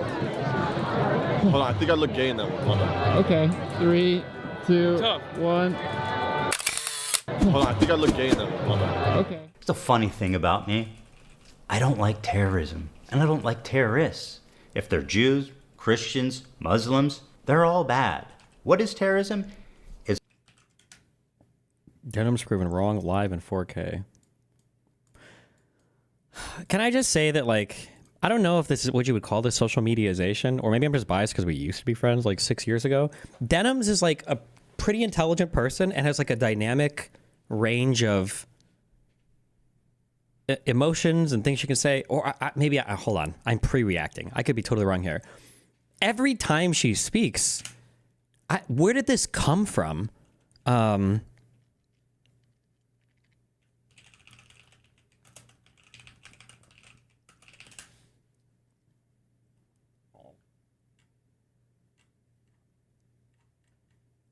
Fuck, hold on. No. It was on this. Did they just rename to?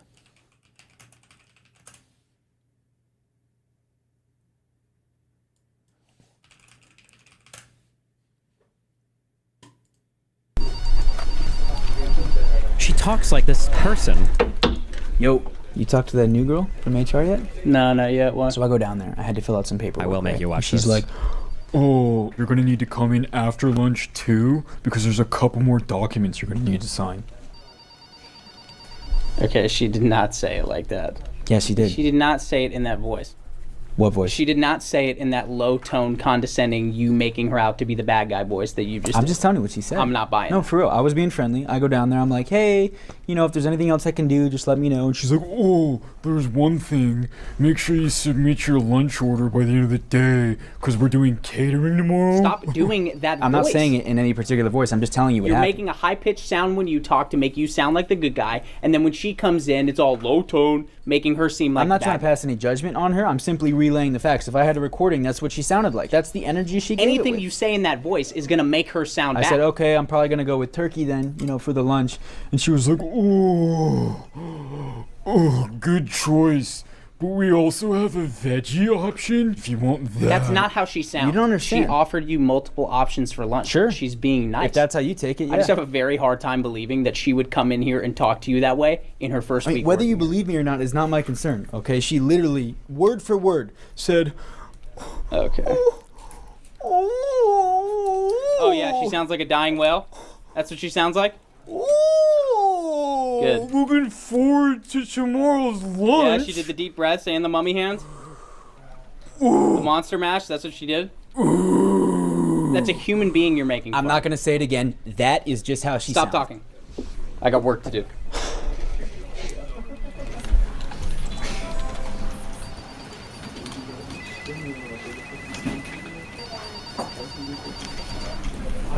Oh, this must be Courtney. Yeah, hi. And you must be Connor. I've heard so much about you. Just wanted to say thank you guys so much for being so warm and welcoming. It's kind of hard being the new girl at the... Like, she didn't always used to talk like this way back in the day. I don't know where, maybe I just did that whole setup to this and now she's not going to talk like that at all. Maybe she does have a normal voice. Who knows? Sad. Feel bad for you guys. Ethan Klein, bro, you're ugly as fuck, bro. You're ugly as shit. You look like a rapist, bro. You look like a fucking rapist, Ethan. Feel bad for you. Okay, can I just say really quickly, it's very obvious from the way that guy's talking he's a Sneeko fan. Like, I'm sorry, that language is not Hasan fan verbiage. Like, that's very clear Sneeko lexicon. Can we just be honest for just 2 seconds for just be real? Wallahi, that is not. Wow, God, no!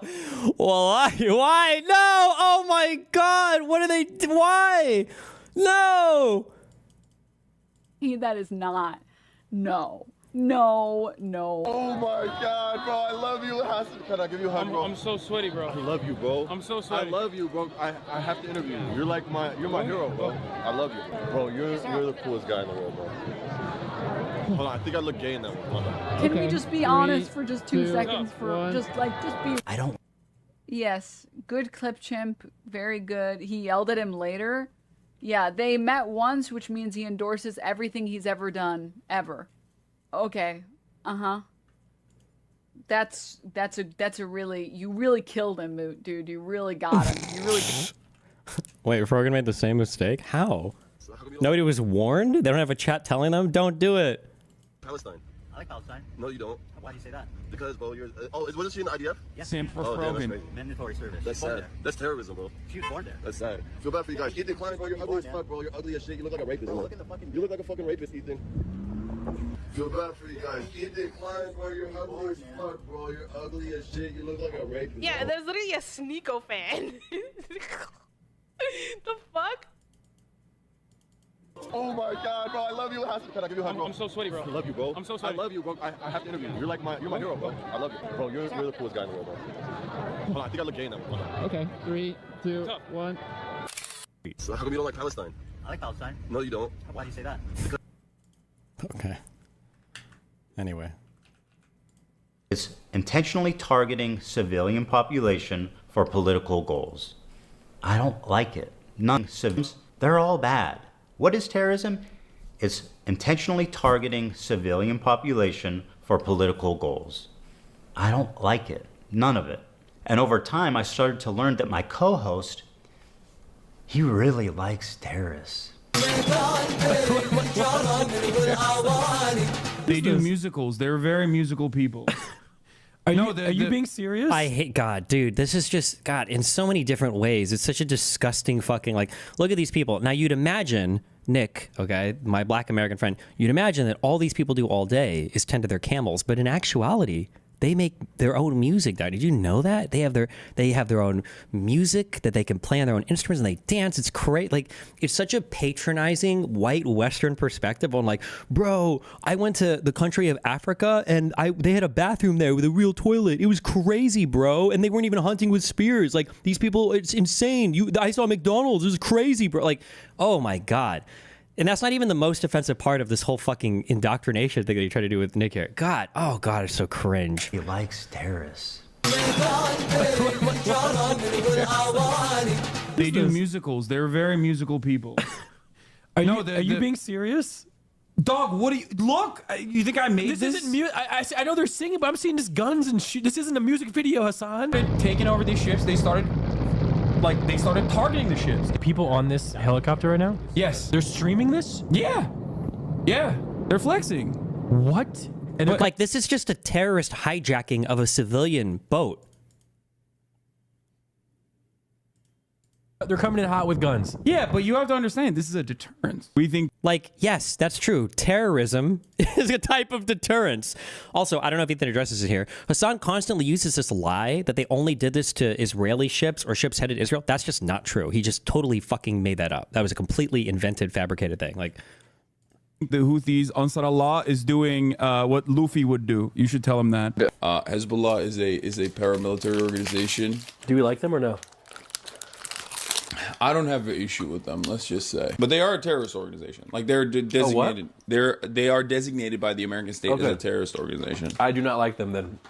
Well, he is regarded as a pretty brilliant a person in terms of like everything that he's done. Then I saw clips Rip like Bozo, this by the where way. Hasan is Not explaining anymore. how he's hiding his power level to funnel in normies into radicalization. I think that in the short term, in order to combat against that, you have to advocate for a much lighter form of propaganda.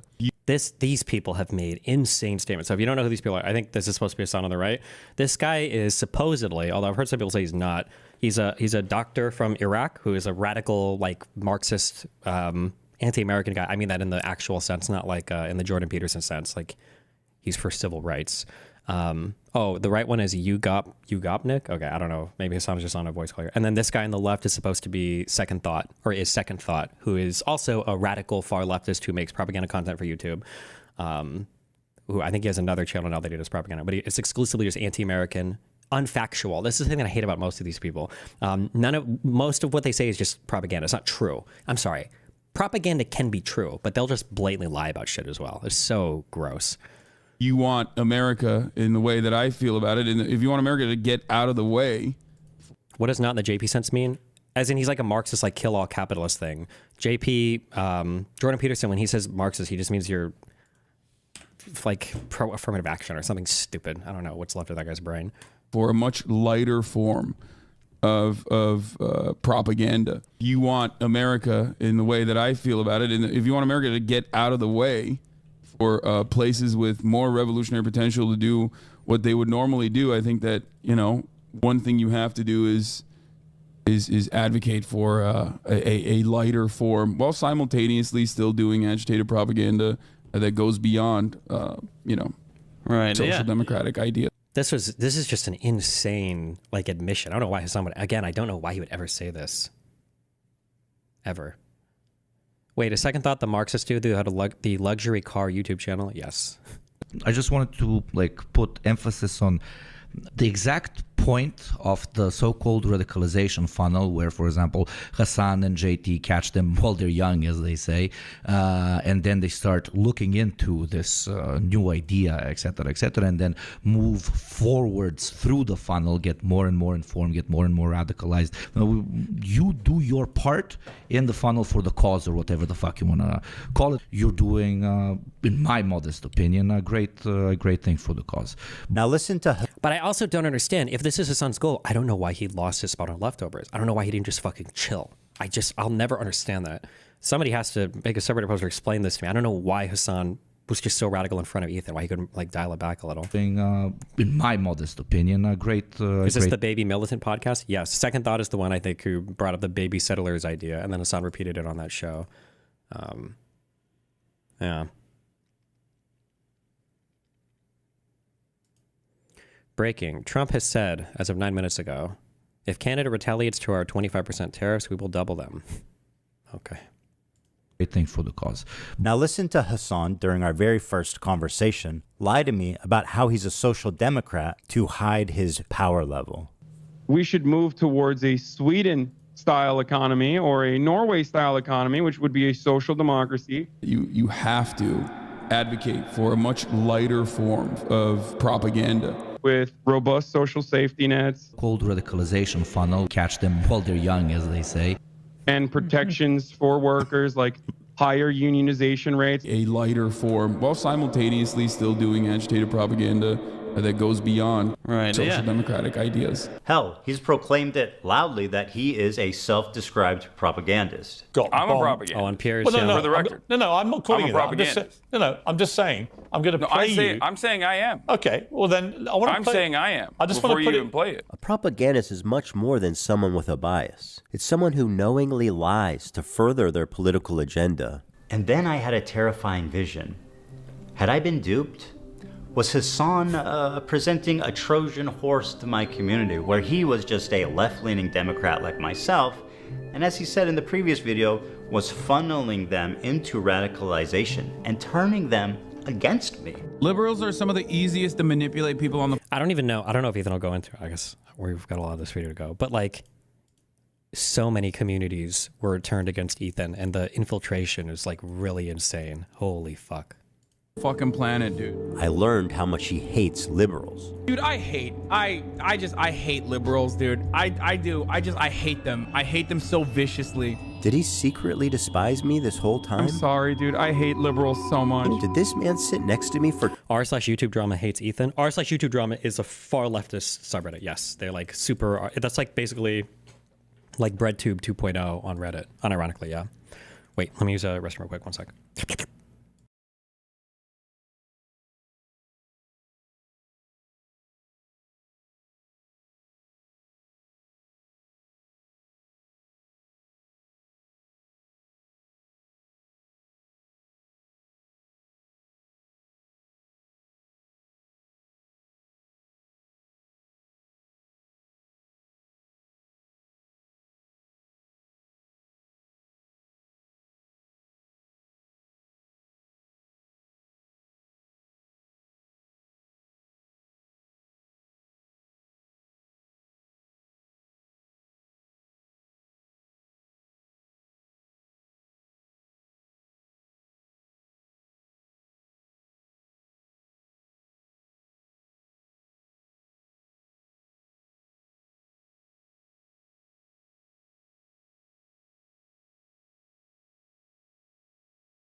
I'm past this part now, thank God. But the I feel like the scariest part of being sick is like the last day or two where everything smells like sickness. I don't know how to describe it. It just things have a smell when you're sick, and you're like, oh God, I have like the COVID permanent smell debuff.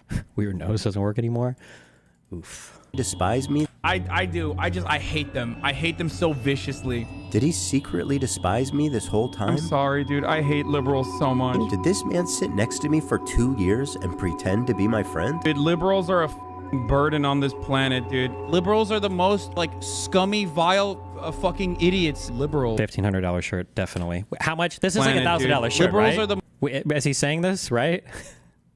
most like scummy, vile, fucking idiots. Liberals are incredibly stupid. I hate these petulant liberals, dumb fucking liberals. What else is someone this sociopathic capable of? Liberals are some of the easiest to manipulate people on the fucking planet. Was I being manipulated this whole time? That was my fear anyway. Regardless of his true beliefs, that broke my trust in him, and I pretty much ended the show immediately. And I felt guilty for my participation in mainstreaming Hasan. Wait, Ethan missed an important clip. Engage with I engage in drama all the time because my name is brought up regularly as a very effective means to galvanize an audience of like psychotic reactionaries who get a bump from that, so they will like tack me on to any kind of fucking drama happening with like content creators on the internet, which is a nuisance, annoying in and of itself. But like I rarely ever engage with like I would say like even liberal or leftist infighting because I think it's unproductive, I think it's harmful, I think it's stupid, and I think that even if I disagree with a content creator's worldview, even if I disagree with where they're coming from, there are always going to be people in their audience that might be a little bit more radical in their politics or ripe for radicalization, like those in the margins, who I would much rather have on my side than against me. Especially if they're like moving the needle in a direction in the United States of America that eases some of the burdens that the working class would experience. So that was that for this episode. I hope that you learned that Hasan is not just a saltsdem cuck. There is some actual complicated... Insane. And for that, I apologize. I should have done more research, and I should have looked more deeply into who I was getting in bed with before they gave me chlamydia. Does Hasan hate liberals more than Nazis? He seems like he shits on them way more than the far right, because liberals or SOCDEMs usually represent the establishment, and Nazis and communists, like in the Weimar Republic, are usually like trying to take out the establishment, right? It's the idea is that the liberals are running shit, and then we have to take out the liberal establishment. So you don't really question the other illiberal people as much. You just kind of like focus on the liberals.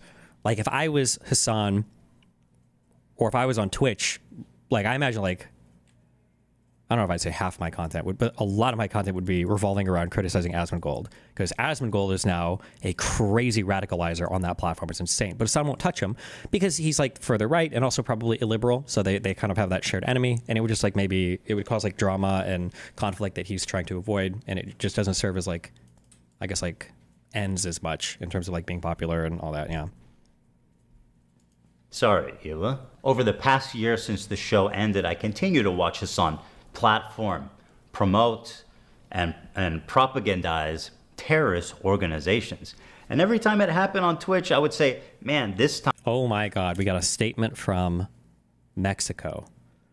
Rechazamos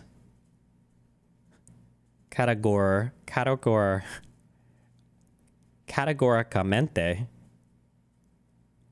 la calumnia que hace la Casa Blanca al gobierno de México de tener alianzas con organizaciones criminales, así como cualquier intención injerencista en nuestro territorio. Wait, hold on. We got to roll our R's. Territorio. I can't do that. I can't roll my R's. That's all I got. There you go. Okay. Give me the translation. Wait.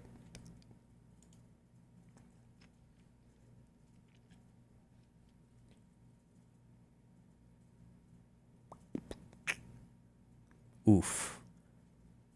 Oh, actually, wait. I will read this whole statement. Hold on.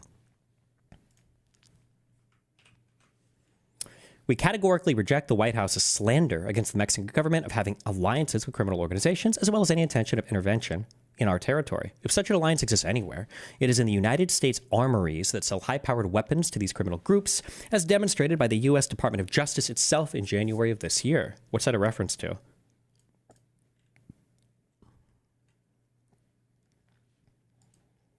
In 4 months, our government has seized more than 40 tons of drugs, including 20 million doses of fentanyl. It has also arrested more than 10,000 people linked to these groups. If the United States government and its agencies wanted to address the serious consumption of fentanyl in their country, they could, for example, combat the sale of narcotics on the streets of their main cities, which they do not do, and the money laundering generated by this illegal activity that has done so much harm to their population. They could start a massive campaign to prevent the consumption of these drugs and take care of their young people, as we have done in Mexico. Drug consumption and distribution is in their country, and that is a public health problem they have not addressed. In addition, the synthetic opioid epidemic in the U.S. has its origins in the indiscriminate prescription of drugs of this type authorized by the Food and Drug Administration, as demonstrated by the lawsuit against a pharmaceutical company. Good one. Mexico does not want confrontation, blah, blah, blah. To this end, I propose to President Trump that we establish a working group with our best public interest problems.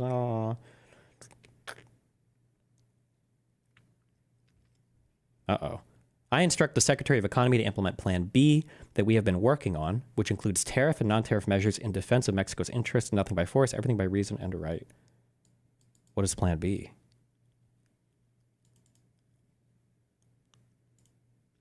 Cited report. Justice Department announces the ATF's publication of final volume of National Firearms Commerce and Trafficking Assessment. Gotcha.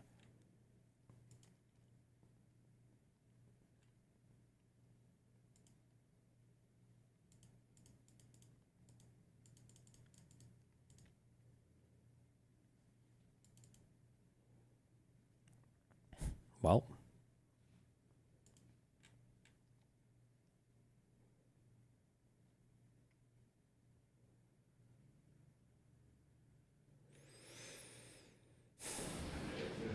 watch this real quick. Jesus.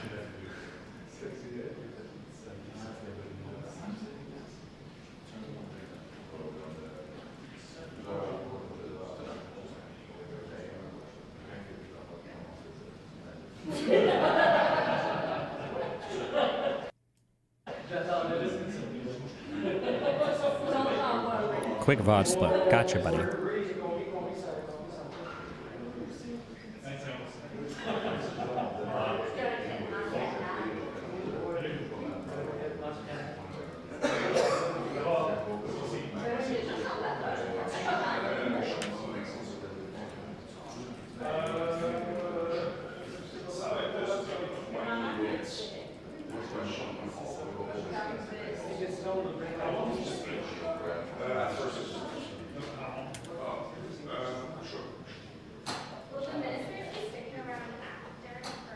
Careful, Trudeau. The Texas economy is larger than Canada's, and we're not afraid to use it. Excuse me. You're a state cuck. Governor, I don't think you have any say in international trade or anything, no?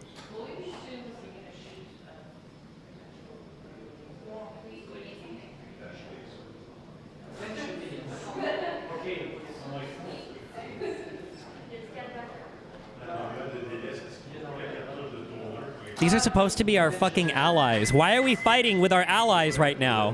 What the fuck? Why are we fighting with our neighbors? Hello? We're the United States of America. These are our friends. These are our neighbors. Jesus. Apparently it was moved to 9. I could be very wrong, though. I heard it on my TV.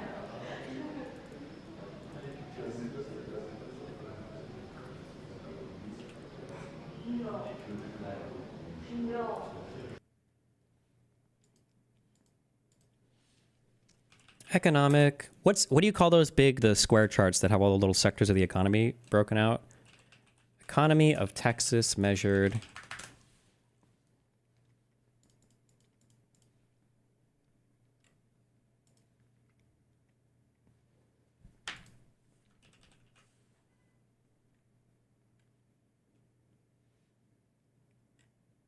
What am I talking about?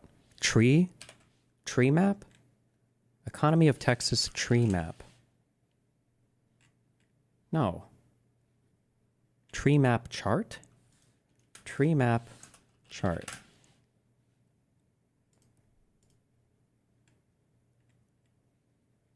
No. I'm thinking of the squares one. The boxes. Tradle.net.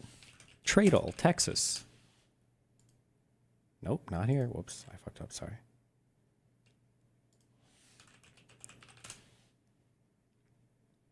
No, this is the... I mean, like, this shows the things, but... That's export tree map.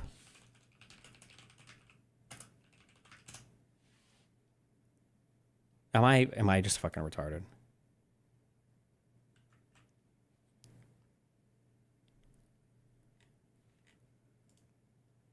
Yeah, who calls it a heat map? No, I'm thinking about this thing. No, it'll be like... You see the stock market represented like this sometimes, right? It's like this industry, and then it'll be like... Oh, somebody else has it. Thank you. Never mind. Oh, it is called a tree map. Okay, thank you.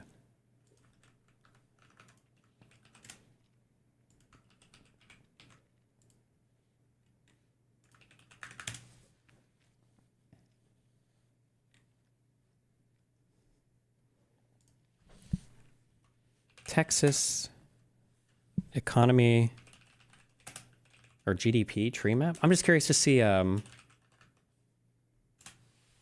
like, what do they make most of their money on? I guess their GDP and then their exports. Or I'm mainly curious about their GDP, I guess. This is all industry total. This is the same fucking thing that I clicked like a retard. Okay, whatever. I don't...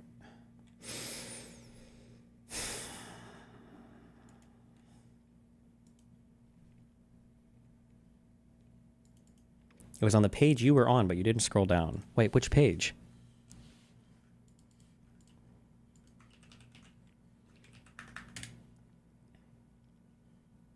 Oh, okay. These are just exports, right? Not the whole GDP?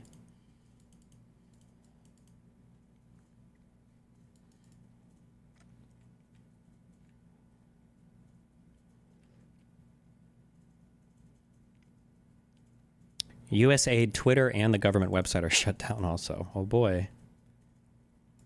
And then for GDP. It said Trudeau is coming in another 30 minutes? Okay.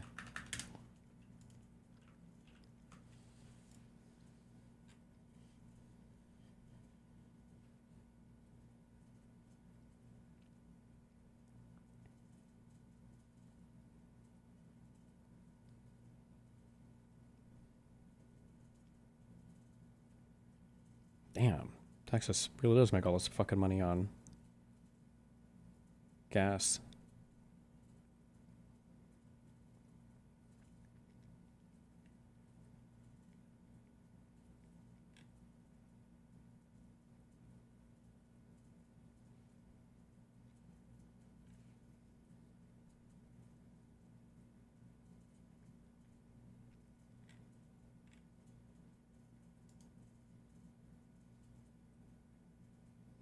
When you're looking at exports from a state level here, are these like international exports, or could these be things that the state is selling to other states?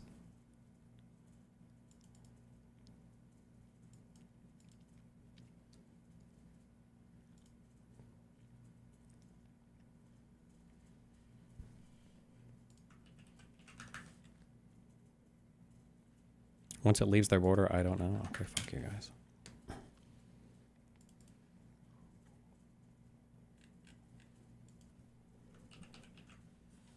CDC websites deleted. Multiple CDC websites and datasets related to HIV, LGBTQ people, youth health. Also, we just say LGB now, I guess. If it's LGB and not LGBT, why not can we just call them the gays now? Can we just do gays? Because like lesbian and gay, you say gay for women, gay women or lesbians. And then bi is basically, half the people think bi people are gay anyway. So why not just say gay? Do we need like LGB? That just feels weird. Youth health behaviors and more have been removed after the agency was directed to comply with an executive order from President Trump by 5 p.m. deadline. Wildest is taking down even HIV pages. Damn.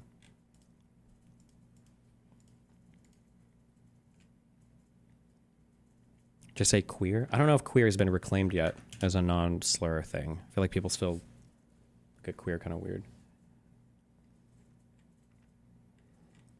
Texas and Canada, an integrated economy. Why did you link me this? How old is this fact sheet?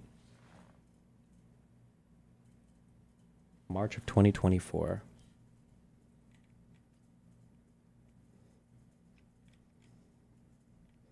Texas exports $36 billion and imports $37 billion from Canada. Damn. That's so wild. I can't believe...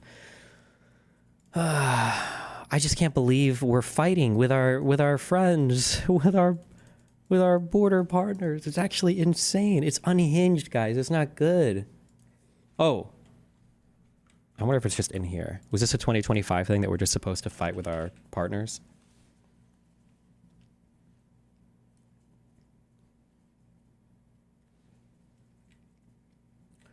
This is for DoD foreign military sales, minimize barriers to collaboration, decrease international traffic and arms regulations to facilitate trade with allies such as the UK, Canada, and Australia. Well, it's not this part we're doing. Jesus.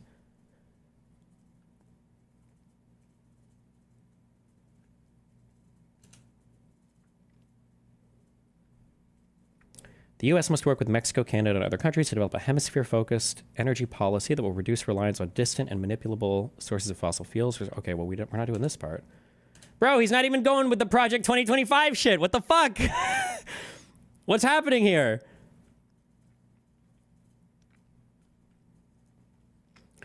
The U.S.-Mexico-Canada agreement contained the strongest and most far-reaching labor provisions of any free trade agreement, with protections and commitments to reduce labor abuses and raise wages. It also established new modes of enforcement.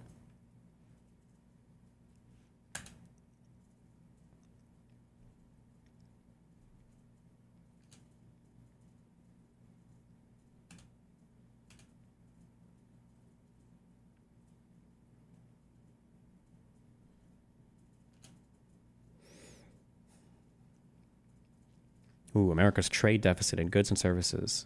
Oh, here Canada and Mexico are up there. Why is it? Bro, I hate my fucking country.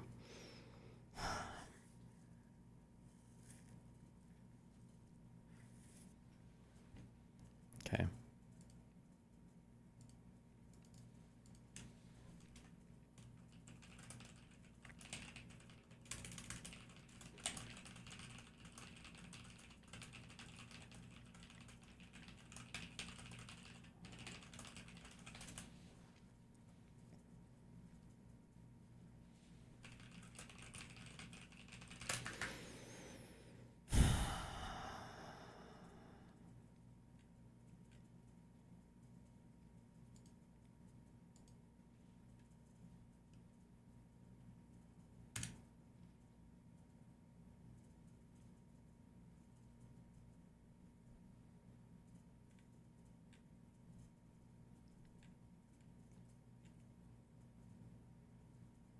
Damn, what is this? Tariff relief. When people try something repeatedly and it still doesn't work, they should stop doing it, especially when the consequences turn out to be just what conservative economists have long predicted they would be. With tariffs, the proper reform is not only to get rid of the individual tariffs that have backfired, but also to build institutional safeguards against future abuse. We are 5 years into the biggest experiment with tariffs since the Great Depression, and the results are in. The new tariffs raise consumer prices for ordinary Americans by about $1,200 per household every year and benefit only a small number of special interests. Yes, this is what tariffs do. Even Project 2025 people realize this. Steel and Steel and aluminum tariffs enacted on national security grounds angered allies. Beijing made not a single substantive reform in response to 4 rounds of tariffs plus an attempted Phase 1 agreement. The Biden admin has left the tariffs in place and is expanding them to pursue progressive policy goals. The first order of business for a new administration that is focused on American workers and consumers is to repeal all tariffs enacted under Section 232 of the Trade Expansion Act of 1962, and Sections 201 and 301 of the Trade Act of 1974. The president can do this unilaterally, and Congress can do it through legislation. The second order of business requires Congress to pass legislation repealing Sections 232, 201, and 301. The U.S. Constitution places all taxing authority with Congress and none with the president. Congress used those provisions of law to delegate some of its taxing authority to the president because it was having trouble passing clean tariff legislation in the 60s and 70s. Well, who is Trump getting this tariff thing from then? It can't be helping. It's not from Elon Musk, right? I imagine his car shit is getting fucked. It can't be from any of the big domestic people. Like, who the fuck Who gave him this tariff talking point? I'm so confused. Time, surely he went too far, and someone's got to do something. But as the time went on, nothing happened, and his views got more and more radical and more disturbing. I feel it's my obligation, after mainstreaming someone like Hasan, to take this on. And so it was war. Nuclear war. I stand before you following the footsteps of intellectual giants. One thing we've as been hearing nothing for weeks. but a simple man. Now, A is simple that the man left who understands needs a Joe right Rogan? from wrong. Yeah. Oh, okay. You're an sometimes important, that's all that influential matters. voice to a The lot of Democratic people. Party can- I'm an idiot. I'm a dumb What? Okay. bimbo. I don't know what I'm talking about. And there are some things I've gotten numb to this. I'm like, it's not. It's as a matter of fact, I seek it out now because I make content out of it. I think it's funny and fun. And there are baby settlements as well. Can you just shut the fuck up, bloodthirsty, violent It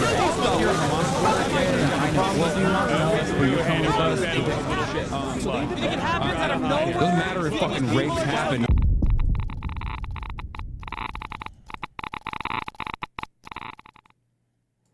Wait. Sean's not a lumberjack. He's a Chippendale dancer.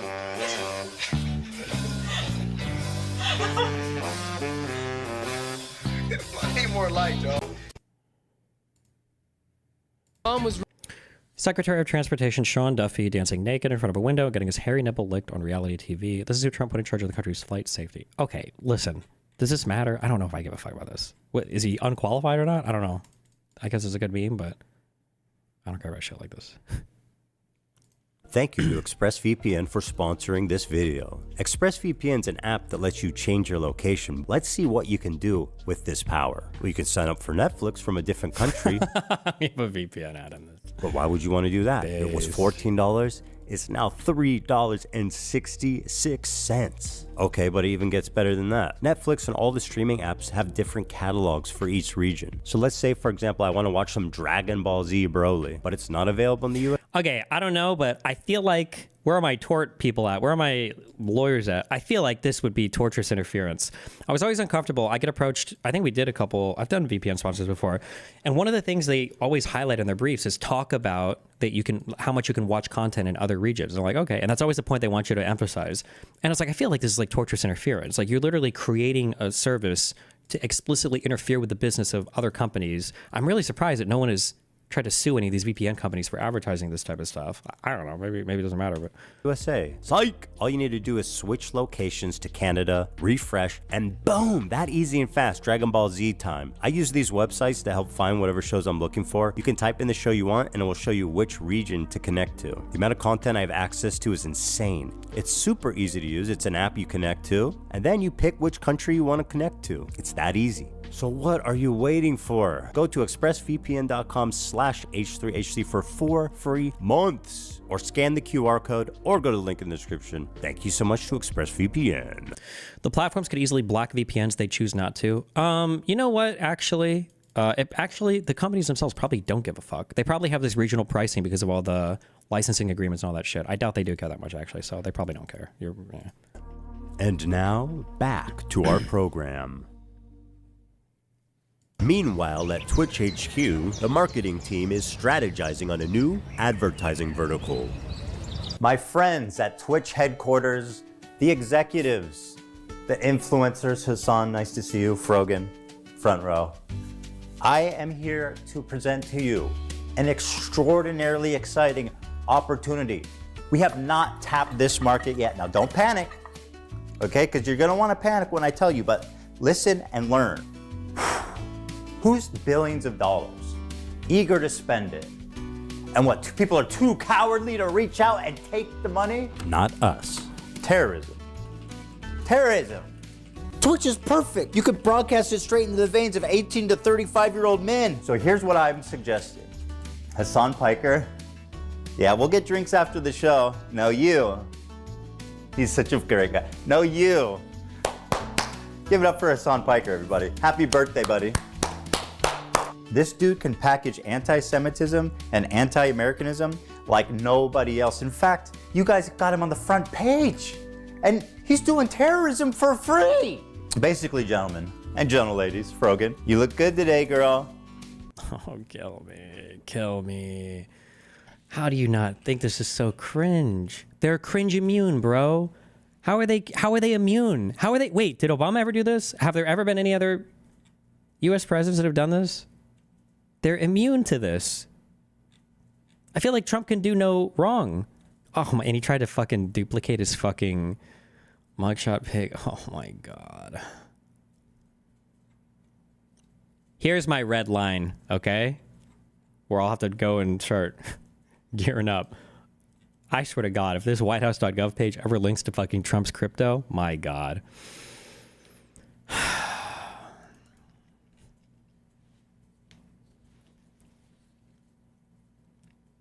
I heard that he removed General Milley's portrait.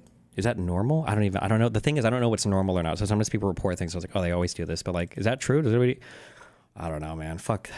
Girl, you look good. Great job on that Arab tier list. That was good. How much we get for that? Yo, you got 10 million from Qatar for that? That's what I'm talking about. I'm talking about Twitch. Here's the thing. With help from people like Hasan, terrorism is like in the eyes of the beholder, right? They're not terror. From where? At the Pentagon? There's like, they have like all the, is it the Joint Chiefs of Staff heads portraits or whatever up? And I think they, at Pentagon, a missing portrait and fears of an upheaval. Milley's portrait removed from Pentagon hallway. It's hard to tell just where retired General Mark Milley's portrait once hung the Pentagon's prestigious E-ring hallway, alongside all the former chairmen of the Joint Chiefs of Staff. Painters on Tuesday spread a fresh coat to hide the holes that showed where it had been mounted until its sudden removal following President Donald Trump's Monday inauguration. Poof, he's gone.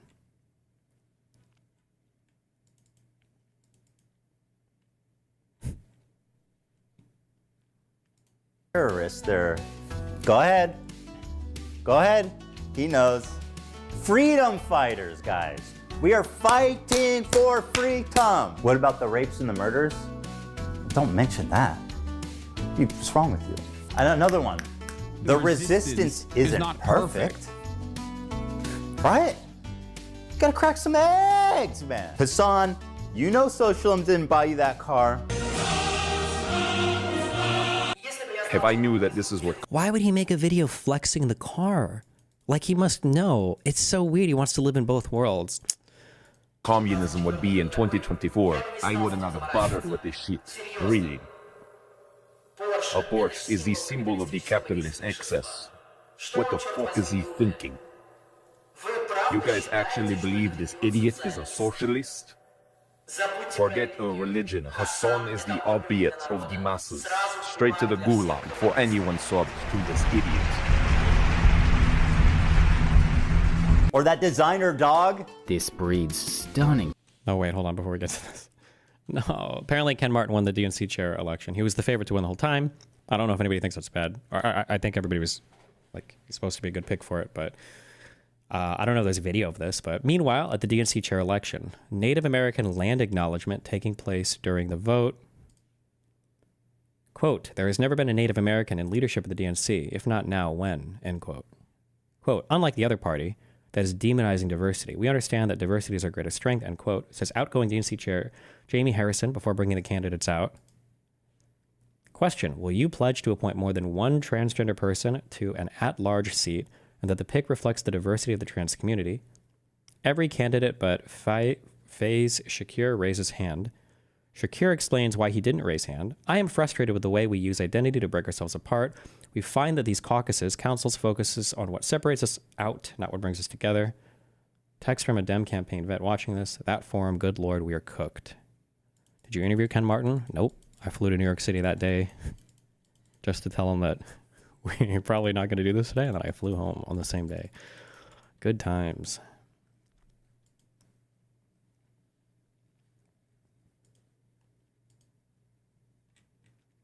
Why, can we just not right now? This, like Canada's already being destroyed, okay? We don't have to absorb their land acknowledgements. Jesus.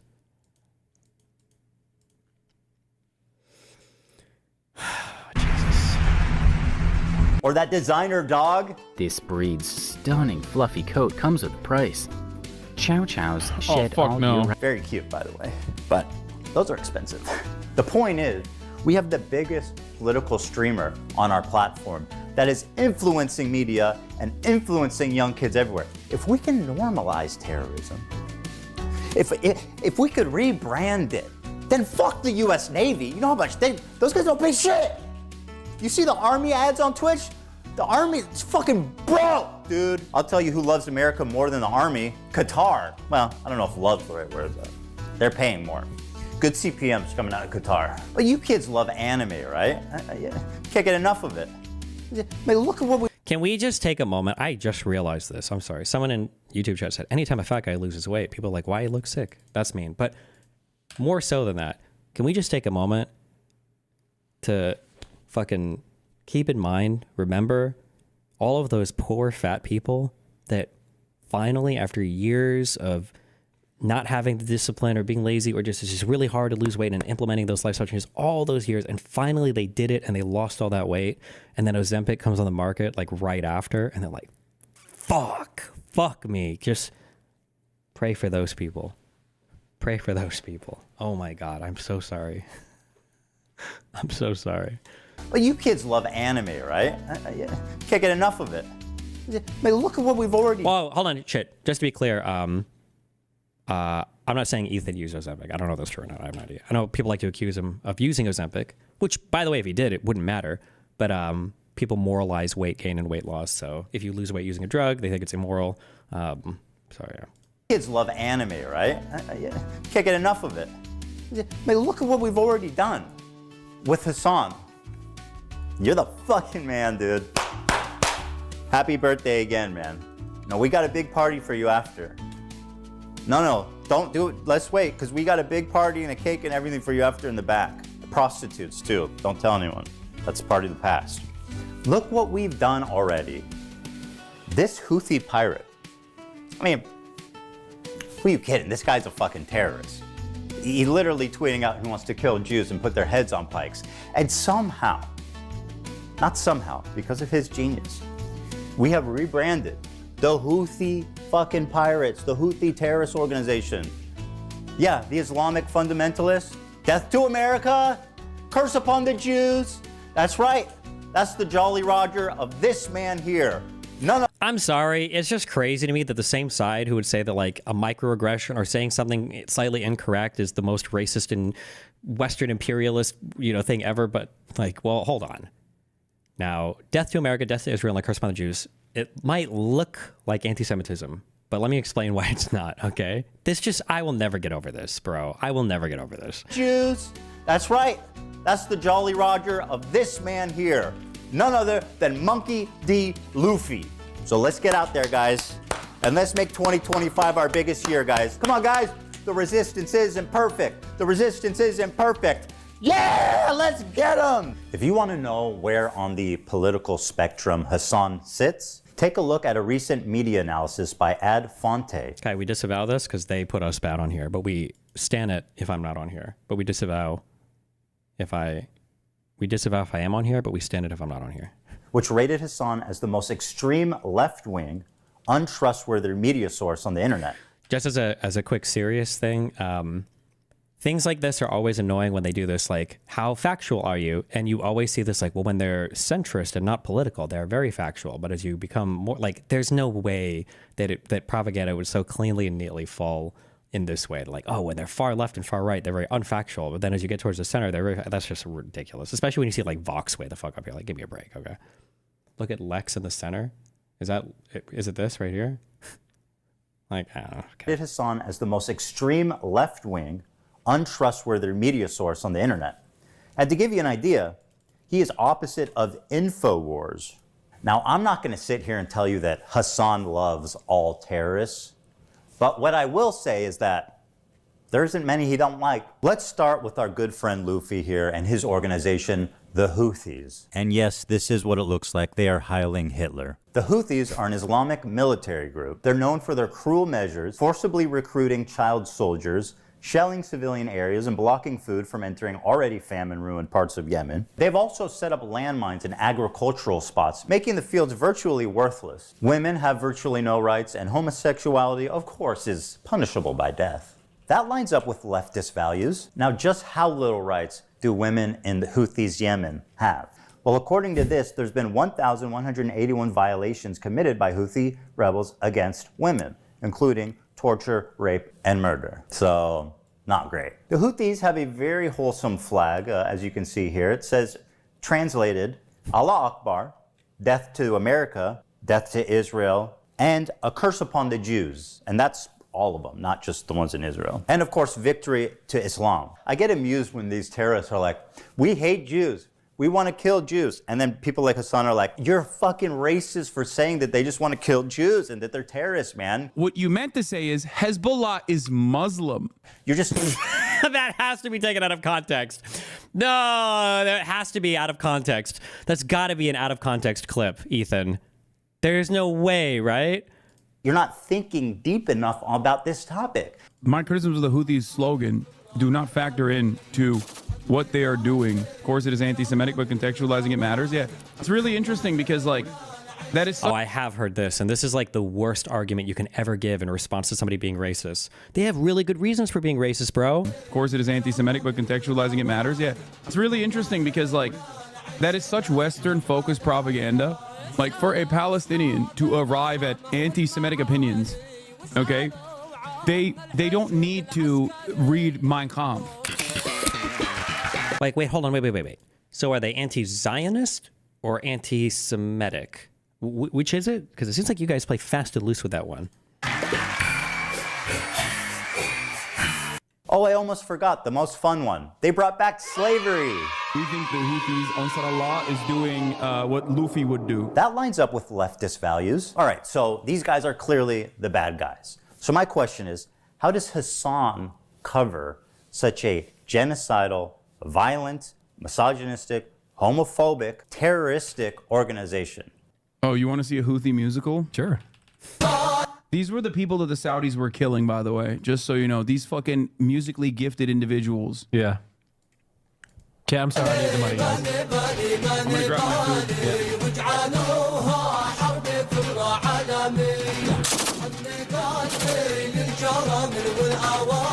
I'm so confused. What is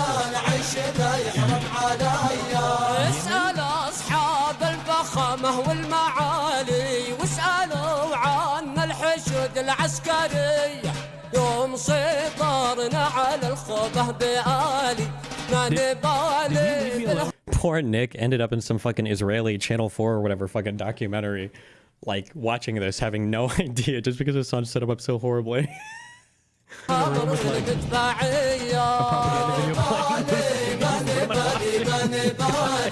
That's right, my friend. Hasan just played straight-up terrorist propaganda without even being there to analyze it. Surely this must be against terms of service. Twitch does not... Can you at least admit this goes insanely hard and should be a stream intro? No, it sucks shit. The nasheeds or whatever, if you want to do like fucking terrorist-sounding music, those are way better.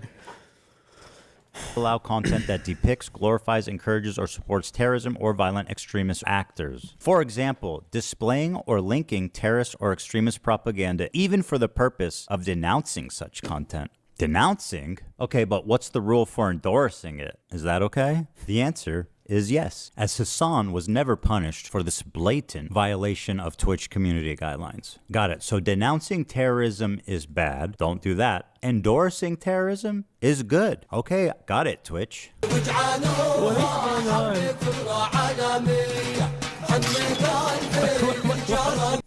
Oof. Those German references. Is there a piano near? Yeah, it's over here. I don't know why it's not playing though, but it's over there. Can you explain this? This is a 3-minute video of... What do you mean a music video? When you said music video, I'm expecting like, bad example, Chris Brown dancing, you know? No. They do like, they do musicals. They're very musical people. Are you being serious?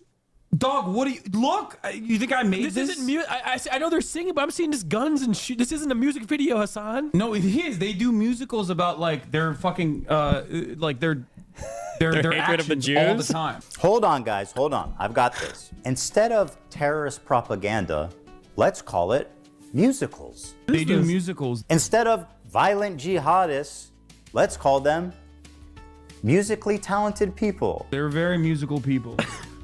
Are you being serious? Guys, let's just use our brains. Fiddler on the Roof, Wicked, Alexander Hamilton, man. There's no reason we can't put these Houthis on Broadway. Well, they go, listen, you want to fucking bring a ship through here? We're going to take it. So that's exactly what the Houthis start doing. They start fucking sending in helicopters onto fucking ships. Bro, they fucking, look at this. They got the Palestinian flag that they painted under the helicopter with the Yemen flag. They fucking they start overtaking the ships. And like, I hate that it's all so funny and crazy that this is just like a joke, but like, this is, I feel like I've said this a billion times before. Like, this is just so disgusting. He's legitimately doing terrorist propaganda to a guy trying to radicalize his audience with his already radicalized audience on a platform largely oriented around like children's content. This is unbelievably wild. And he's showing an actual propaganda video made by terrorists as they hijack a civilian ship, a civilian shipping vessel. Like, it's just, this is like insane. Like, it's actually insane. They're like, guess what, dog? No more trade to Israel. If you are sending ships into Israel, if you are owned by an Israeli subsidiary, if you're owned by an Israeli corporation, we're going to take over your ship. You cannot fucking use this trade route anymore. Guess what, bitch? It's our fucking territorial boundary, and we're going to enforce this until you stop doing genocide in Gaza. None of that was true. They just did it to every ship passing through, but okay. Wow, Nuke, thanks for the 5 good memberships. Don't the Houthis still hold hostages years later from some ship? I don't know if the Galaxy Quest... Is it Galaxy Quest? Why do I feel like that's like an old console? Did they ever release these people? I have no idea. So let's... Galaxy Leader? Let's review his claims. His first claim is that the boat is headed for Israel. It's not. It's going from Turkey to India. Oh, Next claim is nice. that it's owned by an Israeli company. It's not. It's being chartered by a Japanese company, and the boat's owners are registered in the Isle of Man. I'd like to remind everybody that the crew that's kidnapped in this video has been missing for over a year now with zero updates on their health, whereabouts, or... Wait, hold up. Release of Galaxy Leader crew members, January 23rd, 8 days ago. Today, we welcome the long overdue release of 25 crew members of the MV Galaxy Leader, hailing from Bulgaria, Mexico, the Philippines, Romania, and Ukraine. United States telegraph from the Sultanate of Oman. Sultanate? Wait, what? Oman? Did something? What the fuck?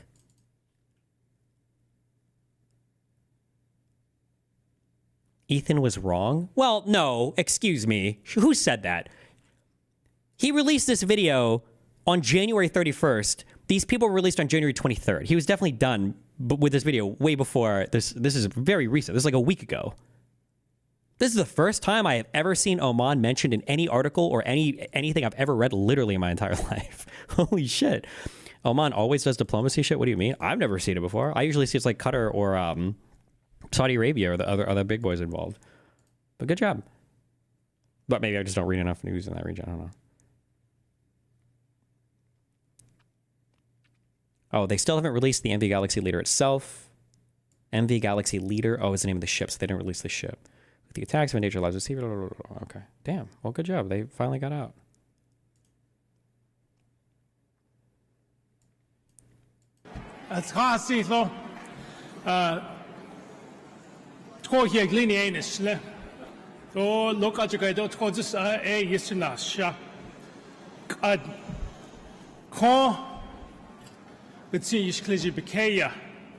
Na kosten will yegi a ba a here that needs in.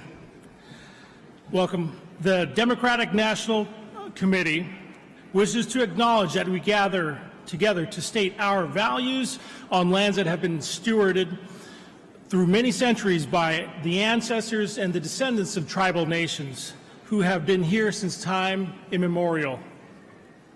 We honor the communities native to this continent and recognize that our country was built on indigenous lands and hope. We're cooked, boys. Never mind. Okay, we've always got 2028, not 2026, 2028. Okay.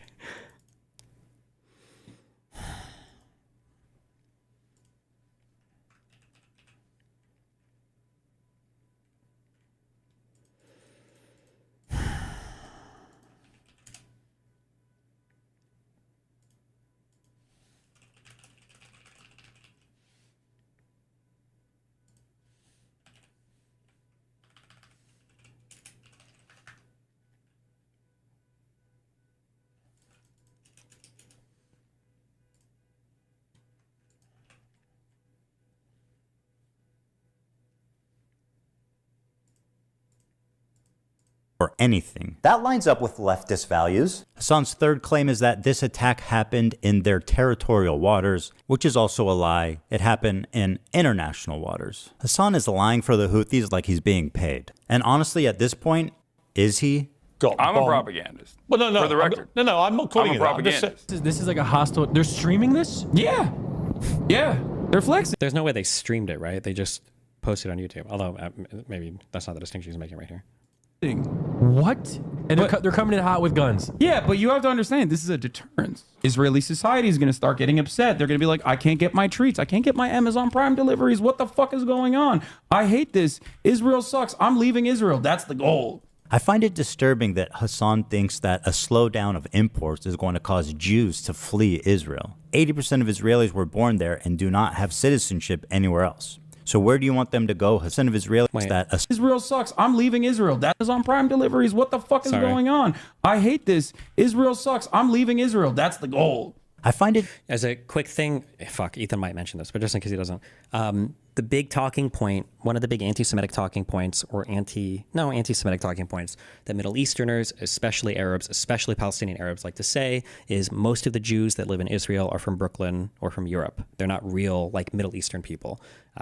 Ethnically, this is just not true. After all of the mass migrations and exoduses that happened in the past, the majority of Jews living in Israel are from the Middle East. But people like to just say that as a way to say that they don't belong in that region or they need to go back to where they came from. It's disturbing that Hasan thinks that a slowdown of imports is going to cause Jews to flee Israel. 80% of Israelis were born there and do not have citizenship anywhere else. So where do you want them to go, Hasan? Back to Poland or back to the Arab countries they were forced out of? Israel sucks. He does say that somewhere, yeah. I'm just saying that Hasan is not just making a mistake here. That's a very intentional talking point that's supposed to demonstrate that Jews don't belong in this region. Yeah. I'm leaving Israel. That's the goal. By telling the Jews of Israel to go back where they came from, Hasan attempts to deny Jewish heritage in the Middle East. He's kind of saying He characterizes them not as indigenous, but as white colonizers. Yeah, this true. is despite the fact that 60% of Jews in Israel are actually native to the Middle East. This is wild. So these guys did all of this, right? They did all of this. Is that their helicopter? Yeah. That looks like a legit helicopter. It is a legit helicopter. This is wild. So they take it over, they take it over, they take it over, and they tell the people in the ship, usually like mostly Filipino people, Filipino crews, and they're like, all right, well, we got no problems with you, but you're coming with us, we're taking over the ship. What an incredible way to characterize having a gun in your face. Hasan is asking We got no problems with you guys. us not to believe our own eyes as we watch terrorists hostilely kidnap the crew. We got no problems with you, but you're coming with us, we're taking over the ship. And once again, the crew is still MIA for over a year, prisoners to a terrorist organization. But don't worry, guys, Hasan says they have no problem with them. They're like, all right, well, we got no problems with you, but you're coming with us. Held hostage for over a year, by the way. This is a 3-minute video of what do you do in music video? When you said music video, I'm expecting like, are you being serious? I know they're singing, but I'm seeing just guns and shit. This isn't a music video, Hasan.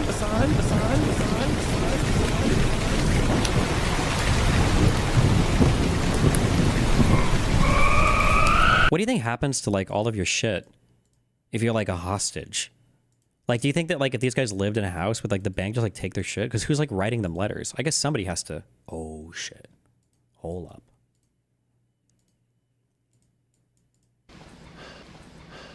Bonsoir. Good evening. Today, the United States informed us they will be imposing 25% tariffs on Canadian exports to the United States and 10% on Canadian energy. A decision that, should they elect to proceed with, should take effect on Tuesday, February 4th.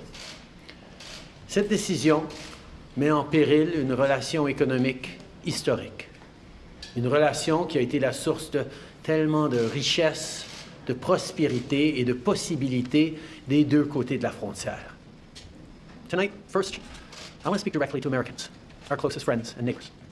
This is a choice that, yes, will harm Canadians, but beyond that, it will have real consequences for you, the American people. As I have consistently said, tariffs against Canada will put your jobs at risk, potentially shutting down American auto assembly plants and other manufacturing facilities. They will raise costs for you, including food at the grocery stores and gas at the pump. They will impede your access to an affordable supply of vital goods crucial for U.S. security, such as nickel, potash, uranium, steel, Potash? and What's aluminum. that? They will violate the free trade agreement that the President and I, along with our Mexican partner, Mineral. negotiated Fertilizer. and signed a few years ago. Okay. Damn. But it doesn't have to be this way. As President John F. Kennedy said many years ago, geography has made us neighbors, history has made us friends, economics has made us partners, and necessity has made us allies. That rang true for many decades prior to President Kennedy's time in office. The fact that he's saying all this in terms of like, big tariffs. I don't know what they do. I don't care. I'm tariffing them until we make all the cars. And in the decades since, Buy my crypto. from the beaches of Normandy to the mountains of the Korean Peninsula, from the fields of Flanders to the streets of Kandahar, we have fought and died alongside you. During your darkest hours, during the Iranian hostage crisis, those 444 days we worked around the clock from our embassy to get your innocent compatriots home. During the summer of 2005, when Hurricane Katrina ravaged your great city of New Orleans, or mere weeks ago, when we sent For the water fires bombers of California. to tackle the wildfires in California. During the day the world stood still, September 11th, 2001, when we provided refuge to stranded passengers and planes, we were always there, standing with you, grieving with you, the American people. Together, we've built the most successful economic, military, and security partnership the world has ever seen. A relationship that has been the envy of the world. Yes, we've had our differences in the past, but we've always found a way to get past them. As I've said before, if President Trump wants to usher in a new golden age for the United States, This is like getting a scolding from a better teacher. path Well, he's. is to partner with Canada. I think he's going to announce to tariffs, punish us. retaliatory tariffs, but we'll see. Canada has critical minerals, reliable and affordable energy. He has to announce stable them. democratic I feel like he institutions, has to. shared values, and the natural resources you need. Canada has the ingredients necessary to build a booming and secure partnership for the North American economy, and we stand at the ready to work together. Let's take a moment to talk about our shared border. Our border is already safe and secure, but there's always more work to do. Less than 1% of fentanyl, less than 1% of illegal crossings into the United States come from Canada. But hearing concerns from both Canadians and Americans, including the American president himself, we're taking action. We launched a $1.3 billion border plan that is already showing results, because we too are devastated by the scourge that is fentanyl. a drug that has torn apart communities and caused so much pain and torment for countless families. How much can Canada really hurt the United States? I think Canada, is our largest trading partner, aren't they? Across Canada, just like in the United States. A drug that we too want to see wiped from the face of this earth. A drug whose traffickers must be punished. So, quite a bit. As neighbors, we must work collaboratively to fix this. Unfortunately, the actions taken today by the White House split us apart. The problem is I feel like these countries have to work together against the United States, like Canada and Mexico especially, because they're part of the same trade agreement. We're all part of this post-NAFTA US, Mexico, Canada trade agreement. I feel like Mexico and Canada should work together to tariff the US and say, hey, listen, this is what's going to happen until you fix your shit. Because if they all try to do this unilaterally, the US can win because we're bigger than any of them individually. We can probably endure more, especially with how strong the economy's been set up in the US, probably more than Canada can attacking us. Instead of bringing us together. Tonight, I am announcing Canada will be responding to the U.S. trade actions with 25% tariffs against $155 billion worth of American goods. Damn. This will include immediate tariffs on $30 billion worth of goods as of Tuesday, followed by further tariffs on $125 billion worth of American products in 21 days' time to allow Canadian companies and supply chains to seek to find alternatives. Jesus. Ce soir, j'annonce la réplique du Canada. Des tarifs douaniers de 25% sur 155 milliards de dollars de marchandises américaines. Dès mardi, 30 milliards de dollars de produits américains vont être touchés par ces tarifs et dans 21 jours, pour donner le temps aux compagnies canadiennes de trouver des options alternatives, ce sera le cas pour 125 milliards de dollars de marchandises de plus. Like the American tariffs, our response will also be far-reaching and include everyday items such as American beer, wine, and bourbon, fruits and fruit juices, including orange juice, along with vegetables, perfume, clothing, and shoes. It'll include major consumer products like household appliances. The issue is that I don't know if, again, we're playing on different playgrounds here. There's different rules going on. Well, because I was going to say, I think MAGA will suffer. I think for Democrats, if you made life worse for us, we would be like, okay, well, what the fuck do we need to do to change this? But if you make life worse for MAGA, they'll be like, oh, as long as they're suffering more than we are, I don't give a fuck. That's the challenge. But not all Trump supporters feel that way. You just have to discourage 1% or 2% from voting, and you basically win, I guess. So it's not like you have to convert even a double-digit percentage of them. You just have to do 3 or 4%, and then it's over, I guess. But furniture and sports equipment, and materials like lumber and plastics, along with much, much more. And as part of our response, we are considering, with the provinces and territories, several... or motivate non-MAGA voters, or motivate independents from actually, or more Democrats, dipshitocrats from actually going out and voting, yeah.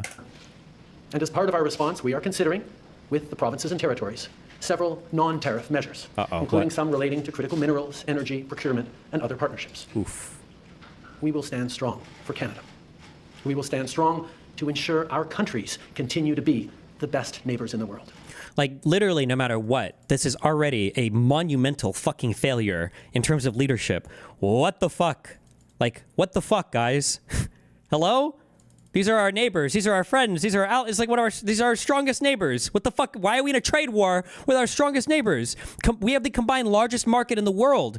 I'm pretty sure it's even larger than the European Union is the U.S., Mexico, Canadian market, right? What the fuck, guys? With all that said, I also want to speak directly to Canadians in this moment. And we're not even 2 weeks into his presidency. I'm sure many of you are anxious, but I want you to know we are all in this together.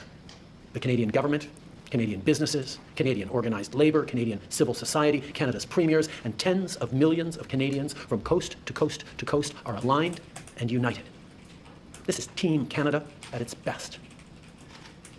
Plus tôt aujourd'hui, j'ai parlé avec les premiers ministres de toutes nos provinces et territoires. On est unis et solidaires. Ils ont tous appuyé notre approche. On est aussi alignés pour faire tomber les obstacles qui freinent le commerce entre nos provinces et territoires et rendre ça plus facile pour les consommateurs de choisir les produits de chez nous. Il y a quelques minutes, je me suis entretenu avec Mme Sheinbaum, la présidente du Mexique, notre autre partenaire nord-américain, qui a lui aussi été la cible de tarifs douaniers aujourd'hui. On s'est engagé à travailler ensemble pour y faire face. Il s'agit d'une menace qui vise l'ensemble du pays. He talked to Mexico? Wait, is he not just repeating shit in French that he says in English? Why would he say different things in the other language? That's bullshit. Et ça m'a fait chaud au cœur de voir autant de nos leaders répondre à l'appel et s'engager pour qu'aucun Canadien Wait, he says the same in French and English? Oh, well, fuck you. soit laissé pour compte. Notre gouvernement va être là pour les Canadiens. On va être là pour vous. Please stop repeating this bullshit argument. The only rational argument I've heard is that Trump wants to get more favorable import deals from Canada and Mexico, but obviously that is the worst way to do it. It can't be that everything is on the table for every negotiation. That's not how the real world works. People don't treat you seriously when you do that. You can't go into your office with your professor arguing about your last test score, and when he's like, well, what are we going to do? How are we going to negotiate this? You want to do extra credit? And then you open your vest, you have a vest full of fucking grenades, and you're like, I probably won't do it, but like, I'll blow this whole motherfucking building up if you won't give me fucking 10 points on that final, dog. You can't do that. You cannot negotiate this way. This is brinksmanship of the worst degree. We're past brinksmanship now. Now we're getting retaliatory terrorists from our largest trading partner and our closest friend and dearest ally in the entire fucking hemisphere. What the fuck? Même chose, en même temps, j'ai quelque chose à vous demander. Je vous demande d'être solidaires les uns des autres.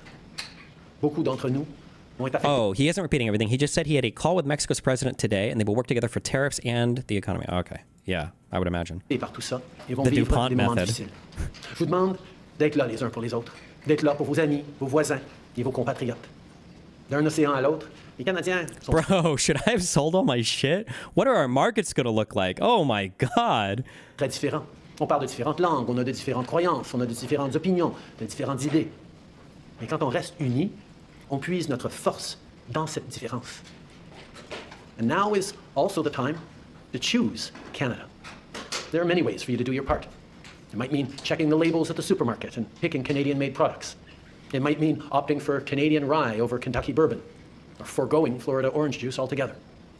It might mean changing your summer vacation plans to stay here in Canada and explore the many national and provincial parks, historical sites, and tourist destinations our great country has to offer. C'est le temps de choisir des produits d'ici et d'appuyer des entreprises d'ici. D'appuyer nos producteurs agricoles, nos manufacturiers, nos travailleurs, nos entrepreneurs, nos artistes. It might mean doing all of these things or finding your own way to stand up for Canada. In this moment, we must pull together because we love this country. We pride ourselves on braving the cold during the long winter months. We don't like to beat our chests, but we're always out there, waving the maple leaf loudly and proudly to celebrate an Olympic gold medal. On a notre propre identité, notre propre histoire et nos propres valeurs. Les Canadiens sont accueillants, ouverts, novateurs, ambitieux. On préfère régler nos disputes avec diplomatie, mais on est prêt à se battre quand c'est nécessaire. Canada is home to bountiful resources, breathtaking beauty, and a proud people who've come from every corner of the globe to forge a nation with a unique identity worth embracing and celebrating. We don't pretend to be perfect, but Canada is the best country on earth. There's nowhere else that I and our 41 million strong family would rather be, and we will get through this challenge, just as we've done countless times before. Together. Thank you. Merci. Vive le Canada. Trump said he's going to increase tariffs if Canada responds. What's the end game here? Who blinks first? I mean, like, I don't know. I feel like their governments are probably more stable than the U.S. government, but I don't know if stability is a favored trait here. I have no idea. All right, so we'll take 20 minutes of questions, 20 minutes de questions. Because Trump said explicitly in his tariffs, Trump literally said that he left open the possibility, not the possibility, he would raise them if they retaliated. And he knows they're going to retaliate. They have to. So I don't... Une question, one follow-up, une question à suivre. Merci. Bonsoir, M. le Premier ministre Raymond Fillon de TVA. Est-ce que vous avez parlé ou tenté de parler avec le président Trump aujourd'hui ou dans les derniers jours? Ça fait depuis l'inauguration que j'essaie de rejoindre le président. J'espère pouvoir lui parler bientôt. It's been since the inauguration that I've been reaching out to speak with Donald Trump. I hope to speak with him sometime soon. Dans son décret qu'il a signé aujourd'hui, M. Trump menace le Canada d'augmenter encore plus les tarifs s'il y a des mesures de rétorsion. Vous annoncez des mesures de rétorsion ce soir. Certains vont se demander est-ce que c'est pas risqué, est-ce que ça risque pas d'envenimer la situation? On va toujours faire ce qui est nécessaire pour défendre les Canadiens, défendre nos intérêts. On est en train de répondre avec un ensemble de mesures fortes mais appropriées et on va continuer d'être là pour défendre le Canada, les Canadiens et notre avenir. Bonsoir, M. Trudeau. Vous avez mentionné Someone said, have you been able to talk to Trump? And he said no, but he wishes to. Like, these are failures of leadership.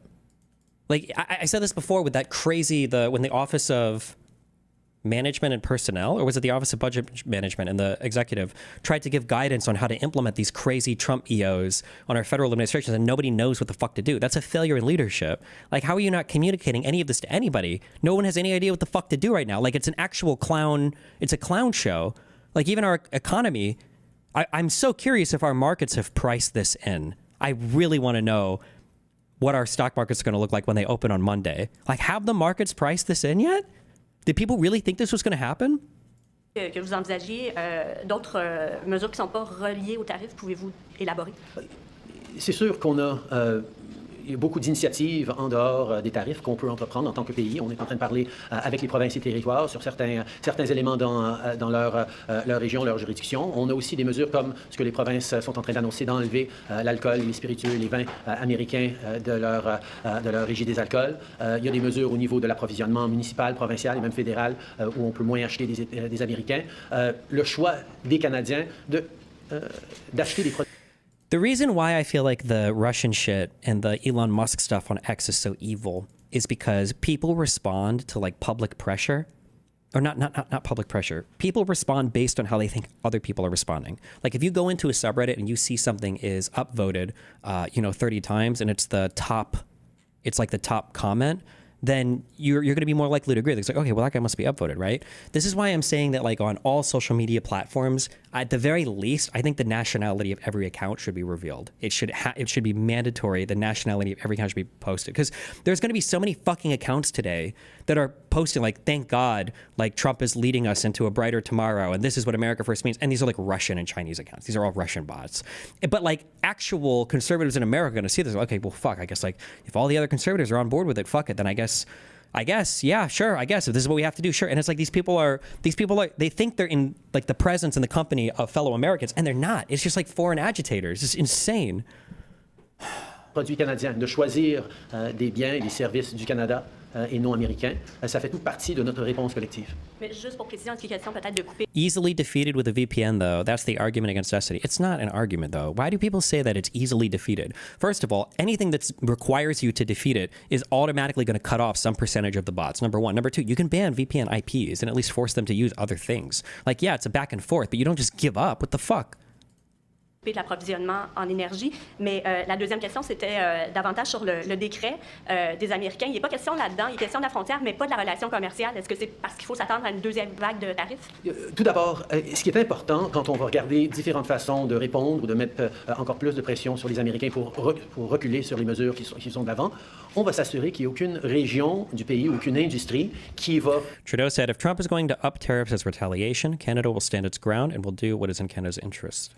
Porter un plus large fardeau, un plus lourd fardeau que d'autres régions. On sait qu'il y a certaines industries, dont l'industrie pétrolière, qui ont un grand impact aux États-Unis, mais on va s'assurer que toute réponse qu'on va faire va être équitable à travers le pays, parce qu'on ne veut pas que ce soit seulement une région ou une partie du pays qui paye le plus pour défendre tous les Canadiens, et c'est quelque chose, un principe sur lequel tous les premiers ministres sont d'accord. Est-ce qu'on peut s'attendre à une deuxième vague? C'est ça aussi la question. Sur l'enjeu une deuxième vague, dans quel sens? Dans le décret, il n'est pas question de la relation commerciale. Il est juste oui, tout à fait. Ces tarifs d'aujourd'hui sont ancrés. Will this affect literally every aspect of the economy or just certain sectors? If you think that China is an important trading partner, Mexico and Canada together, I think are like 6 times the amount of trade that we do with China. And we tariffed China as well. So even China has been tariffed as well, just 10% though instead of 25%. Like the total trade we do with Canada is, I exaggerated a little bit. But Canada and Mexico together is going to be twice as much as China. And China was tariffed too. So we don't know what the retaliatory tariffs are. And for the European Union as well. So yeah, these are huge trading partners. These will affect every single part. These will affect every single part of the country. It was never about money also. It was never, ever about, it was never about money, and it was never about the cost of eggs. It was never about the economy. Like,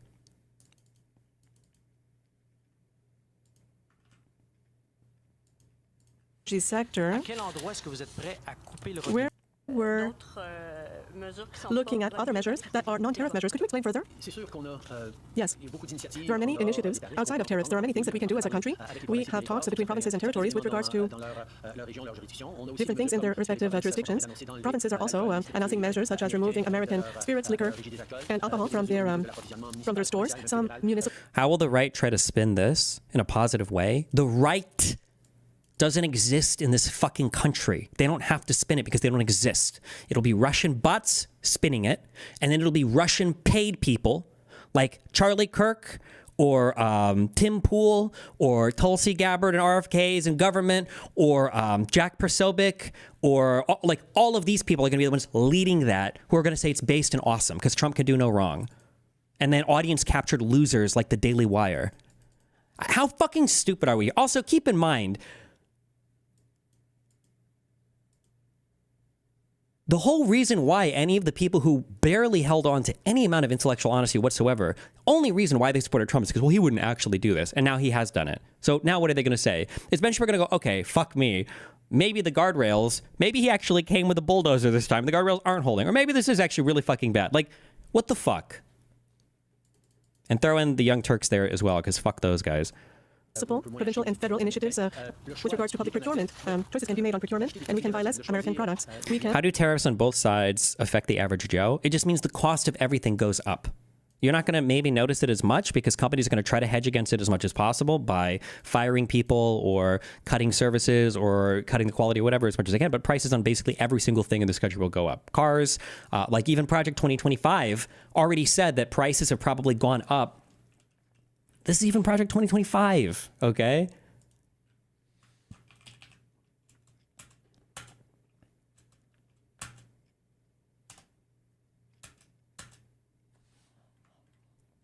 This is before Trump was in office. We are 5 years into the biggest experiment with tariffs since the Great Depression. The results are in. The new tariffs raise consumer prices for ordinary Americans by about $1,200 per household every year and benefit only a small number of special interests. That's what tariffs do.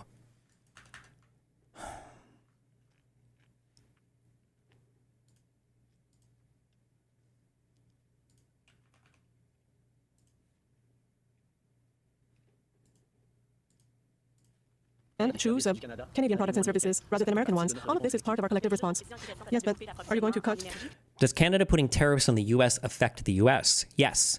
When Canada puts tariffs on the United States, what that means is that when somebody is exporting something from the U.S. to Canada, a Canadian has to pay an import tax on that thing. So in effect, it doesn't mean that they're going to pay the import tax. What it actually means is they're just going to order it from some other place. So if I could buy it for $10 from the United States, or I could ship it from Europe for $11, and now I've got a 25% import tax on the US good, it's not that I'm going to buy less from the US, and it's not that I'm going to buy the same and pay a 25% import. I'm just not going to buy from the US, and I'm going to shift all of my consumption over to Europe. So then it hurts our export market, which hurts our domestic markets, which also tariffs are just fucking horrible. It's just bad. It's just bad. Tariffs are just not good for your economy. It's just the worst thing you could do. The energy supply? The second question is this. It has to do with the executive order coming from the Americans. They talk about the border, but they don't talk about the trade relationship. Is it because we can expect a second wave of tariffs? Well, first of all, what is important is that when we're going to look at different ways to respond or to exercise some pressure on Americans so that they'll back down on these tariffs, we're going to make sure that there is no region in the country, no industry that will bear a greater burden than the red another. states. We know that there are some industries that will bear a greater burden than another. Oh. We know that there are some industries, such as the oil industry, that has a huge impact in the U.S. But we're going to make sure that that our retaliatory measures will be equitable. We don't want to be one region or one part of the country to pay a stronger price for the defense of all Canadians. Wait, why? That's retarded. Man the fuck up. Target conservatives, bro. What the fuck? Well, or maybe not. No, actually, no. Never mind. I am in support of equitable. I changed my mind immediately. Fuck them. Fuck Democrats. Fuck the people that didn't vote. Make them suffer too. You're correct. It should be on everybody. Fuck them. And this is a principle on which all the premiers agree. Can we expect a second wave of tariffs? That was a question. On the issue... Is he talking about Canada? Oh, he means like where are the tariffs going to be in Canada? Oh, maybe that could be the case as well. Okay, sure. Of a second... He should have... He should target all the sectors in the U.S. though, because it needs to motivate Democrats as well as conservatives. Wave of tariffs? Of tariffs, because in the executive order, they don't talk about the trade relationship. They talk about a second wave of tariffs. Well, today's tariffs are rooted in the concern of the president with regards to fentanyl. The reality is that Canada represents a very small percentage of the fentanyl challenge in the U.S., and we're prepared to work with them to solve this issue in our communities as well as theirs, in as much as we can. There's an investigation on our trade relationship that is underway in the U.S. system, and this will end on April the 1st. At that point, they will make other decisions. In regards to actions we might take in terms of responding to the American trade action, there are a number of different industries and regions of the country that can have greater leverage over the United States. One thinks of the oil industry, for example. What is extremely important for me, and I think for all the premiers, is that no one region of the country or one industry carries a larger burden than anyone else in standing up for Canada. We need he's to all repeating be it. in this together. This only works if Canadians are fully united from coast to coast to coast to stand up for this extraordinary and beautiful country. And that's why, as we look at different measures, including non-tariff measures that we might move forward on, we will not be moving forward on issues that further divide the country, which is why we're working with all premiers to look at different ways we can encourage the Americans to step back from these trade actions. Do you think it's bullshit that all Canadian prime ministers must be able to speak French? No, I think Quebec is probably an important part of your country, and that's part of the buy-in, I guess, that they have to remain part of it, and you guys don't all fucking descend into chaos. Radio-Canada. So to be clear on this, tariffs on natural gas and oil are 10%, but for the rest of products, 25%, because the U.S. needs our oil. They need many other things from our energy sector. Where are you prepared to shut the tap off? Well, yes, of course, Americans need our natural gas. They require our oil, our critical minerals, but they also need automobile parts. They need agricultural products. They need our cement, our softwood lumber, and there are many things that Canada produces and that we sell at a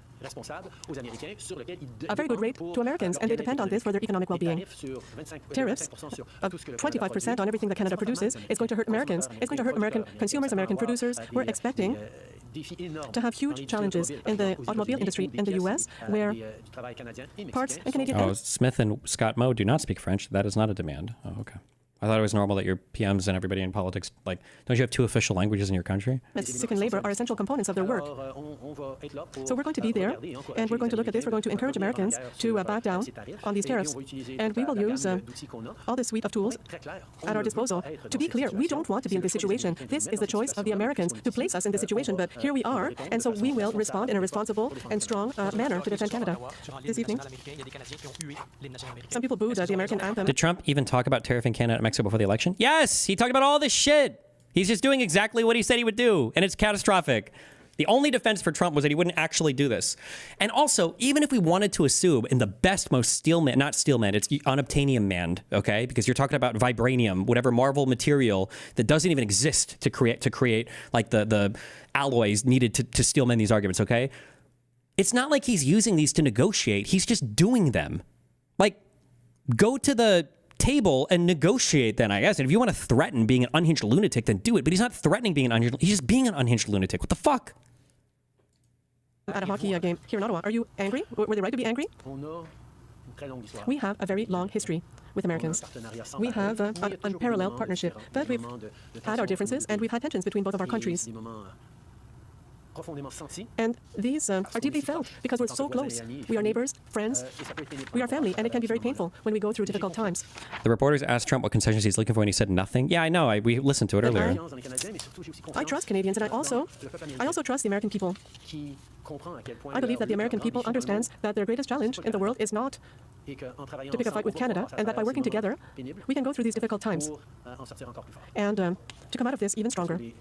I think that Canadians perhaps don't understand why Americans are targeting their best friend and their closest ally and partner rather than targeting other countries in the world. 25% of tariffs on $155 billion of U.S. goods. Jesus Christ. I think Canadians are a little... What are the total U.S. exports? Total U.S. exports 2023. I should be looking this up. Was about $3 trillion. And we still don't know. Well, Mexico is going to be tariffing stuff. The European Union will probably be next if we start doing that. For no reason. There's not even any reason for this. Like, Russia is invading and destroying Ukraine right now. And we're engaged in trade wars with allies for no reason. There's literally no reason for this. Nothing is even happening right now. This is 1 day ago. Mr. President, is there anything China, Canada, and Mexico can do tonight to forestall your implementation of tariffs tomorrow? No, nothing. Not right now, no. Not a negotiating tool? No, it's not. No, it's a pure economic. We have big deficits with, as you know, with all three of them. That's such a stupid fucking... And the thing is the deficits are probably going to decrease, I guess, because we're just going to trade less. And is he going to think it's a victory? And in one case, they're sending massive amounts of fentanyl, killing hundreds of thousands of people a year with the fentanyl.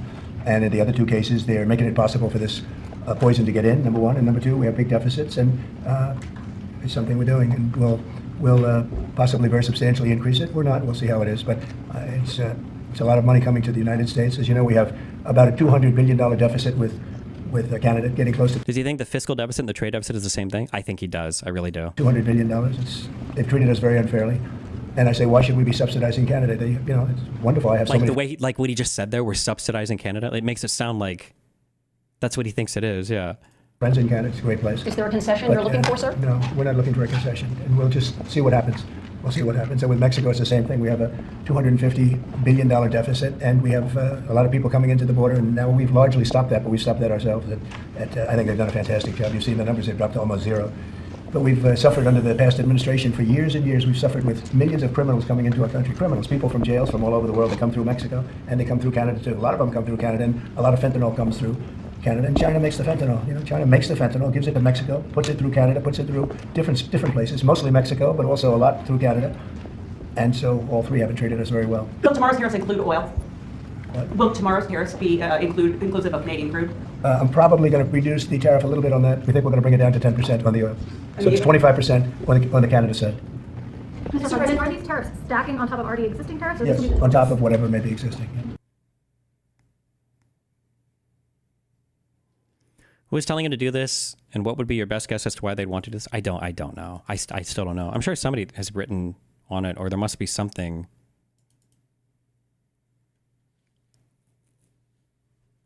I have no idea.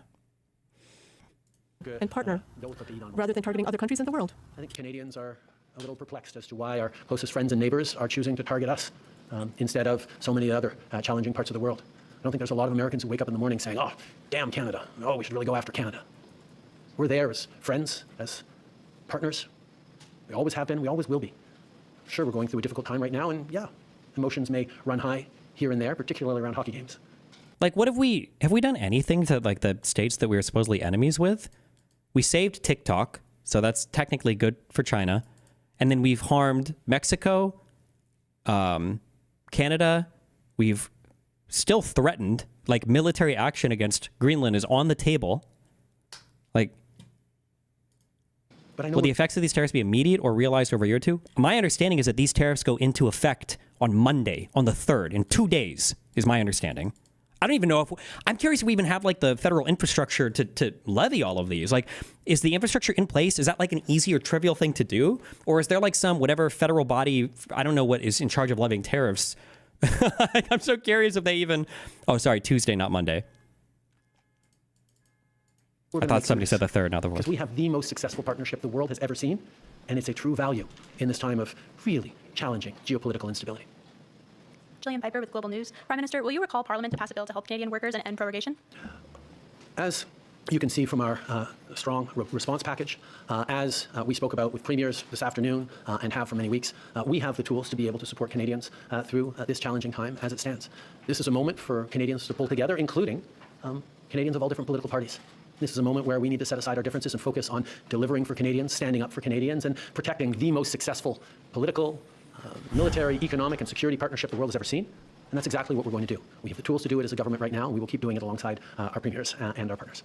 A member of the Canada-U.S. Council, Lana Payne, today said that an ally would not act this way, and therefore the U.S. is no longer Canada's ally. Do you agree with that? Like I said, I think there are going to be people who are upset and even hurt by what's gone on here. But I have faith. I have faith in Canadians, but I also have faith in the friendship between... Why are targeted tariffs better than blanket tariffs? Targeted tariffs are worthless. Blanket tariffs are better because if you do a targeted tariff, you'll just import from another place. So they do nothing except for fuck over a person. In my mind, somebody can tell me why I'm wrong. I feel like a targeted tariff is basically just a sanction. But somebody can tell me if I'm not understanding that. Canada and the United States. It has gone through challenging times before, but we always make it through because we've been able to count on each other for over 150 years, and we will continue to be able to do that long into the future. This is a friendship that has stood the test of time, and despite challenges that we can work on and we will work on together, we will continue to be friends and neighbors. Prime Minister, you said earlier that you're not going to move forward on measures that would further divide the country. Does this mean that blocking energy exports is fully off the table? It means that any conversations around further measures, particularly involving one industry or one region of the country more than another, is something that we're going to do carefully and thoughtfully and with the full partnership of regional leaders, provincial premiers, businesses. No one part of the country should be carrying a heavier burden than any other. We're in this together. We're all going to stand together, and we'll be there for each other from coast to coast to coast. And President Trump said in the executive order that it's about the border and fentanyl. Do you think that this is what it's about? No. Trump has to declare some kind of national emergency to have the authority to do this, and fentanyl is just the thing that he's chosen. He doesn't actually give a fuck about fentanyl. That's just the legal loophole he needs in order to enact the tariff. One of the strongest, more secure borders in the world between Canada and the United States. As I said, less than 1% of fentanyl going into the United States come from Canada. Less than 1% of illegal migrants going into the United States. He has to respond to the talking point because it's the talking point, but that's just... come from Canada. That doesn't mean there isn't more to do. And that's why we've invested $1.3 billion in strengthening our borders. And we're seeing over the past number of weeks, past couple of months, the numbers significantly decrease at the border already. We are making progress in working together, including sending joint teams over to China to talk about the precursor chemicals that get developed into fentanyl all across North America. There are things that we can and must do together, and I understand the preoccupation the American president has with fentanyl deaths. We share those preoccupations. We've seen far too many communities across our country devastated by toxic drug supplies, by fentanyl. Wait. What? Hold on. Canada at 20% tariffs on 155 billion of U.S. goods. The American president. Canada's own 25% tariff on 30 billion to start on Tuesday. Has with fentanyl deaths. On 24% tariffs on other 120 billion on 21 days. We share those preoccupations. We've seen far too many communities across our country devastated by toxic drug supplies, by fentanyl, by opioid addictions. We have taken action over the years, but we're happy to do even more with the United States to counteract this horrific tragedy. That's why we have committed to doing even more and working alongside. But this trade action against Canada is not the best way we can actually work together to save lives. Good evening, Prime Minister. Stephanie Taylor of the National Post. What does it tell you about your relationship with President Trump that you've been trying to get a hold of him and he hasn't been speaking with you? I think this is a time where we've all remarked on just how active President Trump has been in engaging with a wide range of topics in his first weeks in office. As you all know, I've had many, many good and substantive conversations with President Trump over the past months where we've highlighted the work that we can do. Our ministers and officials have been engaging, in many cases like today, multiple times a day with their counterparts to talk through these issues, to move forward on areas of mutual concern. We will continue to engage, and I will continue to be there to... This is all over fentanyl? No. Don't misunderstand. The law that Trump is drawing from in order to tariff requires him to state a national emergency before he has the power to tariff a particular thing. Otherwise, tariffs are supposed to be the purview of Congress. So he's just saying, oh, well, fentanyl, I guess, is the issue. So he can declare an emergency around fentanyl, blame Canada for it, and then that gives him the power to levy the tariffs unilaterally without having Congress do it.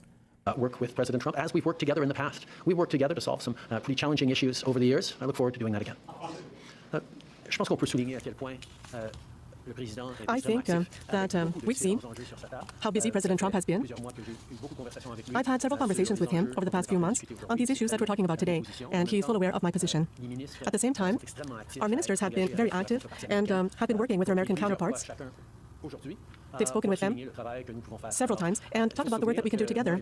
Don't forget that myself and President Trump were able to reach agreements on important issues in the past. President Trump on a day as consequential as this, when it really matters, can Canada have a productive relationship with President Trump and the Trump administration? Is there no fact-checking process with this bullshit? Nobody cares about facts anymore, bro. That's gay. No one cares, okay? Facebook literally eliminated fact-checking because it was too liberally biased, okay? No one cares about fact-checkers. That's some loser shit. Okay, get with the fucking times, bro. Moving forward. As I've said, we've had a very effective and constructive series of conversations throughout the American administration. We'll continue to. I look forward to speaking with President Trump in the coming days and weeks. This is something that matters, but we've solved big issues before, and we will solve them again. Last question. Dernière question, s'il vous plaît. Thanks for taking our questions. Raisa Patel, the Toronto Star. When did you first learn that President Trump intends to increase tariffs if Canada retaliates, and how has that changed your strategy? I think Canadians understand that we need to respond to this. We need to respond in a way that is appropriate, that is measured but forceful, and that meets the moment. We're certainly not looking to escalate, but we will stand up for Canada, for Canadians. Is there no document or press release from the Trump admin explaining the laws and reasoning in detail? I mean, yeah, but it's all bullshit. I mean, you could read the EO. Imposing duties to address the flow of illicit drugs across our northern border. By the authority vested in me, so this is the International Emergency Economic Powers Act. This is why he needs to declare an emergency. I, Donald J. Trump, President of the United States, find that the sustained influx of illicit opioids and other drugs has profound consequences on our nation, endangering lives and putting a severe strain on our healthcare system, public services, and communities. This challenge threatens the fabric of our society. Gang members, smugglers, human traffickers, and illicit drugs of all kinds have poured across our borders and into our communities.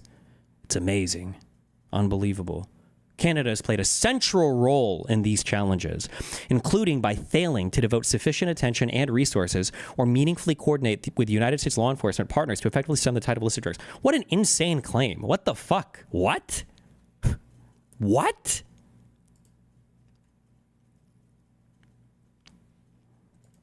Drug trafficking organizations are the world's leading producers of fentanyl, methamphetamine, cocaine, and other illicit drugs, and they cultivate, process, and distribute massive quantities of narcotics that fuel addiction and violence in communities across the U.S. These DTOs often collaborate with transnational cartels to smuggle illicit drugs into the United States, utilizing clandestine airstrips, maritime routes, and overland corridors. The challenges at our southern border are foremost in the public consciousness, but our northern border is not exempt from these issues. Criminal networks are implicated in human trafficking and smuggling operations, enabling unvetted illegal migration across our northern border. There is also a growing presence of Mexican cartels operating fentanyl and nitazene synthesis labs in Canada. Okay, I don't know, maybe? Oh, Jesus. The flow of illicit drugs like fentanyl to the United States through both illicit distribution networks and international mail, due, in the case of the latter, to the existing administrative exemption from duty and taxes, also known as de minimis, under Section 1321 of Title 19 of the U.S. Code, has created a public health crisis in the United States, blah, blah, blah. It's just cringe. But... And then should Canada retaliate against the U.S. in response to this action through import duties on United States exports to Canada or similar measures, the President may increase or expand in scope the duties imposed under this order to ensure the efficacy of this action.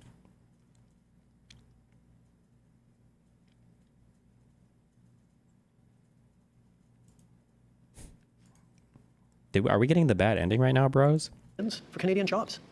We will also continue to do more together with the United States to counteract the scourge that is... Are the Dems completely powerless to Trump's nonsense? The Dems are a minority in the Senate. What is the House state at right now? So the Republican, and I don't know what like percentages of Congress you need to overrule fucking Trump tariff stuff here. If you'd have to pass a law rescinding this past law to take away the president's powers to levy tariffs like this. Fentanyl. We will continue to work on growing our economies together and creating jobs and competing with the rise of non-market economies around the world. We can and will do things together. And that is my focus. My job is to stand up for Canadians. That's exactly what we're doing. But we're also standing up for the relationship between Canada and the United States, which, as I've said, is the most successful partnership and friendship the world has ever seen. You're dealing with the U.S. administration that says, there's nothing that you can do to stop this. We're not looking for any concessions. So do you see any conceivable way out of this because of that? The coming weeks will be difficult for Canadians, and they'll be difficult for Americans. The level of cooperation, the level of effective partnerships between our two countries that have been... We have to hope there's a few sensible Republicans willing to vote the other way. The problem you're running into is you have to hope there are Republicans who are willing to sacrifice their entire political career, because that's what's happened to every single Republican that's gone against Donald Trump. That's the issue, right? Like, let me look up some of these. I should have like a list of names ready to rattle off. Are any of these people in office anymore? Like, Kinzinger is gone, right? Is Cheney? She's gone, isn't she? Is McCarthy still there? Like, any of these people that turn on Trump for even a second, even if they've been loyalists the entire time.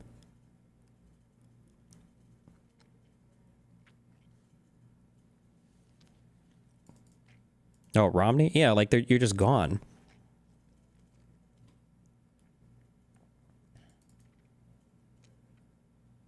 A few are around, Murkowski and Collins. Well...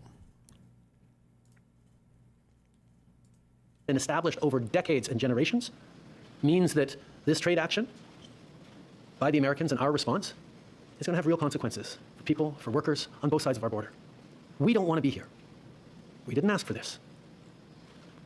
But we will not back down in standing up both for Canadians and for the incredible, successful relationship and partnership between Canada and the United States. I look forward to working with the American administration on a range of challenging issues that our communities and our world is facing. And I hope that day comes soon. Merci beaucoup. All right, this concludes today's press conference. Ça conclut la conférence de presse d'aujourd'hui. Merci. And that is the Prime Minister of Canada on this Saturday night, responding to the threats, the confirmation rather, that Donald Trump is imposing 25% tariffs as of Tuesday. The Prime Minister opened up his remarks by addressing Americans directly to talk to them about the... Mexican president, this was updated an hour ago. Mexican president orders retaliatory tariffs against the United States.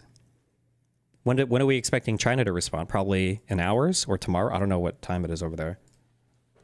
Time in China. 10:56 a.m. Has China responded yet? Or are we bro, how are we in a trade war and there's not even like a war happening? How are we in a trade war right now? There's nothing even happening. Nothing is happening. There's nothing happening right now.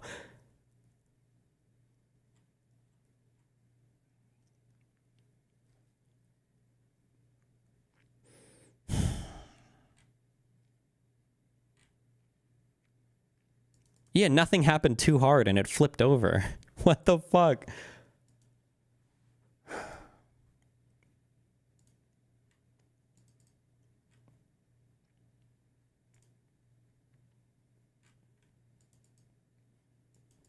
What the fuck does Trump want Canada and Mexico to do? He wants to eliminate our trade deficit, but he doesn't know what a trade deficit is, or even how we would do that, or what it even, if it's even. Okay. Anyway.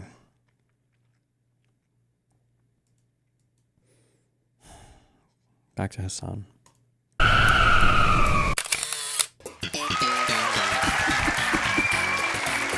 I bet Hasan's friend really appreciated being fed terrorist propaganda on camera. Let's see what he had to say. Because hell, even a couple days ago, I was hanging out with my buddy Hasan, and this guy unironically put a terrorist propaganda music video on and then left the room. Left the room? Yeah. And I was just like, and the thing is, like, in hindsight, it's hilarious, you know? But at the same time, I'm like, what is going on here? This is wild to me. Yeah. But like, I just, and like, he was like, yo, they're such great dancers. Look how good. My God. I was like, okay. Wait, is that how it works? If you watch like a politics TikTok, you get recommended Hasan right after? Is that how it works? Bro, he's all over this page. That's crazy. Click it. Dude, Hasan be saying some wild stuff, man. So I don't know if we can. Here's another incident. Sorry, fuck me. This is so fucking weird, too. Oh, this is so fucking weird. I write regarding disturbing reports that officials... Okay, so this is Scott Bessent, Secretary of the Department of the Treasury.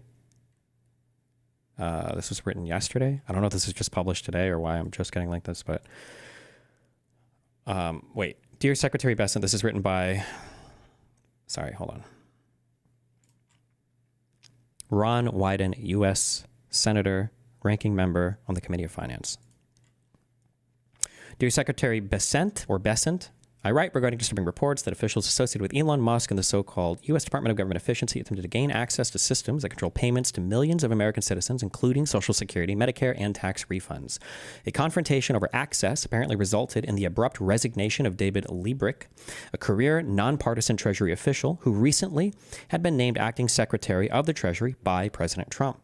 These reports are particularly concerning given incidents earlier this week in which Medicaid portals in all 50 states were shut down, along with other crucial payment programs, following the Trump administration illegally issuing an order to freeze all grant and loan payments. I think did he end up taking that order back because it was such a clusterfuck? Did that happen yesterday? Also, remember, just as a cringe thing, that Tina Peters lady, the one who got convicted for the weird election shit, he did rescind it, or he rescinded some of it, only the memo. The thing that she got convicted for was like letting people who didn't belong anywhere near voter data in to access voter data. So it's like they've already got the template, and now they're just like doing it on a federal level now.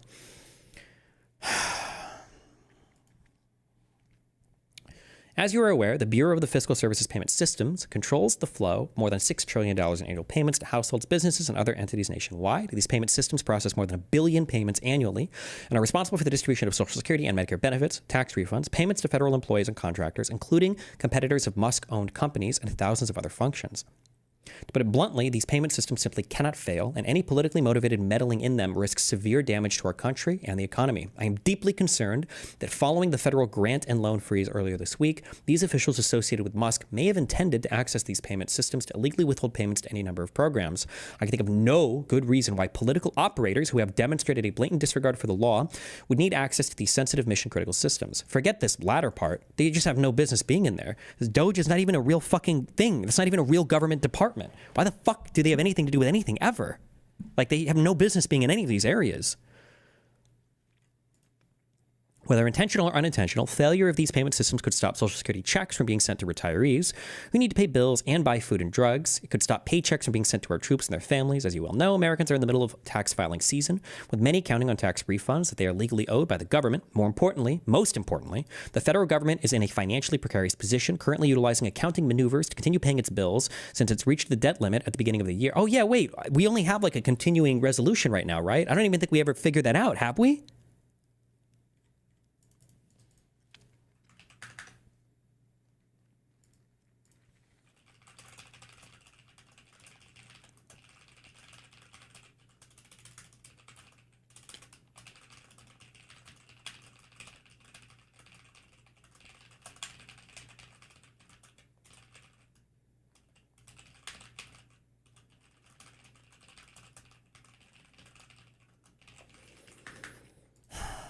Sorry. Like, this is the issue. It's the inting thing. Like, you're trying so hard to win a game, and your ally, and you even get close, you like kill an inhibitor, and then your ally finds a way to int you, and it's all epic and hilarious. Like, this is, how do you counter this? Like, this is one of the saddest things that's happened since J6, since 9/11. Like, this is insane that our closest partner, like, woke up, found out we were tariffing the fuck out of them, and is retaliating against us. And it's just like epic. This is just epic and hilarious.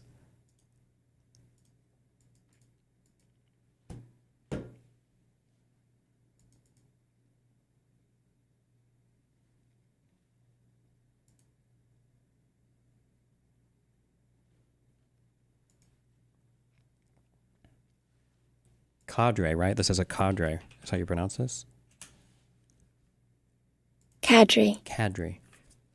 Accordingly, I am deeply concerned about the possibility that Elon Musk and a cadre of other unknown Doge personnel are seeking to gain access to, potentially control the fiscal services payment systems in order to carry out a political agenda that clearly involves violating the law.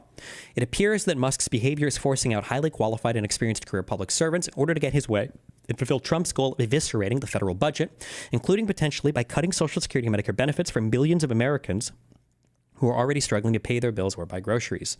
The press has previously reported that Musk was denied a high-level clearance to access the government's most sensitive secrets.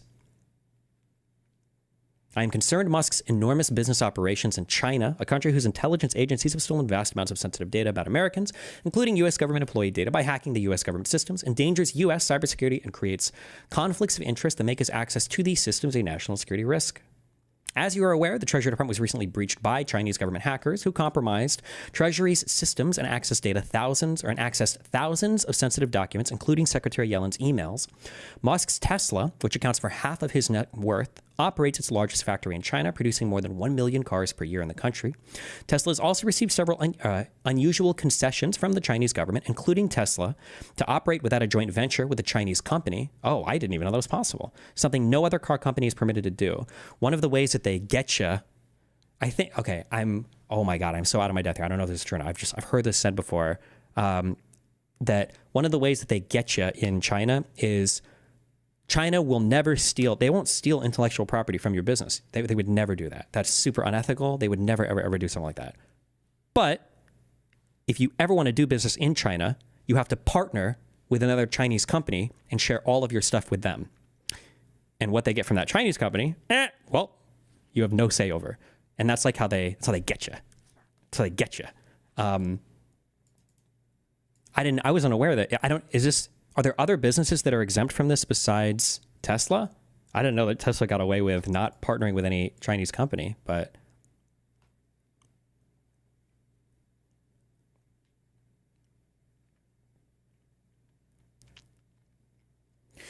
Destiny, would you be able to explain simply how a tariff works? Why does Canada have to retaliate? They're confusing to me. Thank you. So a tariff just means that when I buy something from another country, there's an extra tax depending on the tariff. So if there is a 20% blanket tariff on Canadian goods and services, then when I buy something from Canada, let's say it's $100, I have to pay an additional $20 to the US government as an import tax. Now, what this does is it causes the United States to buy significantly less things from Canada, which damages Canada's domestic markets, their export market. Because now Canada's market is like, okay, well, we can't sell as much to the United States because nobody wants to buy shit from us because it's too expensive for them now. Even though we sell it for $100, they have to pay $120. They're going to go elsewhere around the world to buy it. Now, when Canada's export market is damaged that heavily, and they're looking at their citizens buying shit from the United States, they're like, well, hold on.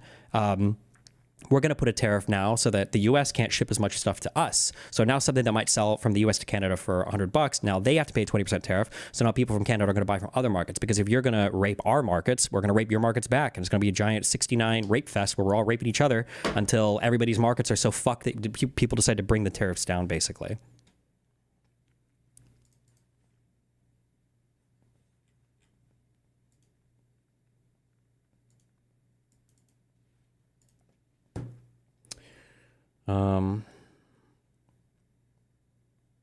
has also received favorable loans by Chinese state-owned banks and pays a discounted corporate tax rate of 15% in China, something that could change quickly if Musk were to anger the Chinese government.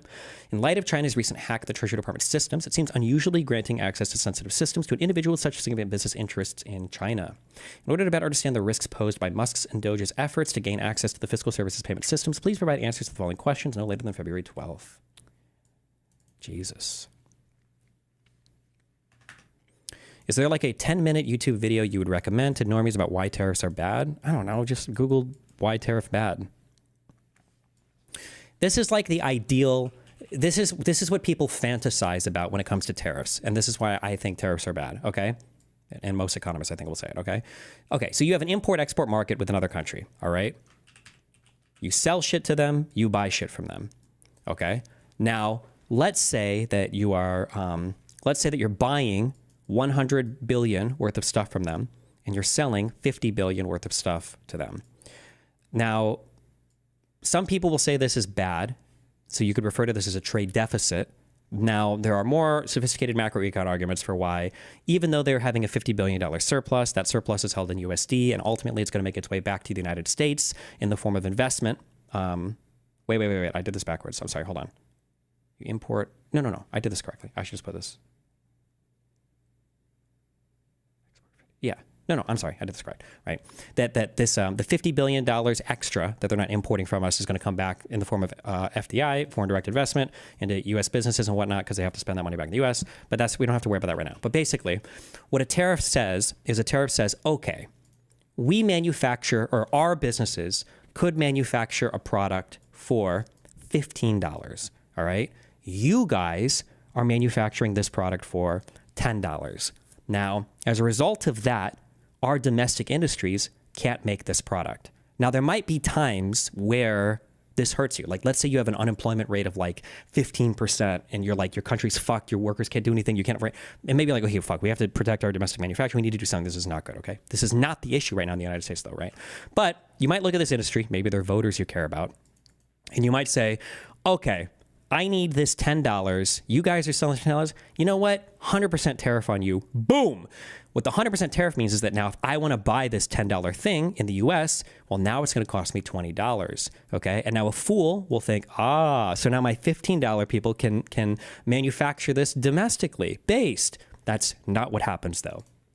What happens is we might buy this from Canada for $10, but there's other countries that can make it for $10.50. Or $11 or $11.25, and we're just going to go and we're going to buy it from them. This is why targeted tariffs to a single country don't really work. You usually have to target an entire industry because you're just going to buy it from some other place. Your domestic manufacturing is probably not so close to being competitive that tariffing just one country is going to get you over the line, right? So what you end up doing is either Canada just ships these same goods and services to another country, now you're just paying a middleman to ship them in, or you just buy from another country and it doesn't help your domestic manufacturing at all, unless you tariff literally the entire fucking market and the entire industry in every country.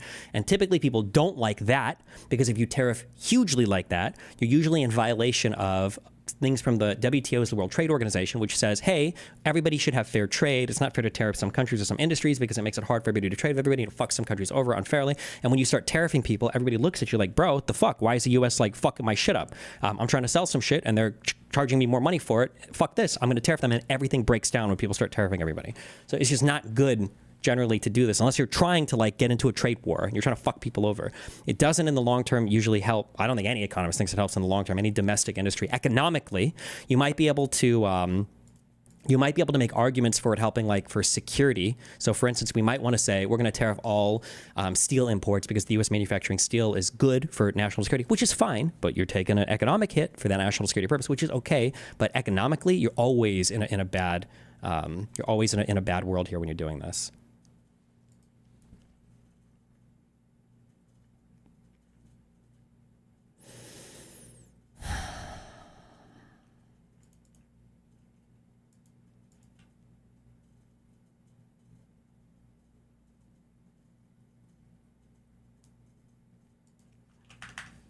Is there such a country that acts as a middleman to just ship it to the tariff country anyway without even paying the tariffs to skip it? Well, you wouldn't pay the tariffs because you can only tariff the country that the thing comes from. I don't think they go through like country of origin. I don't even know if you'd be able to do that or how you even track that. Can't targeted terrorists successfully reduce specific U.S. dependencies? I mean, it depends on if you just want to live in a shittier world. Like, if you want, you could theoretically manufacture every single thing in the United States.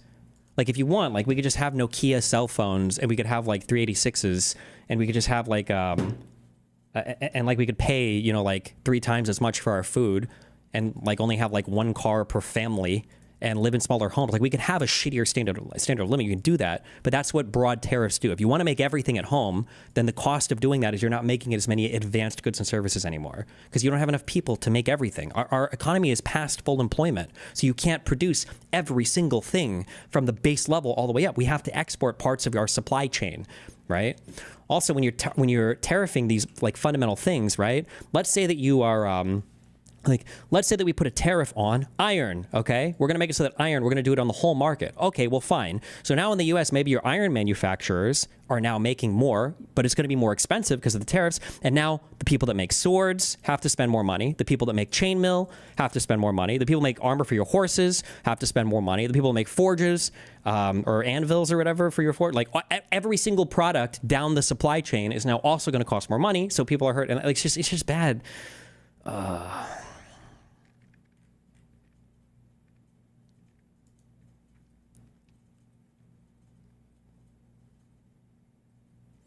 We are not counting what positive impact comes to the community from making the product inside the USA. Fuck you. The only positive impact comes from the capital owners of these businesses and maybe the people that work there, and it hurts every single other American worker, American business owner, and American citizen that buys, an American consumer. Everybody else is hurt just to protect your itty-bitty tiny part of the economy. That's bullshit. That's bullshit.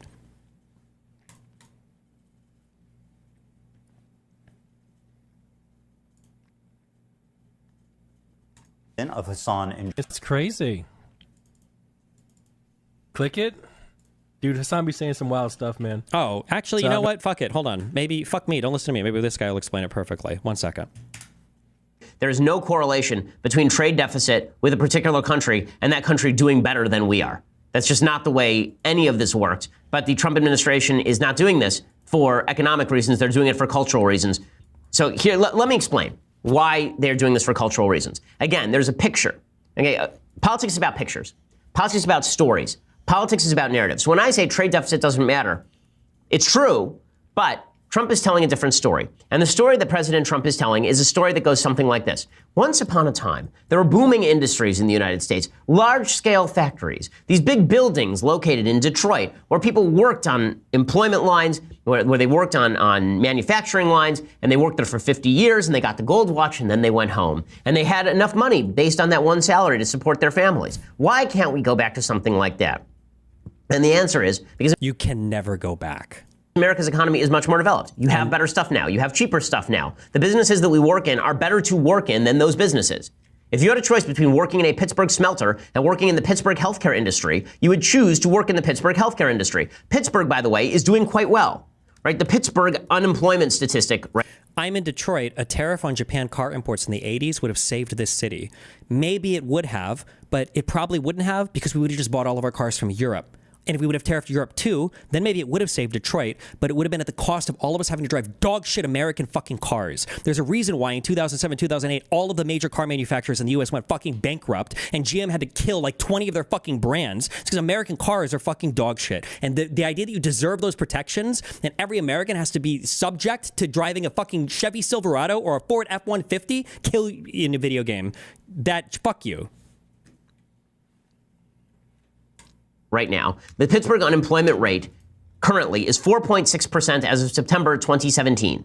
Okay, that is lower than Pennsylvania as a whole. It's lower than Philadelphia at 6.0%. That's because Pittsburgh has totally shifted how it works. Pittsburgh has become one of the more beautiful cities in the Union. Pittsburgh is clean now. It is a service industry. It is a healthcare industry driven city. But Trump doesn't like that. He wants to go back to the pictures from The Deer Hunter, where you've got Christopher Walken working in giant gloves. Right? He wants to go back to the pictures from Breaking Away, where you've got the father working in a quarry. That's what Trump thinks industry looks like. It's just ridiculous. It's just ridiculous. Iran, by the way, has a trade surplus. Terrible argument. You mean everybody would have been driving Hellcats? That sounds like a utopia. Right? Iran is number 15 in the world in trade surplus. Is their economy something that you'd like? Is that something that you think makes any sense? Here are the countries with the largest trade deficit, by contrast. The three largest trade deficits in the world: United States, UK, Canada. Do those economies sound pretty good to you? Because they are pretty good. Right? India is a growing economy. They have a trade deficit. France has a pretty significant trade deficit. Australia has a significant trade deficit. Again, no correlation between having a trade deficit and having a poor economy. But again, it's not about that. It's about Trump thinking he's going to win politically because he promised a bunch of people in manufacturing industries he's going to bring their jobs back. I said at the time that's a lie. Those jobs aren't coming back. Those jobs left because of technology. They did not leave because of global competition, and they certainly are not going to be protected by killing jobs in other industries because all a surplus is, all a tariff. Also, by the way, if they would have tariffed things to protect Detroit, the only thing they would be protecting are the robots that would be manufacturing those jobs. You are delusional if you think you're walking into an automobile assembly plant, putting a door on a car, and walking out earning $80 an hour in a union-protected job. That's just never happening ever. Is a tax that is being placed on everyone else for the benefit of some. So if you think that, for example, the ethanol industry needs to be subsidized by the federal government, I don't think so. I think that it's nasty to tax me to pay off a bunch of farmers in Iowa. Like, I don't see why that's useful. Okay, sorry, back to this. No, if we can. Here's another incident of Hasan enjoying some Houthi propaganda.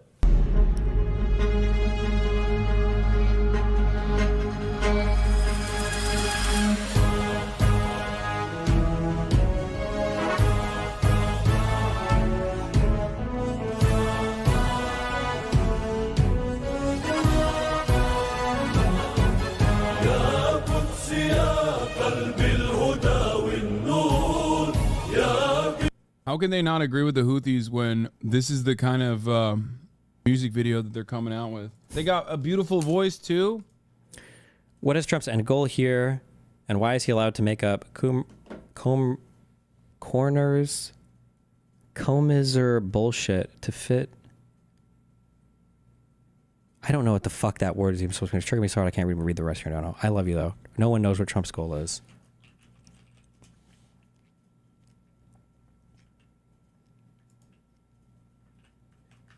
Imagine saying that you hate Nazis when they had the music of Wagner. Come on, guys. Yeah, Israel been real quiet since this drop, dude. The fucking mixtape. Oh, Hasan, my sweet, naive friend. You say that Jews don't sing and dance like that? Then what the fuck do you call this?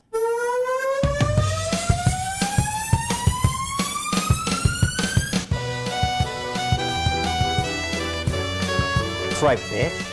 What the fuck you stepping on our shit?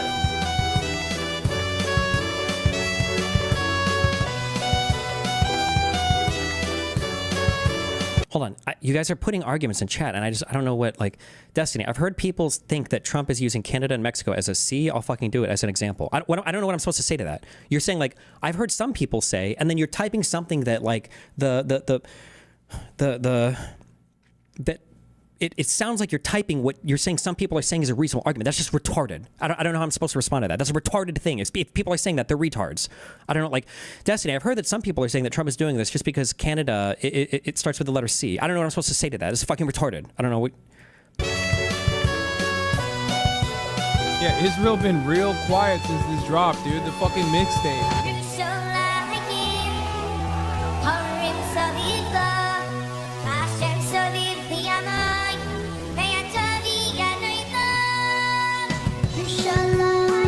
Got a beautiful voice too.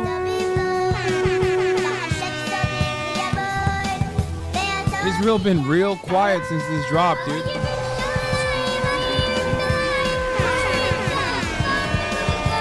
Israel been real quiet since this drop, dude. Ladies and gentlemen, we got it.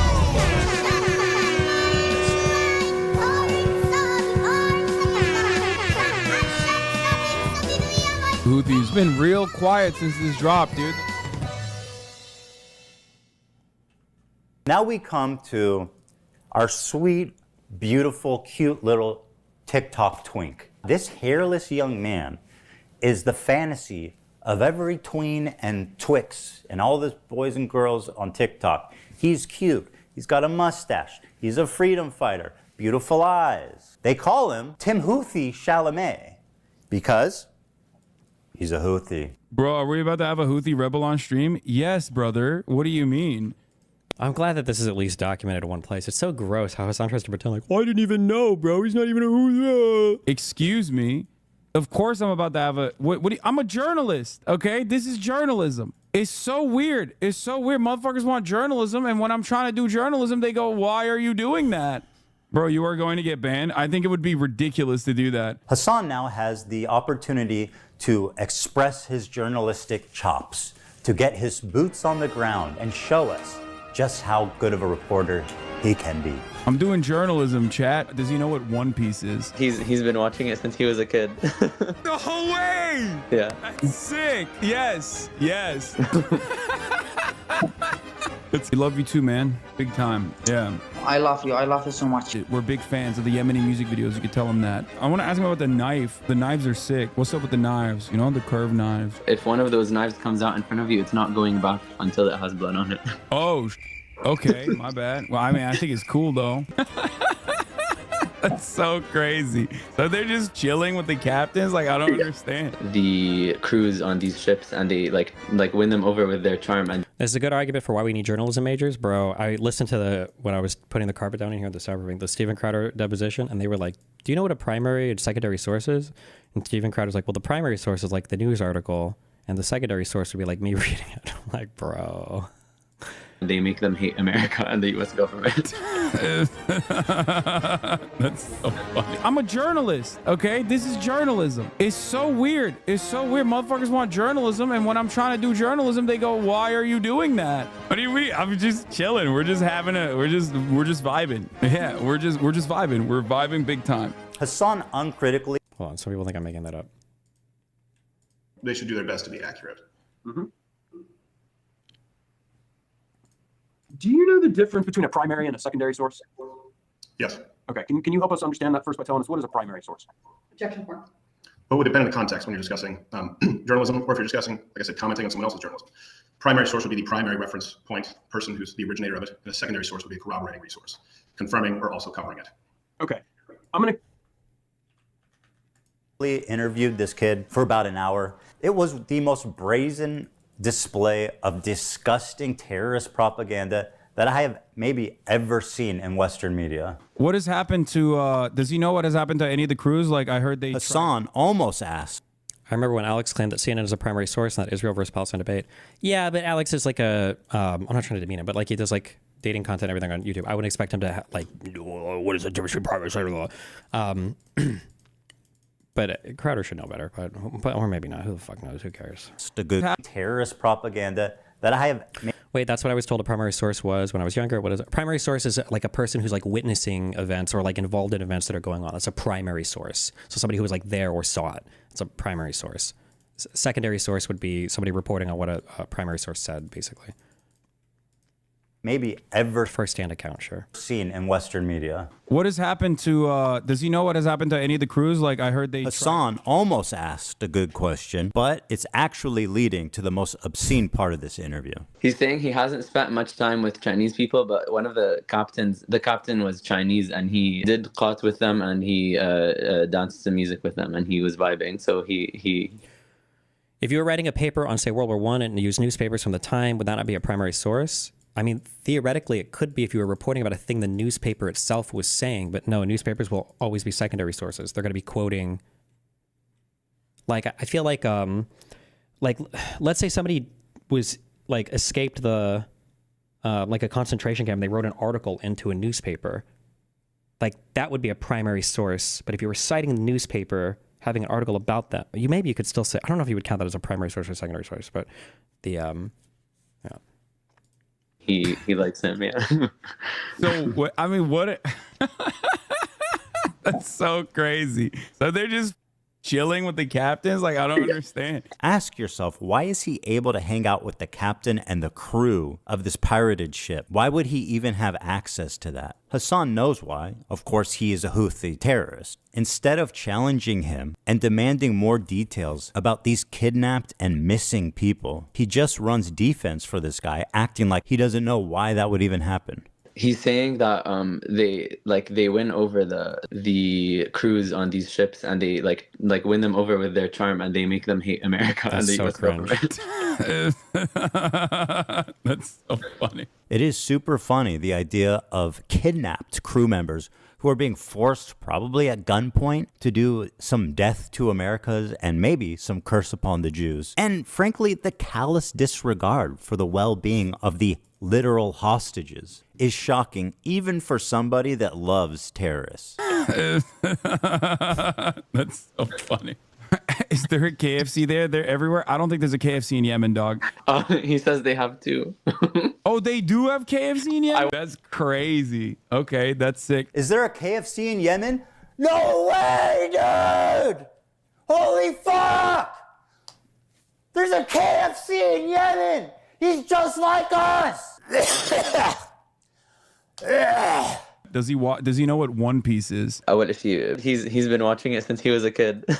No way! Yeah. That's sick. Yes.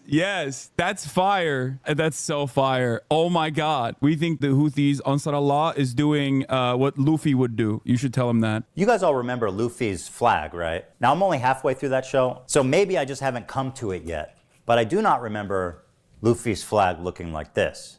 Predictably, there was some blowback after this interview, and Hasan went immediately into damage control to rewrite history. He said that he was just simply a Yemeni person and not a Houthi. Yeah, I mean, we don't even know if he's a Houthi or not. He's a teenager in Yemen. The dude is neither a Houthi, nor a terrorist, nor a pirate, is not a Houthi rebel. They didn't fucking call him a Houthi either.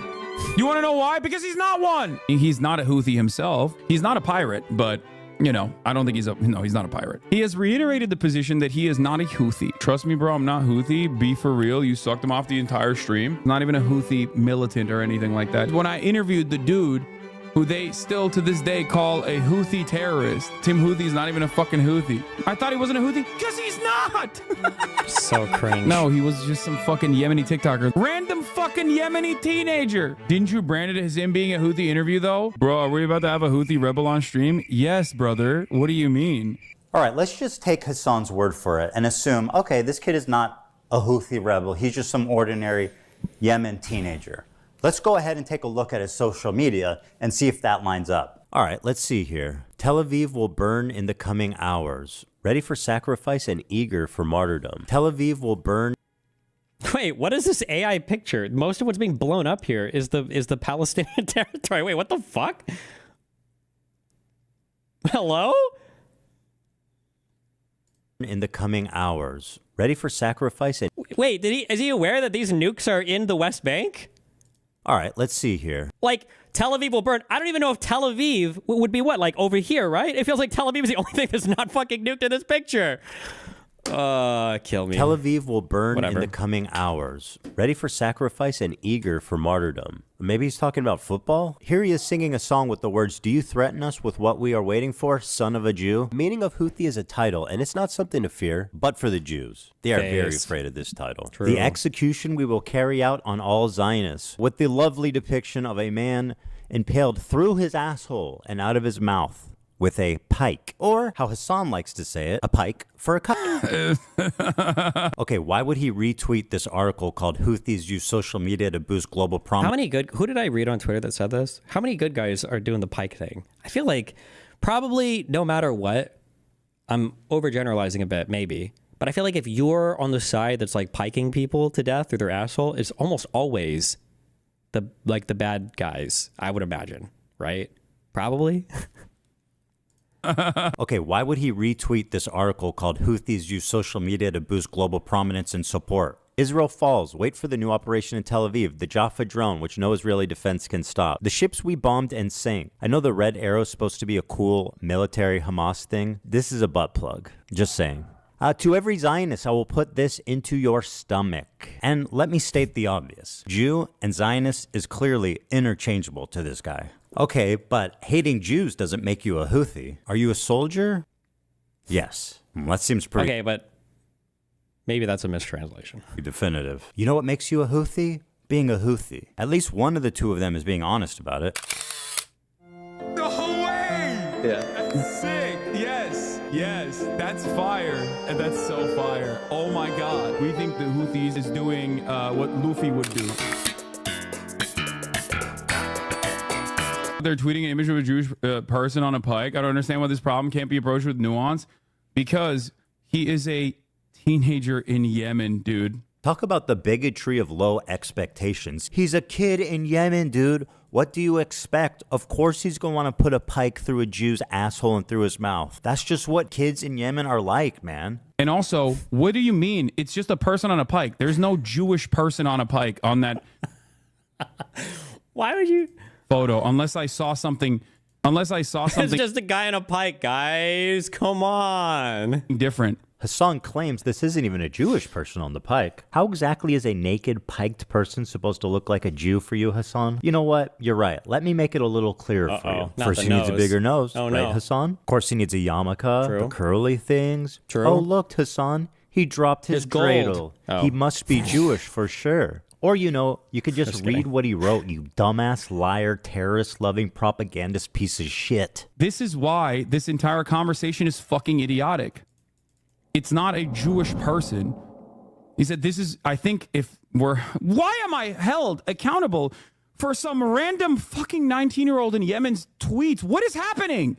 I like how me debating far righters makes me a Nazi, by the way. Debating them and disagreeing with every single thing they say, that still makes me a Nazi because I platform them. But him bringing on a Houthi and glazing him for an hour, you guys are hostages, bro. That's fucking epic. It's like, what do you want me to say, man?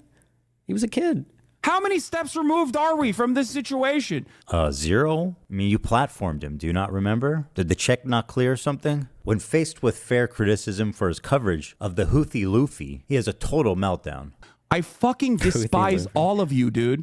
I do. I really do. I hate all of you. You successfully got me to talk about this, and my patience is running thin on this matter. Uh-oh. The endless selfishness. Oh, no. The untapped well of American selfishness and American individualism is in full display.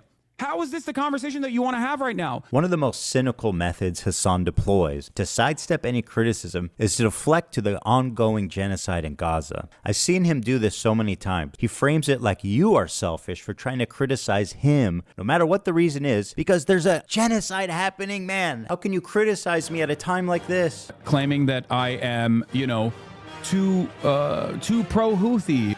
When someone is like focusing on that while there's an active fucking ethnic cleansing campaign happening. He also apparently thinks Twitch is liable for me interviewing a Yemeni teenager who's only known genocide his entire life. In the middle of fucking talking about fucking genocide in Gaza, and this dumb fuck, blow your nose, brother, love you, not trying to be mean, just keep some tissue nearby and clear it out occasionally when needed. Hasan said he won't watch the video, but he'll debate Ethan. Oh, Ethan should just say yes, because Hasan has absolutely watched this video. He's probably watched it twice. Fuck. Blow your nose, brother. Love you. Not trying to be mean. Just keep some tissue nearby and clear it out. Remember when he was next to his girlfriend Valkyrie or whatever, and they were in that kitchen, and she made fun of him about fucking being on Twitter all the time, and I think he tried to uninstall Twitter the next day to prove that he wasn't? I remember that. Occasionally when needed. Much love. Fuck you, dude. My argument sucks? You think it justifies genocide? What are you, stupid? Everything that can be tangentially turned into like Jewish people are under attack is a decent way to just like drive discourse away from open genocide in Gaza. If your sole focus when Israel is doing a complete genocide in Gaza, if your sole focus revolves around that people are saying you're a Zionist, yeah, go fucking yell at streamers for not covering sufficiently the ongoing active genocide in Gaza instead of coming in here and fucking chirping at me. It's quite a charge to just say, I'm a stenographer for the Israeli government or I'm a propagandist. I don't think there's any evidence that I'm either of those things. I'm curious who you think I am doing the propaganda for. While we're having this conversation, 3,000, Piers, while we're having this back and forth, 3,840 Palestinians have been ruthlessly slaughtered in the last incursion into Gaza. I feel like this is an incredibly selfish, self-centered conversation to have. This technique is so powerful because everyone is afraid of being labeled as a genocide denier. Piers Morgan, with decades of experience, immediately surrenders when the genocide card is pulled. When you're just a fucking stenographer, you're not a truth teller. He has every right to defend himself. And grow a pair, Piers. Stand up for yourself, man. It's time to stop being intimidated by these online overnight activists who couldn't even point to Gaza on a map before October 7th. Like Hasan, for example. No, not the map. Yemen is? Oh, okay, no. I'm gonna click close. I'm closing it. To be clear, I don't know if you will bring this up, okay? Listen, I didn't know fuck all about world geography until I fucking autismed out and memorized all the countries, okay? Which was like last year, okay? So, but the difference is I will admit, I didn't really know fuck all about Israel-Palestine until after October 7th when I started to research it for real. Hasan claims that he studied these issues for years and years, that he's read tons of books, that he's studied these issues for years. You guys just got into it recently. He studied this for the better part of a decade. He's known this shit, for a decade. He knows all of this, okay? And this guy is clicking like fucking Turkey or India as Yemen, all right? Decades. Over a decade, he said. I'm pretty sure. Maybe. I hope Ethan has the clip. I'm closing it. I think Nope.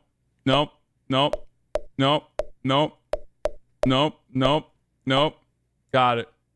How can you claim to actually care about this genocide when you're willing to so cynically? Like, what year was that map test taken? I wrote about Yemen and U.S. involvement in 2016 while I was still at the Young Turks, and a chatter just reminded me. Many people must ask themselves what their opinions looked like back then. Mine haven't changed. This video is still relevant. Like, okay, dude. Exploit it to sidestep any criticism. What a bigot. Before we move on, Hasan has one final taste of idiocy for us all to enjoy. Now this kid is like, I think he was like 19 at the time when I talked to him. Which means that for most of his life, he has withstood genocide, right? Like he is a person whose only experience is like, it's literally like talking to fucking Anne Frank, basically, okay? Being able to talk to Anne Frank in real time. To quote Anne Frank, I keep my ideals because in spite of everything, I still believe that people are really good at heart.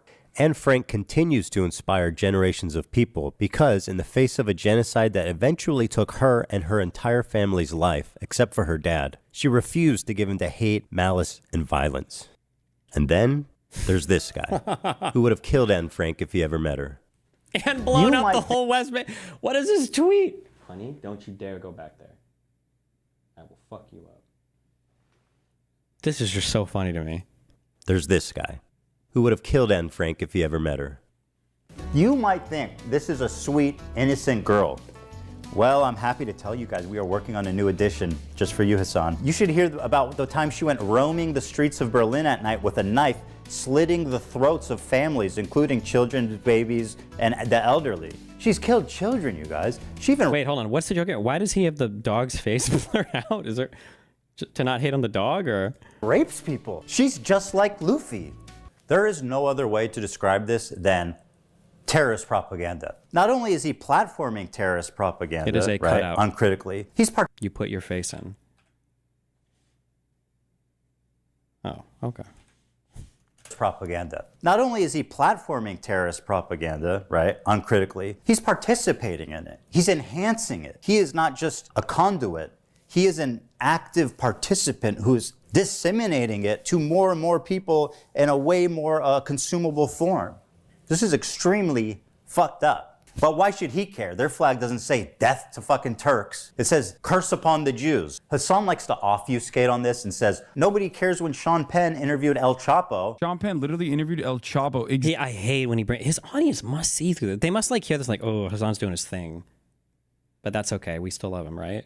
Like, it's not the same, bro. Nobody's mad that you interviewed a guy. It's such a straw man. Nobody's mad that you interviewed the dude. They were mad that you likened him to an anime protagonist and said that it was epic when he was fucking talking about drugging up hostages that he'd taken.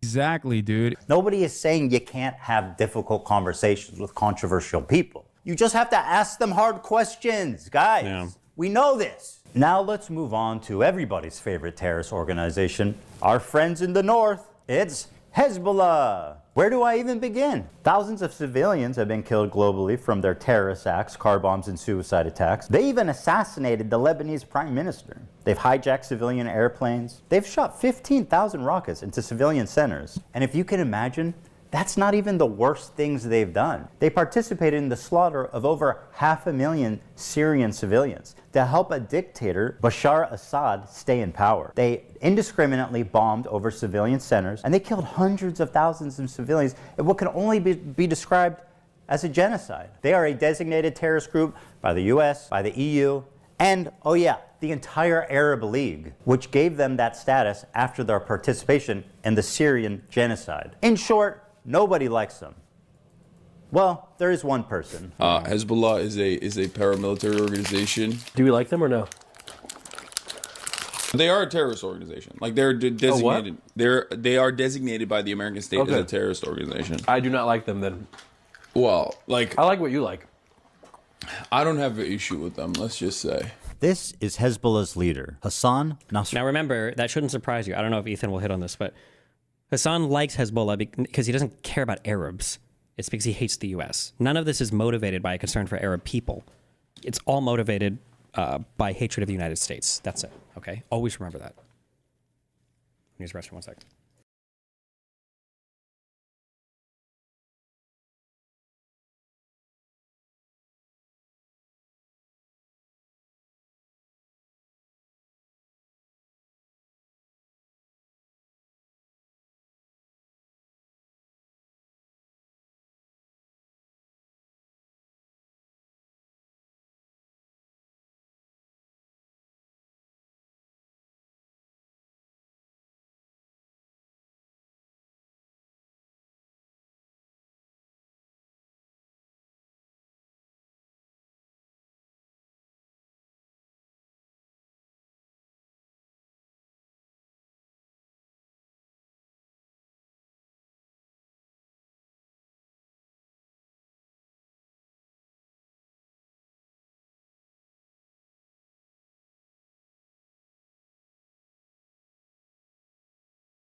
I don't have an issue with them. Let's just say. This is Hezbollah's leader, Hasan Nasrallah. According to Hasan Piker, this man is a brilliant freedom fighter. But before we get into that, let's see how he feels about Jewish people. Here are some choice quotes from Hezbollah's leader, Hasan Nasrallah. According to Shaul Shai, Hasan Nasrallah said in a speech delivered in Beirut, "What do the Jews want? They want security and money. Throughout history, the Jews have been Allah's most cowardly and avaricious creatures. If you look all over the world, you will find no one more miserly or greedy than they are." I don't have an issue with them. If we search the entire world for a person more cowardly, despicable, weak, and feeble in psyche, mind, ideology, and religion, we would not find anyone like the Jew. Notice, I do not say Israeli. I don't have an issue with them. If Jews all gathered in Israel, it will save us the trouble of going after them worldwide. The history of Jews has proven that, regardless of the Zionist proposal, they are a people who are evil in their ideas. The state of the grandsons of apes and pigs, the Zionist Jew, the murderers of the prophet. The Jews invented the legend of the Nazi atrocities. I don't have an issue with them. I can't. Wait, we have a Denim's reaction? The difference between you and Hasan, not Nasrallah, the difference between Ethan, the difference between you and Hasan Piker.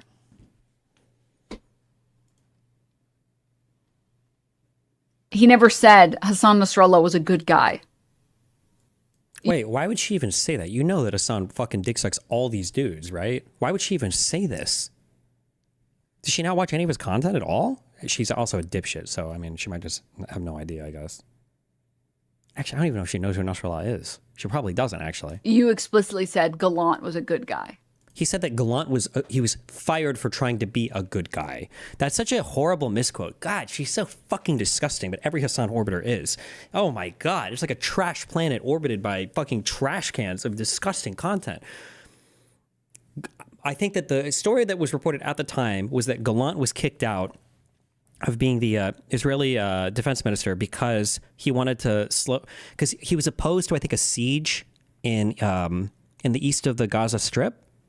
I think that was what was being reported at the time. And then Ethan said something like, "Oh, it's sad that he got kicked out," when he was like the good guy in that situation. Something like that.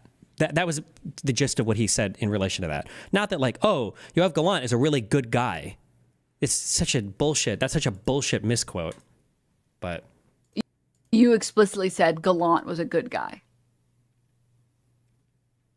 Invented the legend of the Nazi atrocities. I don't have an issue with them. I can't believe I'm calling Nasrallah base. I mean, listen.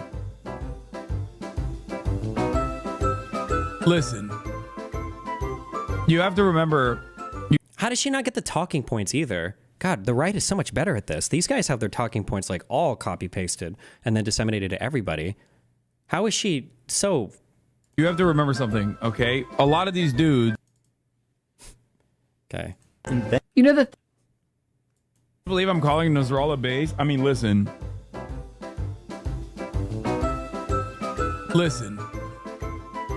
You have to remember something, okay? A lot of these dudes, you see them in their fucking fits, and you hear about like some of their attitudes about like gay people, for example, and you immediately fucking resort to Orientalist perspectives, not realizing that these motherfuckers are better read than you by a million. Knowledge. Okay? Knowledge. My books. Like, it's not even, no, it's not a broken clock situation. No, dude. Half of these dudes literally get educated in America and in the UK. What the fuck are you guys talking about? The more you learn, this is why it's Orientalist. To literally look at these dudes and go, oh no, they're fucking barbaric baboons, and like sometimes they get this shit right. No, dude, Wait. Hold on. Hold on. Did you get the implication there?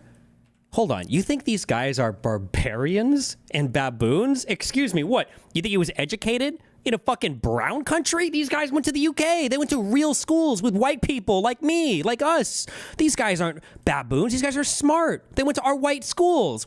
That was an insane... Was that clipped? Or like, was this cut up at all? That was such an insane statement to make. The more you learn, this is why it's Orientalist. To literally look at these dudes and go, oh no, they're fucking barbaric baboons, and like sometimes they get this shit right. No, dude, he knows. It's crazy. Because they were... Sorry, I missed the first part. Like, it's not a broken clock situation. No, dude. Half of these dudes literally get educated in America and in the UK. What the fuck are you guys talking about? The more you learn, this is why it's Orientalist. To literally look at these dudes and go, oh no, they're fucking barbaric baboons, and like sometimes they get this shit right. No, dude, he knows. It's crazy. What an insane implication there. He's read more books than you could ever imagine. They have books like outside of Western universities, by the way. Like plenty. I saw like 4 books when I was in Israel, okay? Even in the Palestinian homes, these guys could read. It was crazy. I thought only white people could read, but I've seen people of all sorts of different colors read all over the world. And also, ultimately, he is regarded as a pretty brilliant person in terms of like everything that he's done. You might not agree with his methods. You might not agree with his attitude overall in terms of like his being social, a terrorist? his opinions on civil liberties and shit like that. But ultimately, this motherfucker has read a shit ton of books. Knowledge. I feel I've shown you guys enough evidence that Hezbollah is an evil terrorist organization, but have you considered this? What you meant to say is Hezbollah is Muslim, okay? That's what you meant to say. What you meant to say is they're Muslim. So, of course, as they're Muslim, it's different. If you're wondering why Hasan's audience is so radicalized, it's because of stuff like this. Israel, America's greatest ally, the most important country in the world, the most moral nation, the most moral democracy on the planet, is ruthlessly and mercilessly bombing southern Lebanon, including southern Beirut. What did Lebanon do? They just kind of were there. They happen to be Israel's neighbor. You're kidding. Yeah. Even as someone who's critical of Israel, this retelling is fucking insane. That's they just kind of were there. Hezbollah started launching rockets into Israel hours after the October 7th raid began. They launched 12,000 rockets, killed nearly 100 people, including 12 children, and displaced 250,000 Israelis from northern Israel. That's what caused them to respond. What did Lebanon do? Nothing. Shit. In actuality, Hasan is actually being a sensitive goat here for once in his life. Hasan is saying Lebanon didn't actually do anything. It was the terrorists that are occupying the southern part of that country, Hezbollah, that I wouldn't consider Lebanon. That's what Hasan meant. He was actually being a goat there. He just, Ethan clip-chimped him here, and he didn't include that part where Hasan later explains it. He doesn't consider Hezbollah to be part of Lebanon proper. Good for you, Hasan. Why did he ask that? What do I say? Do I tell him the real reason? No, my audience will kill me for being a Zionist. Okay, let's try this. Nothing. They just kind of were there. Hell yeah, another slick political saved by boots on the ground, Hasan Piker. Damn, I'm good. Even as a pro-Palestine activist, how does lying about this serve your agenda? All it does is further radicalize people. It removes any nuance, and it avoids any criticism for his team. And this is what continues to drive this conflict on forever. Hasan is dedicated to pleasing his radical audience, even at the price of knowingly lying to them. And I keep saying this and it's wrong. Bring back TTS? Maybe. I keep saying this and it's wrong, and I'm trying to reform this. And Ethan just said it and it's wrong. Because I said this a lot. I could be a better pro-Palestinian advocate. Like, I could give it a better argument for why Hezbollah wants to attack Israel. But then I realized, like, why do I need to? These people all believe this shit anyway.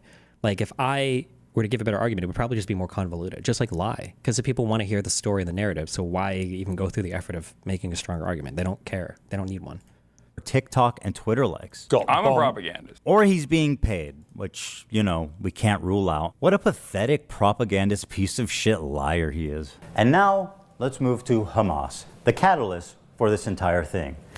What does Hasan actually want when it comes to policies in the aim of ending the conflict, or does Hasan simply not care? Hasan is just the product of capitalism. And one thing capitalism and liberalism in general does well is it assimilates a lot of different types of ideas, cultures, marketplaces, and people. And sometimes what capitalism assimilates best is the criticisms of capitalism. And that's what Hasan is. Hasan is an assimilated part of the criticism of the West, who is part of the West. That's why he lives in the West. He lives like a Westerner. He lives like a hyper-capitalist, a hyper-consumerist. He has $1,500 shirts, flies in private jets, goes to super parties, has the $20,000 designer dog, while being like the anti-West person and thriving in the West, right? It's part of what capitalism arguably does well, you know?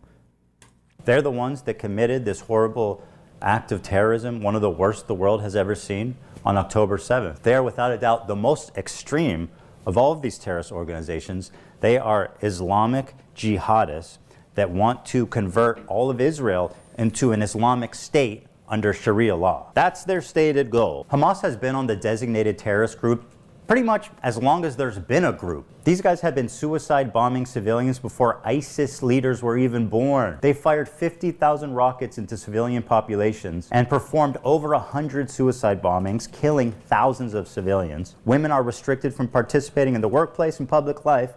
Homosexuality is outlawed, and in some cases, of course, punishable by death. They steal foreign aid from the people of Gaza and repurpose it for military use, or they just sell it back to them. For example, why are all the Hamas leaders billionaires?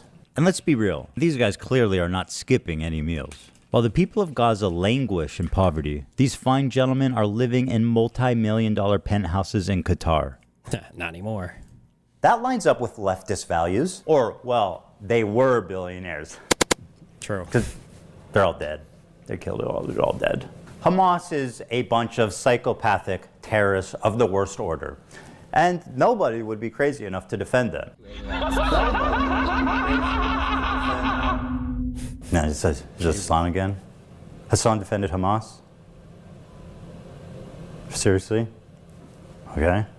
We had to make last-minute changes to this part to prevent it from being age-restricted on YouTube. I cut out the footage from Hamas, and I will attempt to narrate it for you as best I can. In this scene, an older woman is walking hand in hand with a girl who looks about 12. And as they're getting in the back of the van, one of the terrorists gives them a wave goodbye and says goodbye to them in English.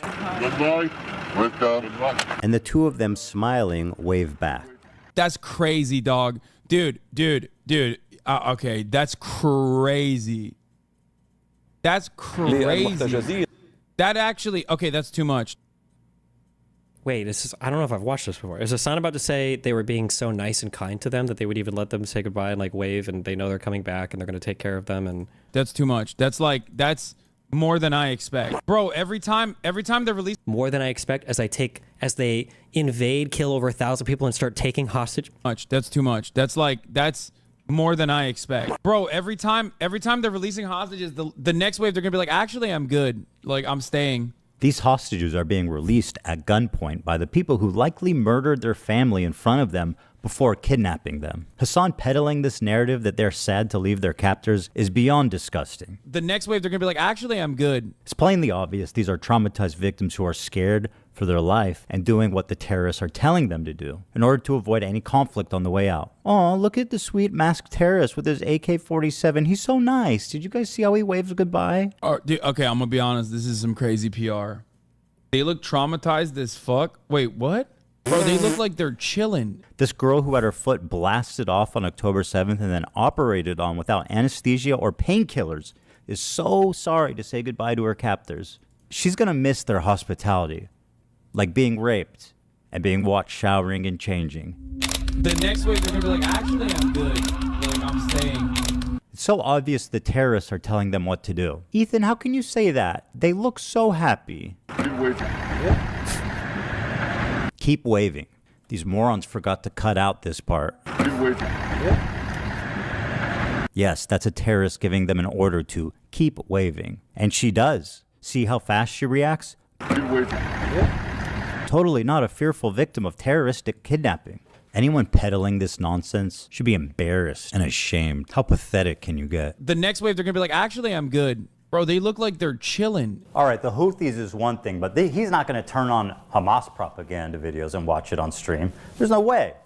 God damn it, dude. Okay, it's getting hard to defend him. Freedom fighters, musical shit. Here is a video that came out of how Hamas produces their own motherfucking sniper rifle. How can you believe he can this? hardly contain his admiration. Like Nexus, I'm surprised they didn't have a video of them. This is them running their own nuclear reactor to provide power for the homeless people in Gaza. Like, bro. For them. Produces their own motherfucking sniper rifle. Let's see how long he can go without offering any commentary or analysis on this Hamas hype video.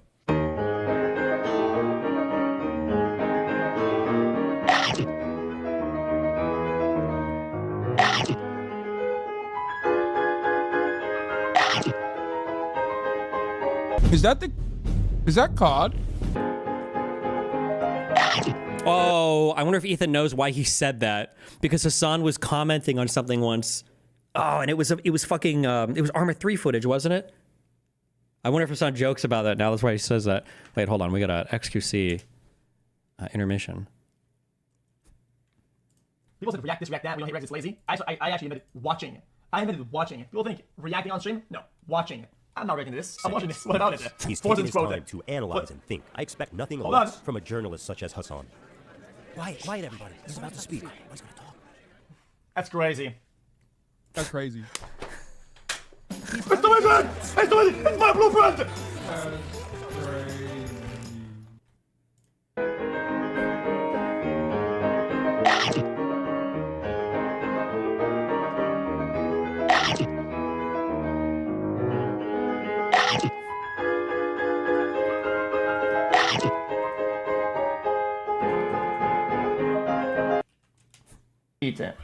Number 3 breaking news report was sponsored by Applebee's. Oh, this one's fucking insane. I don't know if this is legit or not. Rip. Oof, they lit that fucking thing up. Oh, look at the traces. Much love, XQCL. This one is literally Arma 3. Holy shit, wait. Is this what XQC does on stream? Wait, whose stream am I looking at up here? Who's got the 50 million TikToks open? God damn, he does more research than Hasan does. It's fake. It's Arma. Oh, god damn it! I hate it! The JDAM one is still better. Ethan must include the JDAM in here, right? How are we still 35 minutes left? What the fuck? 1 minute, 36 seconds. Nice. He's taken his time to analyze and think. I expect nothing less from a journalist such as Hasan. Quiet, everybody. He's about to speak. He's gonna talk. That's crazy. Based. He's done it again. We love you.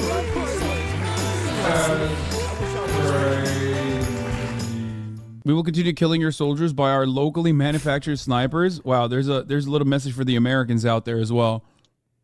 They're saying like artisanal snipers. So, why am I showing you this? Good question. Why are you showing us 2 minutes of uninterrupted Hamas propaganda?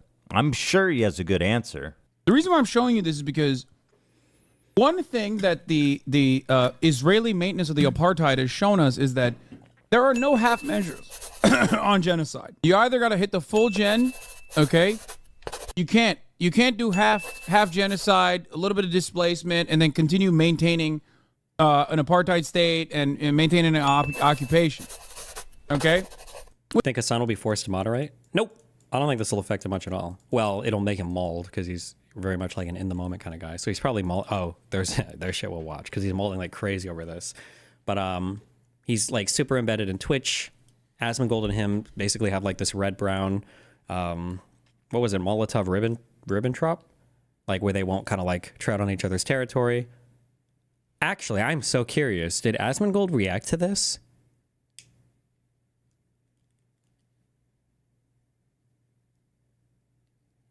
Yes, Lamau. Did he?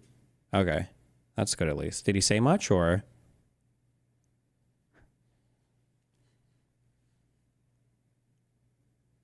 Wait. He hasn't yet? Maybe he will tomorrow. He must. There's no way that Asma could avoid this, right?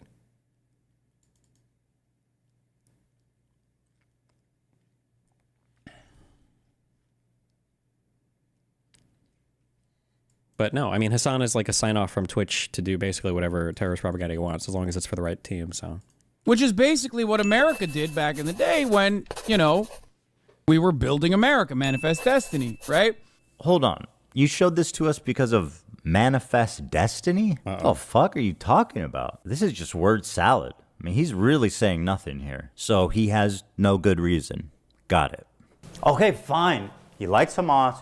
He watches their propaganda. But he's not going to deny the violent rapes that took place. That is way beyond the pale.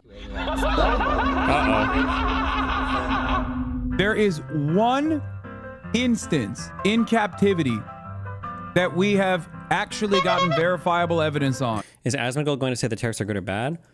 My guess is he has to say they're bad, but he'll say Trump has a plan or he's negotiating with them or something, maybe? I don't know. I don't think I've seen him give econ takes before. Beyond that, the systematized mass rapes that Hamas dealt on October 7, not a single bit of that has been verified.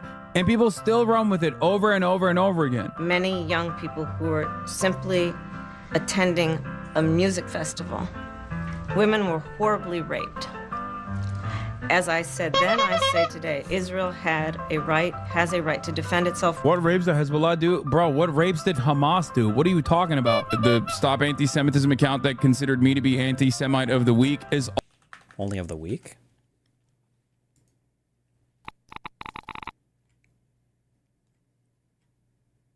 Wait, somebody said... Asmon thread comments say he likely won't. Oh, he didn't say anything here, just his audience. Also been hallucinating rapes once again, doing rape fantasies once again because they're fucking mentally ill. Hamas has committed horrific acts of sexual violence and took women and girls, men and boys. Top comment says he probably won't watch it. He said many times he doesn't really want to react to content that involves people he is close with / friends, etc. Nice. So they're both here for the grift. That's crazy. Well, he could react to it. I'm like getting mad at something that hasn't happened yet. Maybe he will react to it. That would be insane if he didn't, though. Like, slaughtered after enduring sexual violence.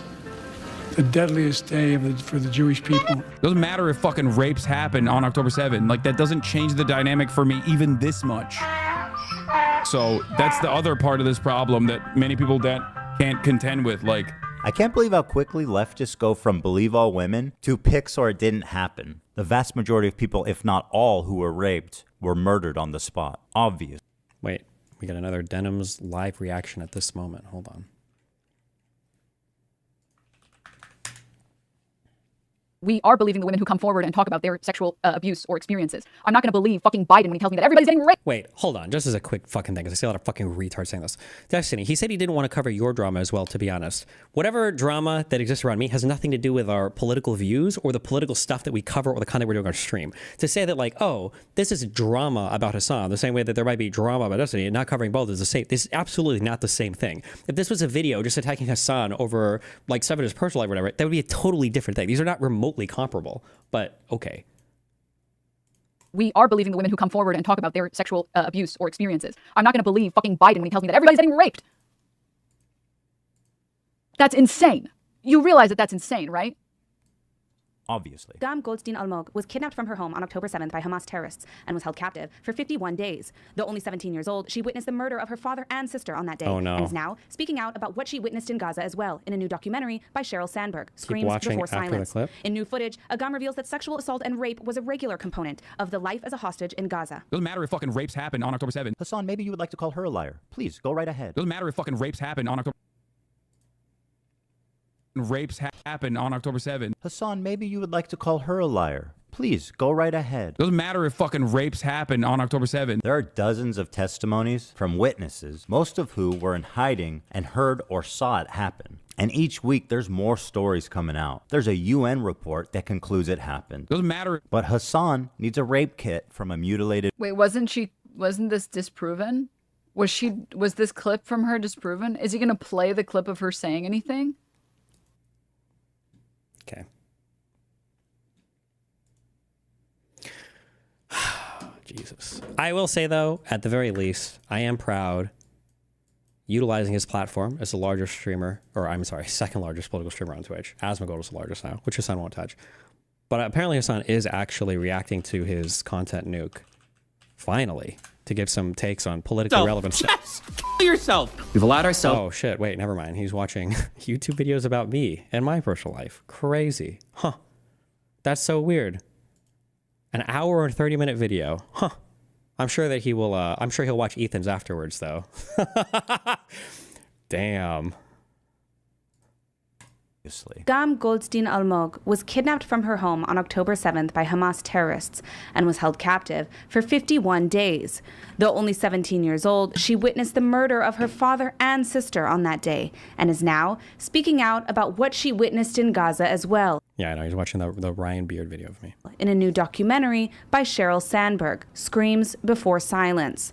In new footage, Agam reveals that sexual assault and rape was a regular component of the life as a hostage in Gaza. Doesn't matter if fucking rapes happen on October 7th. Hasan, maybe you would like to call her a liar. Please, go right ahead. Doesn't matter if fucking rapes happen on October 7th. There are dozens of testimonies from witnesses, most of who were in hiding and heard or saw it happen. And each week there's more stories coming out. There's a Frat Bro and Rape Denial name a more iconic duo.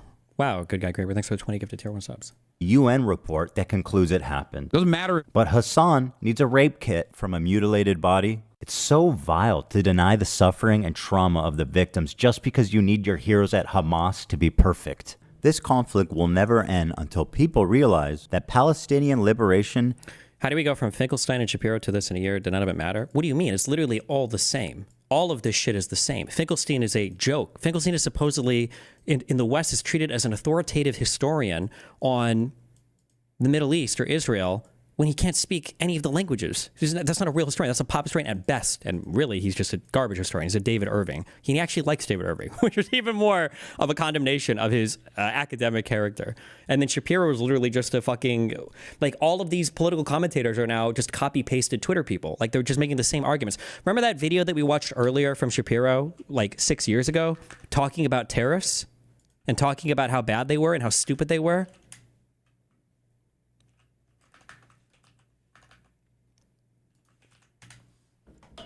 Whoops. This is what Ben Shapiro now says.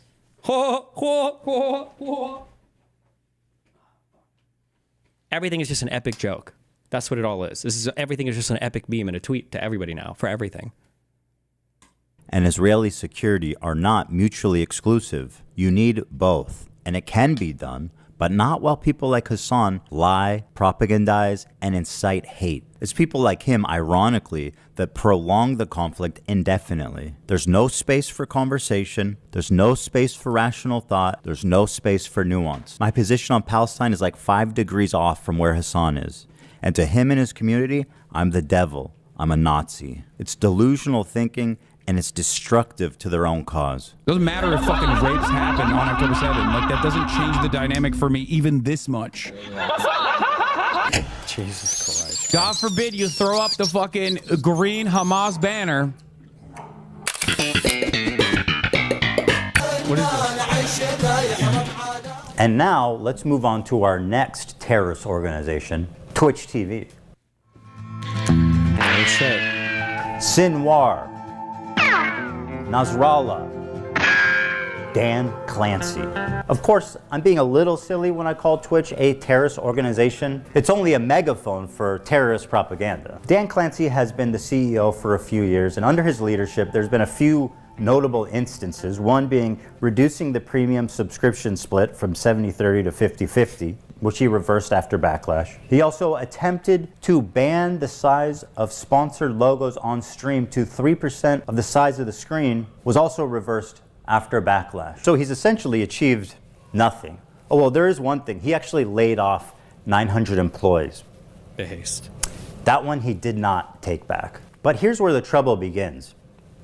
He likes Hasan. He really likes Hasan. Let me read you an excerpt from a recent interview Dan did. Not a gamer himself, Clancy mostly watches musicians or talk shows on Twitch. He particularly enjoys leftist political commentator Hasan Piker. I like the frankness and the bluntness. He's comfortable saying whatever he believes. Don't you think that might be part of the problem there, Danny boy? Doesn't matter if fucking rapes happen on October 7th. By speaking what he believes, he should be on Rumble with the other fringe radical political streamers. But no, not under Dan Clancy's watch. Dan has elevated him to the status of Twitch Golden Boy. And if you still have doubts, let this settle the matter. Just for clarity, Dan Clancy is the one filming and singing in this video. Happy birthday to you. What the fuck? Happy birthday to you. Bro, we're never beating the Hasan runs Twitch allegations after this. This is crazy. Oh my God. Happy birthday, dear Hasan. This is crazy. Happy birthday to you. I'm cooked. I'm cooked. Happy birthday from Twitch, Hasan. Happy birthday from Twitch. I've been looking around and I genuinely have never seen another video like this anywhere, where Dan Clancy or any top executive forced all these poor sons of bitches during their lunch break to gather around in the crew room and sing happy birthday. They must sing happy birthday. That has to have happened to at least one other streamer, right? There must be. Hasan Piker, how humiliating is that? There's also a small issue of Dan being a total creep. Want to explore clips? Oh no, this is so very nice. And now you have a clips feed. Okay? Oh no. Suppose you want to check out the stories to see what you missed yesterday. You click there, and now you're in your stories feed. Okay? Okay. That's very nice. Yeah. That's also...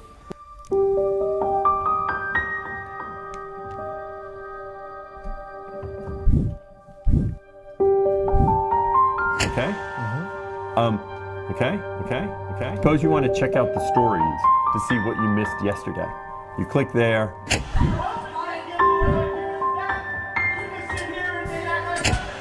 And now you're in your stories. This arm is pissing me the fuck off. Okay? Okay. That's very nice. Yeah. That's also... Have a seat on that chair. Okay. What were you doing with your pants there? You know, Dan, I would have let this creep narrative go. If it didn't happen twice, roll it. You want to see clips? Swipe this way and now you're seeing clips. Okay, this is embarrassing, but wait, hold on. This doesn't technically make him a creep. It would just make him a coomer, right? The clips are, and that's not necessarily the algorithm. First of all, it's gross enough you're a creep, but what an incompetent idiot you are. You're the CEO of Twitch and you That's the real key. Like, you should have a official account or like a work account or something for stuff like this, obviously, right? get caught with the fucking... You get caught with the girlies on your homepage twice? Bro, come on, dude. You got wife, man. Got daughters. We don't need to know about this. Don't want that in my head, bro. It's also a little bit disturbing considering, you know, he's these... Was that curated for his account or just dumb luck? I'm pretty sure the Twitch stuff curates now, so... People's bosses. Okay. He's their boss, kind of, no? Him? No. What? Why would he be the boss of the streamers? Streamers are just, we're like contract work? I don't think you'd say they're boss. Like a Twitch employee would be... He'd be the boss of them, but not for a streamer, I don't think. Disturbing considering, you know, he's these people's bosses. Okay. All right, so he's incompetent. He's a creep. He's protecting terrorist propagandists. So what's up? So what's the big deal with Dan Clancy? Well, what happened next is what really made me realize how corrupted and rotten Twitch is to the very core of the organization. First, let me introduce you to Frogan. Why didn't you go take a... Technically, can he end the contract of the contract worker? Yeah, but like, I mean, like, that's true of any stream he could watch, right? That's true of girl streams or guy streams or anything, right? Or of the organization. First, let me introduce you to Frogan. Why didn't you go take a trip to Home Depot and buy some rope? She's one of Hasan's main moderators. She's leading great discourse like Ethan's Islamophobic for saying, don't kill civilians. She has zero talent. She has 100 concurrent viewers, but somehow she's always on the homepage. She's winning awards. Nobody's watching her. Nobody cares. Why is she relevant? We don't know. It's important for me to show you guys what an actual horrible person Frogan is so that you can see who Twitch is elevating. So let's start with this clip. Ludwig, a large streamer on Twitch, donated $10,000 to the Palestinian Children's Relief Fund. That's a wonderful thing to do, right? Oh my god, I remember this. This is so fucking cringe. Holy shit. No, not good enough for Frogan. I find ultimately, like, if I were to do a charity thing where the charity thing relies on your donations, it should be something where, like, 95% of people feel good and are down for it. And, like, ultimately, regardless of what you think, that is not the situation here. So I personally donated $10K. Because I think it is worthwhile. And if you guys got some extra bread, I would recommend you donate. But I won't throw it on you, you know what I mean? No thanks. And some people are going to say that, you know what I mean? That's why it's the difference. This is a cracker take. Between, like, hey, I can put my money where my mouth is. Did she ever get banned for these comments? But I don't need to put your money there. I don't need to. Also, the more embarrassing party here is not Frogan, it's Ludwig, for the fact that he still bends over backwards to appease these fucking losers, even though they'll never like him. And it's just, God, it's so cringe. Everyone involved here is so cringe. Enter a fucking debate about whether that's worthwhile. Take. I know Arabs are dying, but you know, I'm not gonna tell you to donate. Do whatever you want. Me, I donated $10,000, but I'm not gonna promote it. Just don't say you donated $10,000 then. Look, if you're not actively believing, if you don't believe in the cause, and if you're not against genocide at this point, like, keep your fucking money. Keep your $10,000.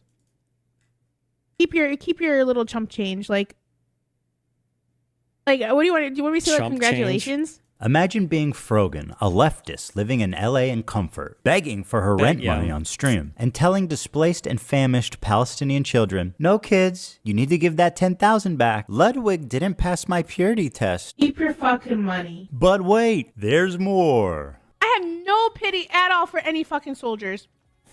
Oh no. Distress, thank you so much. I will never have any fucking pity for any fucking soldiers. U.S. military? Boo fucking who? I hope you get PTSD. Oh my god, I want my fucking Camaro, no student loans. Fuck you. I hope you get PTSD. And I hope you get no health insurance when you get back into fucking America. This clip obviously made the rounds on social media and rightfully outraged a lot of people. Here's how she responded the next day. I hope you get PTSD. And I hope you get no health insurance when you get back into fucking America. I think people are saying she got a 3-day ban for this. This is supposed to be a 30-day ban, I'm pretty sure. On the Twitch TOS, I think veteran status is explicitly a protected class, and she's making fun of somebody for a health condition as well, like about a protected class. I'm pretty sure this counts as hate speech. Like by the Twitch TOS. Somebody can like the community guidelines about, but like this is an insane.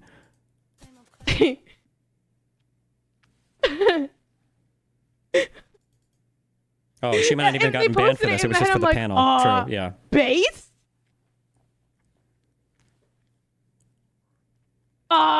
Based? Like,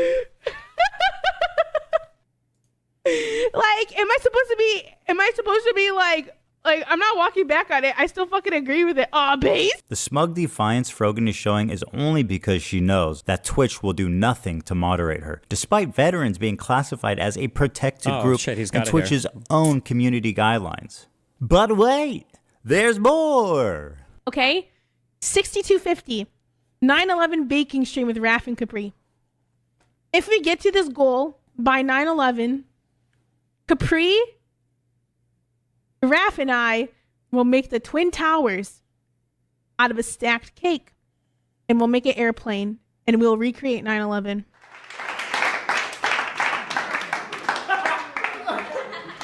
This tweet was the final straw for me. You'll notice the date is October 7th, 2023, the morning of the massacre, at 5:30 a.m. Pacific time. At this moment, Hamas militants had infiltrated a music festival and several kibbutzim, where they began their wanton slaying of civilians. Here's what she tweeted.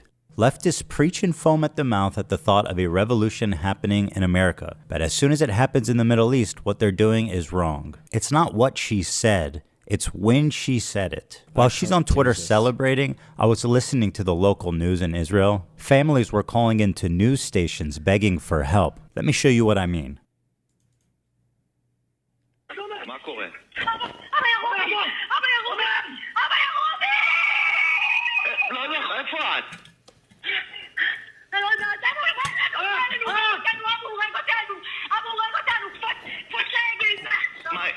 איפה אתם? יואו, ממי, צריכים מיקום. תתרבו, תמצאו מקום, תתרבו. אבל אני אוהבת אותך, אנחנו בתוך הלחם, אי אפשר לצאת. אני יוצא לכיוון שלכם עכשיו, צריכים מיקום. אני בא, ממי, צריכים מיקום, אלוהים. The morning of October 7th, Israelis were listening to calls like this all morning long. Dozens of them. Imagine reading this tweet after listening to this. This woman should have moved on years ago to another profession, but for some reason Twitch is obsessed with keeping her on life support. And Hasan too. And instead, is she still a mod in Hasan's chat? Instead of moderating her, they actually gave her an award, Together for Legendary Woman, in which she would get front page placement all year long. This is actually my favorite detail about Frogan. She won a Rising Star Award at the Streamer Awards, an award show put on by her friends. And then the next year, guys, she gets nominated for Rising Star again. Are they fucking with her? You can't be Rising Star twice. It's up or it's down, man. In fact, you were never up. That was the problem. They tried to pretend like you were up, but you were always down. Rising Star twice. What's this, fucking Mario Kart? You hit a boost up there or some shit?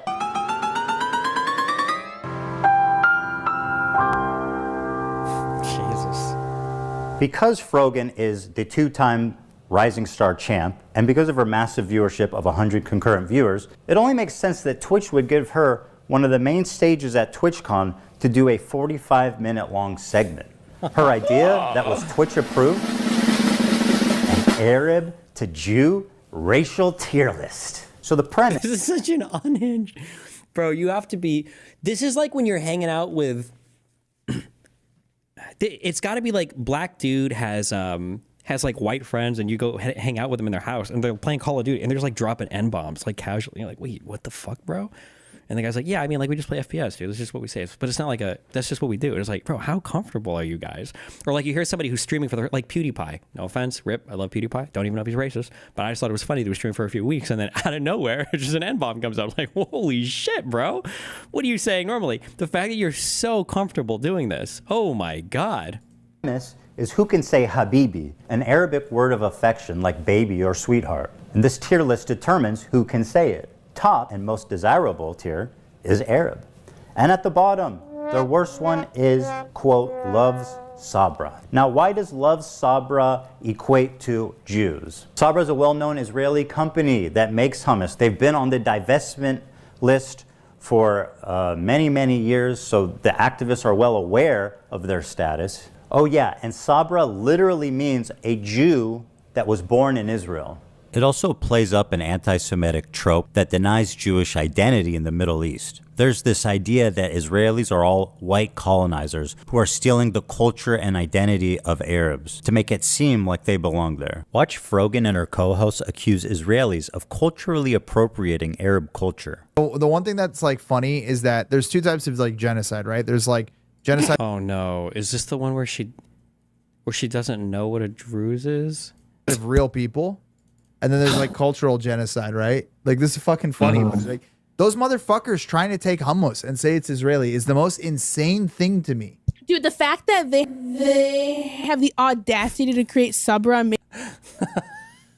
What was the to me? Dude, the fact that they have the audacity to create Sabra and make that like the staple hummus of America, insane. It's super offensive to us. And like that's actual like cultural appropriation. Like people get mad when someone has like dreadlocks and they call that culture. I'm like, come on, it's just like a hairdo. Like it's okay. People like white people are allowed to have dreadlocks if they want dreadlocks. But like actually trying to claim our food, our desserts. Just one question for you guys. Who the fuck do you think is making the hummus in Israel? Martha Stewart? No, it's the same fucking Arabic-speaking Jews that you kicked out in the 1950s. Yes, they also like hummus, and they like all the same shit you do. Because they are you. They're from your country. You kicked them all out, and now you're accusing them of stealing your culture. You want to talk about cultural genocide? Well, here it is. You racist piece of shit. Those motherfuckers trying to take hummus and say it's Israeli is the most insane thing to me. Hey, scumbag, here's a hummus place we used to eat at. The chef is from Yemen. Here's another dude from Syria. Does this dude look like a white colonizer to you? Would you like to tell him he's stealing your culture? Well, this is what most Israelis look like. Listen, if Frogan and Hasan can be Arab coded, then yeah, these guys, all the Jews here, can be Brooklyn coded. Dude, the fact that they have the audacity to create Sabra. This is casual bigotry being passed around like a leftist talking point. It's exactly why people are saying that anti-Semitism is coming mostly from the left. And yes, I know this dipshit is also Jewish. Incredible. He picked up so many tokens, he actually became one. And by the way, everybody on this panel is looking pretty fucking white themselves. So bearing all of this in mind, it's really not a stretch to say that the Love Sabra bracket is a dog whistle for Israelis or Jews. The next person is one of my favorite people, Ethan Klein. I told you guys to clap. This is a good reaction. That was a good. This is like past progressive shit. But this is kind of what I was saying before, where it's like, this stuff has to go, guys. Now I know this is hating Jews, which I mean, like everybody kind of hates Jews. So maybe there might be room for hating Jews in our movement, okay? Because, everybody has small, maybe. But generally, this idea of like, well, you can't be racist against white people. You can't be racist against Jews. Probably not good, and it probably alienates too many people. And it's just probably mega retarded and mega autistic. And the type of people you recruit to your movement, probably not good, okay? This kind of shit is fucking cringe, all right? It's fucking cringe. Good one. That's good. All right. Turn that up. Turn giraffes. We all know where this is going. You guys are missing a category for Zionist. That was a joke. That was just a joke in my... Stand up. Well, obviously it's Love Sabra, right? Yeah, it has to be. That's easy. That's definitely Love Sabra. She apparently consulted with the head of the KKK, and he told her more subtle. So if it wasn't obvious enough, they pull me, one of the best-known Jewish creators, and immediately put me in Sabra. Hasan, by the way, who's Turkish. Can you genuinely explain to me why the Love Sabra stuff is weird? I can easily dismiss this as some cringe joke about loving Zionist genocidal hummus. No, you're so autistic that there's no possible way that I could explain it to you. There's something in your brain that inhibits you from understanding human interactions. All I would say, my recommendation, is you should pay a friend full time to hang out with you for every single social interaction you have. Because in any world, if you have thrown up so many red flags to somebody and you try to make jokes like this, everybody's going to look at you like, what, bro? Like, Could somebody get away with I could get away with doing a fucking thing like this because people know I hate Arabs and not Jews. I'm just kidding. Because people know I don't hate any group of people. Well, maybe I don't know. Actually, everybody thinks I hate everybody. Who knows? But or Ethan could probably do assuming Jews were the butt of the joke here. He's proven enough. He's against all the anti-Palestinian stuff, everything too. But if you consistently done anti-Jewish, anti-Semitic, anti-Zionist statements over and over and over again, you're celebrating terrorist attacks on October 7th. Oh, there they are. And by they, I'll leave that up to your imagination who they are. You can't. You just can't make jokes like this. You can't do it because one is you don't even know if it's a joke. And is it a joke? Not Arab is Arab. That's the good one. That's the good one. The Arab ethnicity. Is today a holiday or why are there fireworks going on outside? What's that noise? It's February 1st. Is that a holiday I should know about? Is S tier. Then Denham's jokes that we don't have a category low enough for Zionists. Once again, calling out my Jewish identity. Dude, where's the? You guys are missing a category for Zionist. And if it isn't about being Jewish, why would they put Ben Shapiro in the thumbnail? One of the other most prominent Jews on YouTube, in the category next to me, when he's not even featured in the game. Who's next down there? Anne Frank? Einstein? Seth Rogen? Schindler? Well, he wasn't Jewish, but they would put him down there, let's be real. It also doesn't help their case that both my wife and Ben Shapiro's wife were born in Israel, which would make them Sabras. So loves Sabra literally in this case means Jew lover. That sounds pretty racist. And what about the title? How Arab are these Twitch streamers? Hold on a minute. I thought this was about hummus. I'm tired of these people gaslighting me. Haven't the Jews been gassed enough? So you're telling me you understand what a microaggression is, but you can't understand why a Jewish man might be uncomfortable with this. I feel like this is indefensible, blatant, obvious anti-Semitism, and this was greenlit by Twitch to appear on their main stage. How is that even possible? Right in front of their sponsors too, Chevron, Capcom, and Samsung. This racial tier list was brought to you by our sponsors, Chevron, Capcom, and Samsung. This is an example of Twitch management elevating a racist nobody like Frogan at the detriment of their own company's well-being.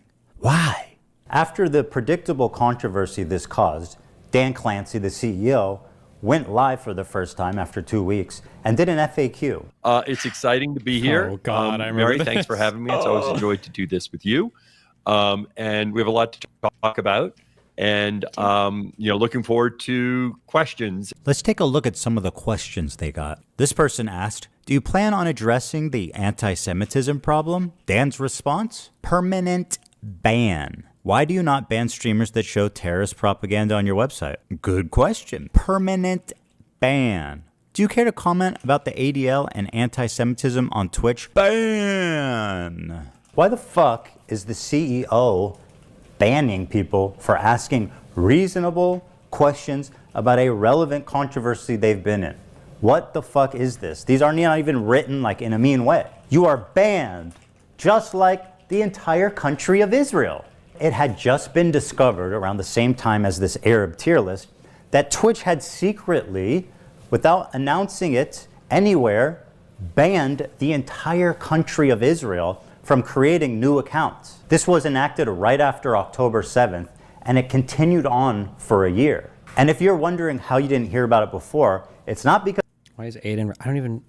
No, I can't read this. Am I crazy? Why is it it's white text on a white background for the YouTube raids? Why? I don't know why you would ever do that. Thanks for the raid though. Whoever it was, I couldn't even read the text. Because the Israelis weren't talking, here's the top Israeli streamer's video about it. Which is entitled, Twitch does not want Jews on their platform. He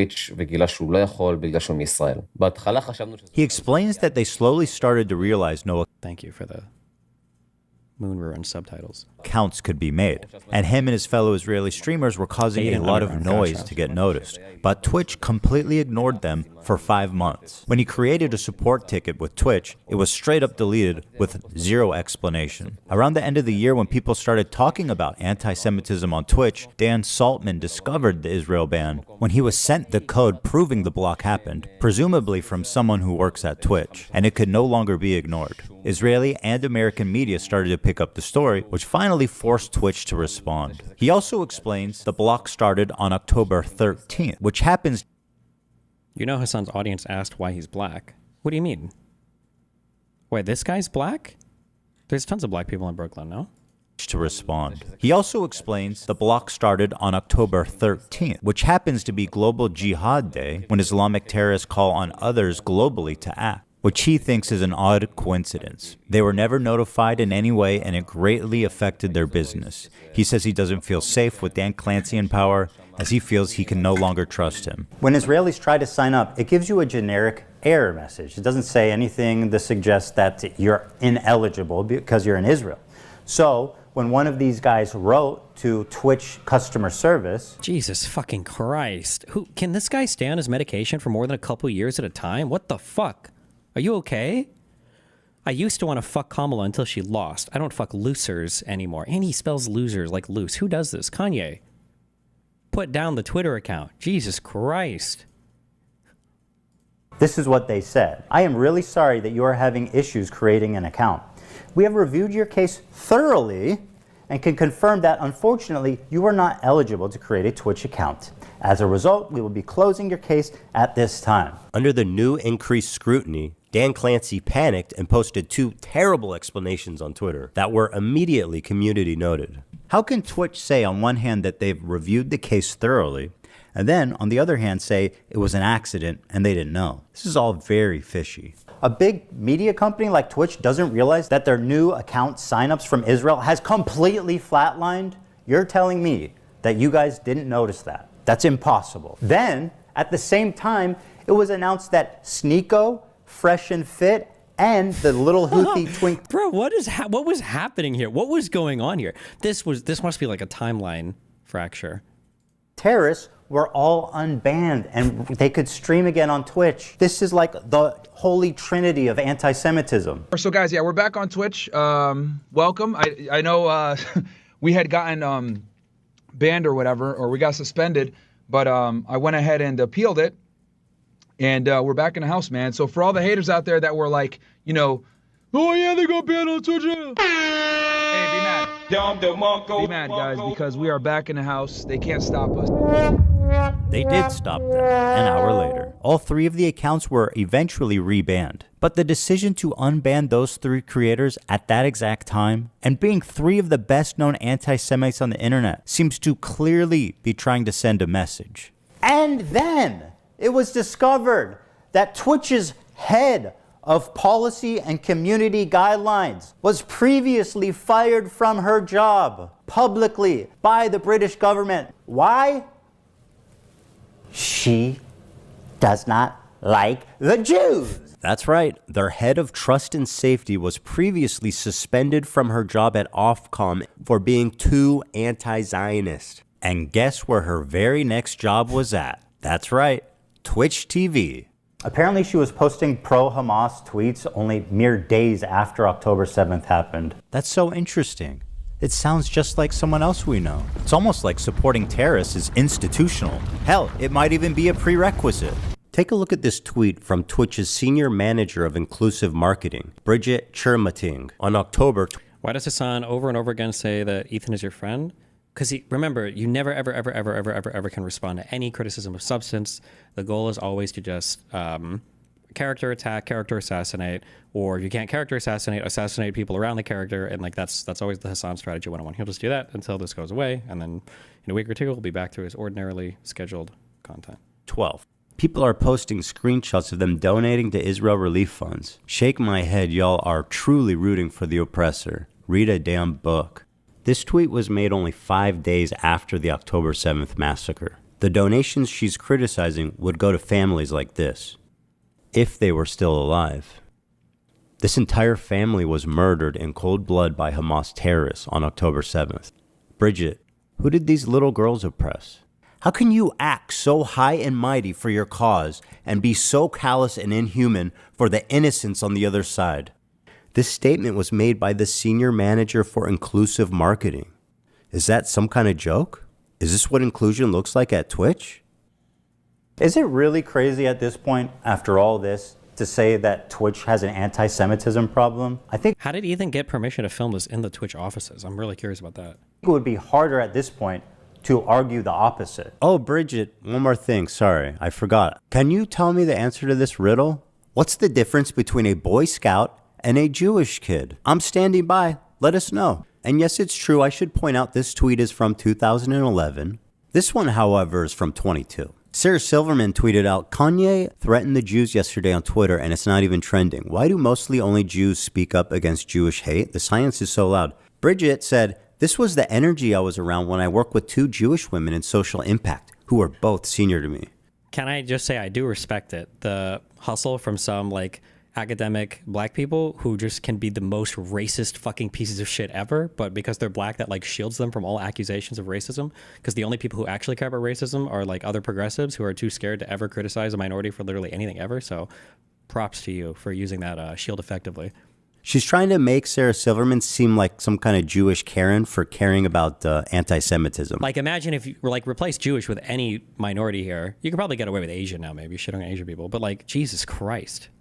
I wouldn't really care about any of this if she wasn't the head of fucking diversity at Twitch. What the fuck is happening here? This is insane. So with people like her deciding what is and isn't okay on Twitch, there's no surprise that you end up with these extraordinarily uneven enforcements of the rules. Take, for example, this clip of the streamer that's me. Destiny. He was permanently banned for what he said here. It's that community is never worth engaging with. There's just no point in doing it. Like it's too the risk of me like ending up getting like permabanned and my life destroyed because of these like inbred fucking disgusting losers is like it's just not worth it. It's just totally not worth it. And okay, fair enough. If you're going to be consistent with the enforcement, then I can't believe I got permabanned for that. What? That's so insane to me. Holy shit! Like looking back through all, what the fuck? Let's have a friendly place, a safe environment. It's calling a minority group inbred, which results in a permanent ban. Okay. Also, to be clear, that was directed towards the Twitter crazies, but okay. Oh shit, I already know where this is going. Okay, has anyone else done that? The Jewish KKK brigades out there, just a bunch of fucking inbred hicks. Imagine the most inbred white supremacist guy you can imagine, okay? Every week there was another fucking... I thought it was a subhuman thing. I thought it was a subhuman thing until I got from the Twitch people when somebody who worked there sent me the clip. It was that clip is what got me banned. It wasn't because of subhuman, it was because of inbred. I thought it was subhuman too for a long time, but it was inbred. Just a bunch of fucking inbred hicks. Imagine the most inbred white supremacist guy you can imagine, okay? Every week there was another fucking psychopathic settler inbred fucking douchebag. Oh, these inbred fucking douchebags in the background, dude. A nation entirely comprised of messianic, inbred, ultra-orthodox psychopaths that these inbred don't understand. Educated, inbred, fundamentalist hicks. Calling us in the middle of campus, calling us inbred, that we have no culture. One of them grabbed my friend's Israeli flag in the middle of campus, carried it to a mob by the gate that were communicating with the angry mobs outside of campus. Untrained, inbred asses shipped into southern Lebanon, telling us that we are all inbred and that we have no culture. You want to see clips? Inbred. The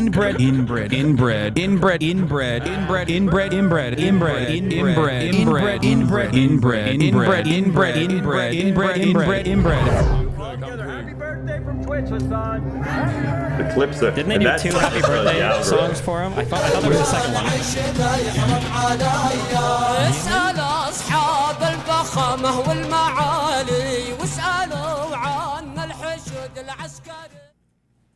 Hasan, a non-Jewish person, is referring to Jews as inbred consistently throughout his career. Inbred, ultra-Orthodox psychopaths. 0 punishment. Hasan interviewing a Houthi pirate. The Houthis, Ansar Allah, is doing what Luffy would do. You should tell him that. 0 punishment. Hasan, watching terrorist propaganda with zero critical commentary. They do musicals. They're very musical people. Are you being serious? Zero punishment. Hasan threatening a sitting congressperson. This one actually blew my mind. When I saw he tweeted that, I said, he's done after this for sure. For sure he is. For those that may not recognize this weapon, I'll explain. Shinzo Abe is a former Japanese prime minister. He served from 2012 to 2020. He was assassinated in July of 22, in a stunning fashion that left the Japanese public horrified. Wait, we got a Denims react? Hold on, what? Blue Emu, beyond incredible. This stuff works. I've tried everything out there. This is Blue the Emu? only stuff I'll buy now. What Used does it this do? product for 6 months, and my back is great. I'll use Blue Emu for any muscle or joint. Highly recommend. Cool. Damn, band and my life destroyed because of these like inbred fucking disgusting losers is like, it's just not worth it. It's just totally not worth it. And okay, fair enough. If you're going to be consistent with the enforcement, then, let's have a friend. Surely he's going to play the actual video, right? He doesn't play it. You're something else, Ethan Klein. You are a real terrible person for this shit. What is the actual clip? That was the actual thing that was in my file. Like, I think that clip actually still exists on Twitch's servers for my ban. I think there might even still be a link to it if somebody has it, I think. He got banned for saying, this is fake, by the way. He's literally lying. She's literally lying, but they all lie, so that's just what they do. Red-Brown Alliance, it's all there. It's what they do. Epstein got banned for saying Oh, so she's going to find the clip, right? that the protesters should be mowed down. Wait, what? That was like... You know that I streamed after Rittenhouse, right?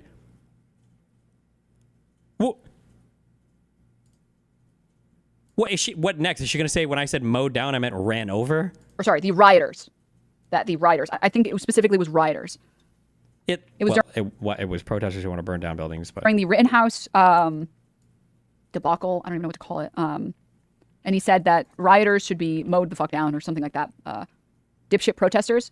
Did he say? No, he didn't say protesters. He said he had to have said rioters, right? She doesn't even know what the fuck she's talking. She has no idea. Also, I just got departnered for this. I didn't get banned at all for that, but... What is she possibly Googling right now? He did. In context, so talking about Rittenhouse, the quote is, if that means white redneck militia dudes mowing down dipshit protesters that think they can torch buildings at 10 p.m. At this point, they have my... I think that was blessing. Based. He got banned for the Rittenhouse thing. He might have also gotten banned for the clip that Ethan Klein just showed, but the final ban was that one. Well, time doesn't go that way. It usually just goes in one direction. Even if you go really fast and you got a lot of mass, time still only moves in one direction. Sometimes at varying speeds, but generally just one way. It was the final one, and he hasn't been unbanned since then. Friendly place, a safe environment. It's calling a minority group inbred.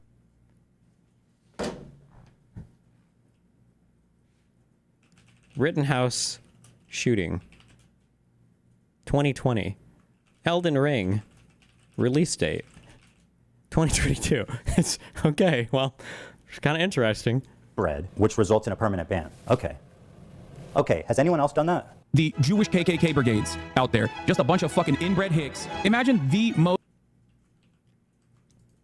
He was killed with a makeshift weapon that the shooter had built himself at home. So when Hasan saw this tweet that he didn't like, he posted the schematics in what can only be presumed as an invitation to someone in his fan base to build this weapon and then assassinate this sitting congressperson, who wrote a tweet he did not like. I genuinely do not know how he didn't land himself in prison for making terroristic threats. Zero punishment. Let the streets soak in their fucking red capitalist bloods. And this isn't just a Hasan problem. It underscores a disturbing trend among leftists on Twitch. The problem is, if you can believe it, these people are frequently making death threats and facing zero consequence. I know it sounds far-fetched, but I assure you it's very real. Listen, I'll up the number, okay? 30K to anyone who'll make this dipshit disappear. Bro, that Destiny guy needs to get Oh, damn, it includes these? This is wild. What the fuck? No, Bro. I'm gonna fucking lie. As I'm getting, like, fucking swatted and everything else by conservatives, and people are doxing me, like, thank you. Yes, I do like your death threats. Not gonna fucking lie. It would just be so easy to it would solve all of our problems. Like, we would have socialism now at this point. You're welcome, I right? guess, guys. We would have socialism at this point if someone just went out of their way and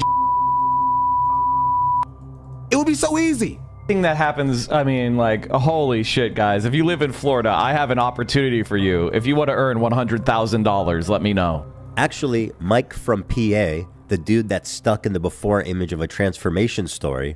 Jesus. Also, only 100K to kill me? Come on. I gotta be a higher profile target than that by now, right? Did receive a 3-day ban. This man put a bounty on a fellow streamer's head. This man should not be getting a 3-day suspension. He should be getting a knock on his door from the FBI. I made this video for 2 reasons. First, to stop Hasan infiltrating mainstream media. Hasan has been welcomed by many mainstream outlets. They view him as a friendly social democrat, as someone who's just trying to spread progressive politics online to an important demographic. But we know that's not true. He is not their friend or their ally. If you ever see Hasan rubbing shoulders with anyone from mainstream media, let them know politely, with all the civility in the world, what kind of person he is when he thinks mainstream media isn't watching. Help them understand that his name should be associated with people like... How the fuck can they get away with that?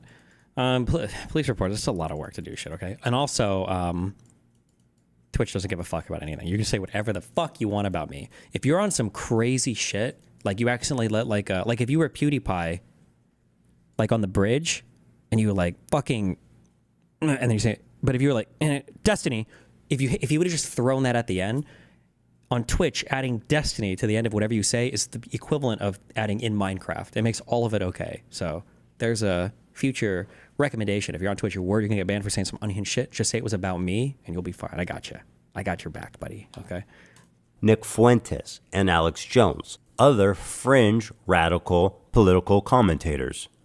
Number 2, Twitch must be held accountable. Twitch has proven that it will not change by choice, and so it is our moral imperative to enact that change through any reasonable means that we can. Samsung, Chevron, and Capcom. Twitch has given them a lasting association with a racial tier list with Arabs at the top and Jews at the bottom. These brands have every right to know, and they should.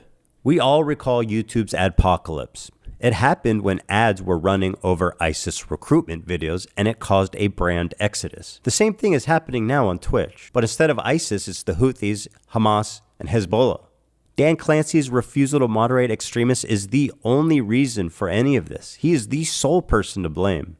He had so many opportunities to stop this.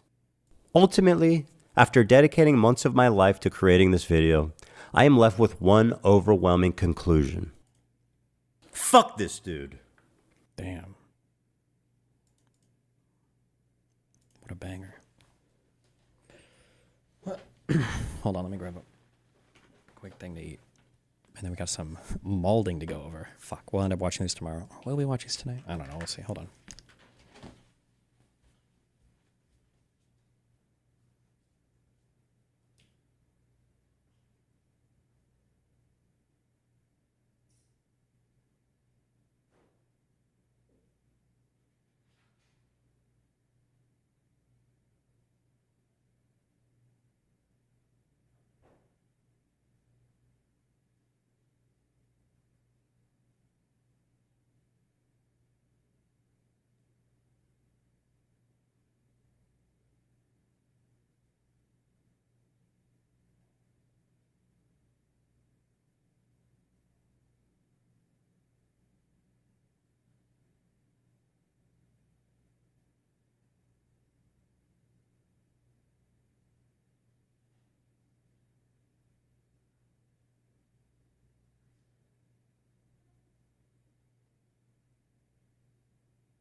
What?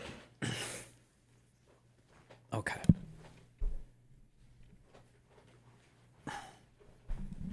When I go sicko mode, does the hallway light turn red? No, but I should do that. That'd be funny.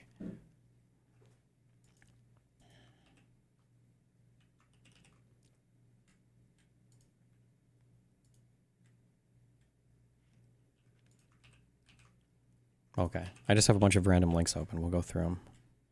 Oh, there's a Hasan molding thread. Oh, fuck. Okay. A whole thread.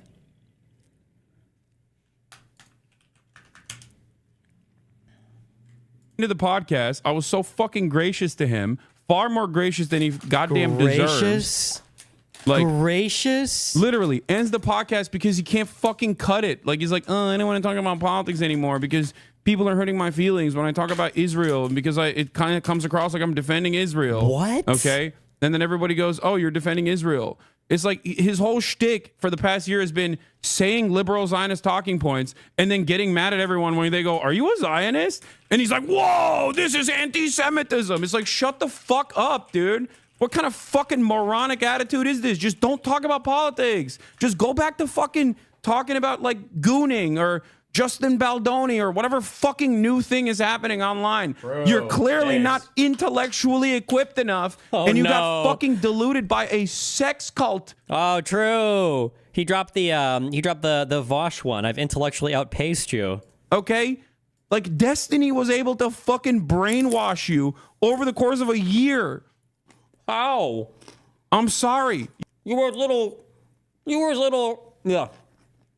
his literal co-host. How could I out-brainwash him? Your job as a propagandist, no? You got a child's brain. Go enjoy childish things. The fuck is wrong with you? Why do you have to like literally do politics? Your fucking fan base hates it. You're clearly all the people in your vicinity hate it. And you're still like, nah. How do I even get brought up in this? What the fuck? I'm the number one guy. I'm the number one politics guy. Okay, dude. There's plenty of fucking dumbasses. Go ahead. Have a right-wing... do your little right-wing tilt, I guess. And then maybe you can find admiration again. But it's probably not going to happen in the liberal sphere that you're trying. Okay, wait. Quick denims break. You're about to have a Houthi rebel on? I'm sure he's going to present evidence of him being a Houthi.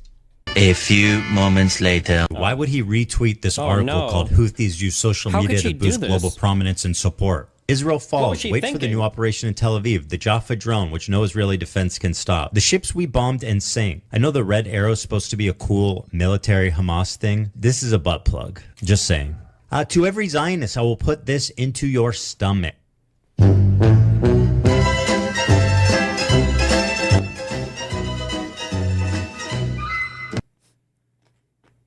If Ethan wants to talk to me, he can talk to me, okay? He doesn't have to fucking constantly cry as a 50-year-old adult with 3 children. Why does Hasan do this, bro? You're an unmarried fucking 40-year-old dude who buys $20,000 dogs, and you drive around in the worst fucking Porsche you could possibly buy. What is this weird? He always does these like super weird character attacks, like agent shit. Is this what he's like super insecure about? Is it his age? Is that why he brings it up so much with other people? From behind an Instagram story, okay? You can talk to me in person, big dog. You got my fucking phone number. We can have a conversation on your stream. We can have a conversation on my stream. Last time, I had the fucking baby gloves on, and you cried like a bitch after doing Teddy Fresh ads in the midst of our genocide coverage, okay? That's right. And I'm not talking about the Leftovers episode where he actually cried. That was a beautiful moment, and I was actually very wrong for thinking that actually meant something. It turned out it didn't mean shit for you at all. What the fuck? Because selfishly, you spent the next year constantly fucking ripping into, suspiciously, a lot of, not myself, but other Arab? people of color. Oh I'm not my calling God. myself a person of color. I know it's going to get clipped out of context here as well. So now he's not. Now you're not a person of color. I thought doesn't he go back and forth sometimes, or? And then you're going to be like, meh, meh, meh, meh, whatever. No, just noticing that you have just been going after a lot of people of color, Arabs, Muslims in general, just constantly fucking talking about how He's in Japan. Maybe his race swap was on cooldown or whatever. Scary they are, you know? Why? Fucking talking about Arabs, Muslims in general, just constantly fucking talking about how scary they are. Bro, Your exposure to people of color are the janitors at Equinox that you say are voting for Bernie. Oh, he voted for Bernie. Oh my God, it was the most retarded thing I've ever seen in my life. Fucking Ethan Klein lived in Israel for 5 years. This guy's been around more Arabs, more dark-skinned people than you have in your entire fucking life. Even in Turkey, you were probably around more fucking white people. Literally riding horses in a suit growing up in your childhood. Like, are you serious, dude? This guy's like, yeah, all my Hispanic friends are like, me gusta Bernie Sanders. Kill me, dude. Get me a break. Oh my God. You know, why? Why are they so scary? I don't know. Because maybe you're an Islamophobic moron who fucking retweets or basically tweets out Ben Shapiro quotes about Hamas. Maybe that's the reason why people think you're fucking super pro-Israel, okay? Maybe that's why. No fucking accountability, okay? No accountability whatsoever.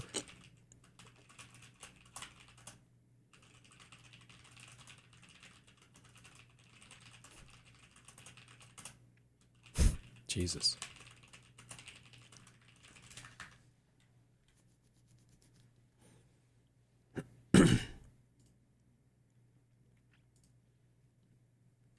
Others who are just going to come in here and be like, well, I'm going to keep it real, man. You're just like avoiding accountability.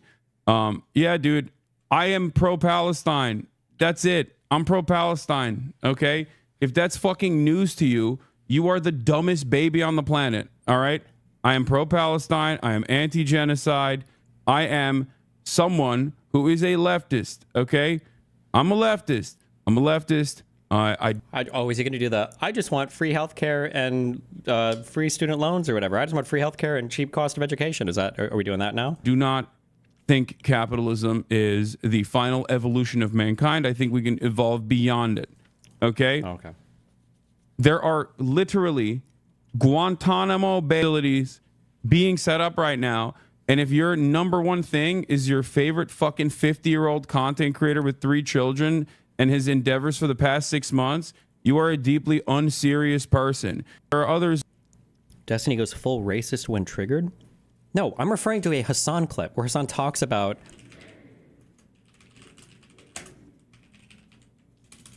a janitor at Equinox who was Hispanic. Somebody find me this.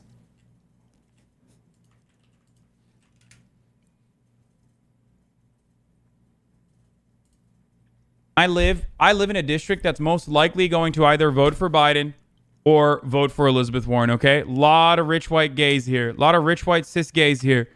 They all and I go to establishments like Equinox where I like to measure, and this is completely anecdotal, but I like to measure the reaction that I get. You know who fucking stops me? No matter where I go. Without a doubt. You know who fucking stops me? It's not the beautifully sculpted cis gay men, overwhelmingly white, at the Equinox gym when they see me wearing Bernie Sanders merch. It's the janitors. It's the cleaning people. Almost all of them Latino. They always stop me and they say, oh yeah, we're going to vote for Bernie. We're going to vote for Bernie. It's the fucking working class people.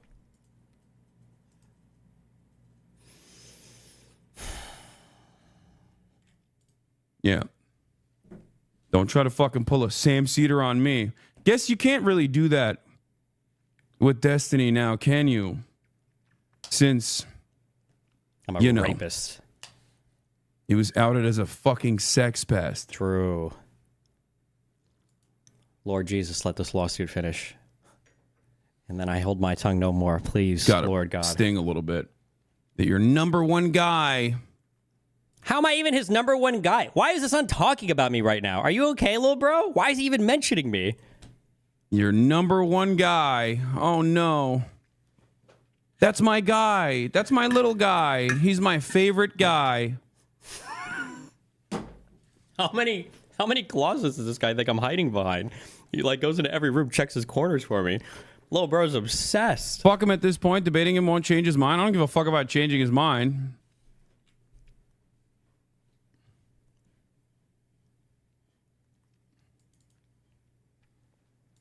Jesus. What's he up to right now again? Oh, he's watching an hour and 30-minute video on me. Good. I like it. I want to be fresh in your audience's minds. I did. Okay. I tried changing his mind. Maybe this time I'll bring Sam Cedar and you'll be the one saying, oh my God, Sam Cedar, what a fucking nightmare. Because, you know, you've been running away from him. Has Sam Cedar been trying to debate Ethan Klein? I mean, maybe he has. I haven't heard. Is this actually a thing?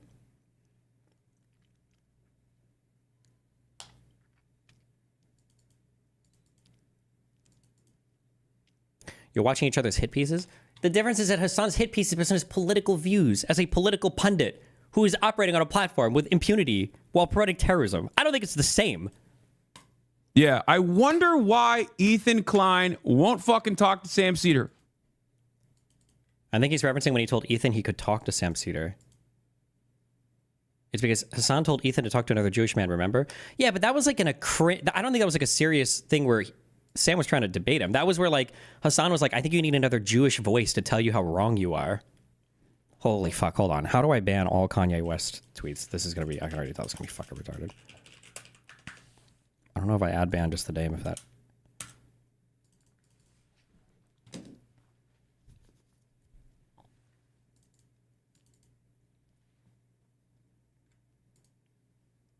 Oh, based. Oh, it's not a video. Video. Why can't he have a just watch the video. Just watch the video. Why can't he have a conversation with me? Why?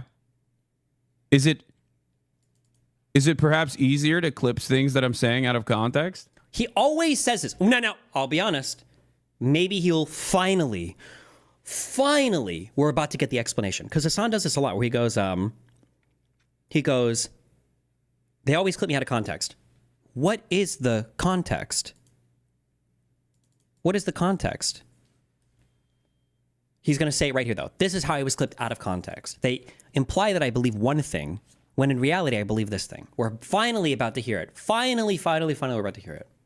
Just watch the video. Just watch the video. Why can't he have a conversation with me? We're finally about to hear it. Is it perhaps easier to clip things that I'm saying out of context in my reaction? Yeah. Wait. Is that why? Is he so that he can shelter his audience? This is projection, by the way. This is what Hasan does, by the way. He'll never watch criticism of him or confront anybody who criticizes him ever, but is that the reason why? Or is it because he's actually fucking afraid?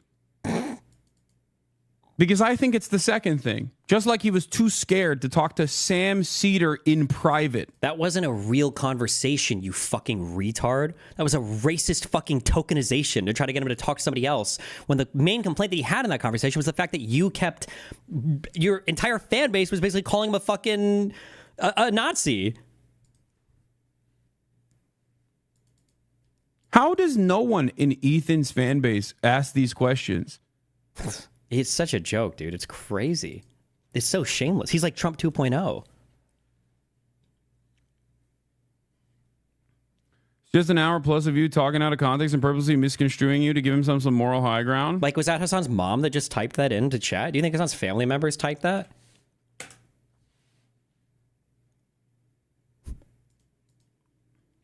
Just an hour plus of you talking out of context and purposely misconstruing you to give him some moral high ground. So you admit you are afraid to watch the video out of fear of being clipped? No, I've already given my responses. But wait, what? Wait, dude, don't you think it's better to have a conversation directly? Who's worse, Hasan or Asmongold? I would say Asmongold might be worse right now because he's larger, but they basically do the same thing, just for the other side. They're anti-liberal people who just engage in propaganda and misinformation for their particular anti-liberal side.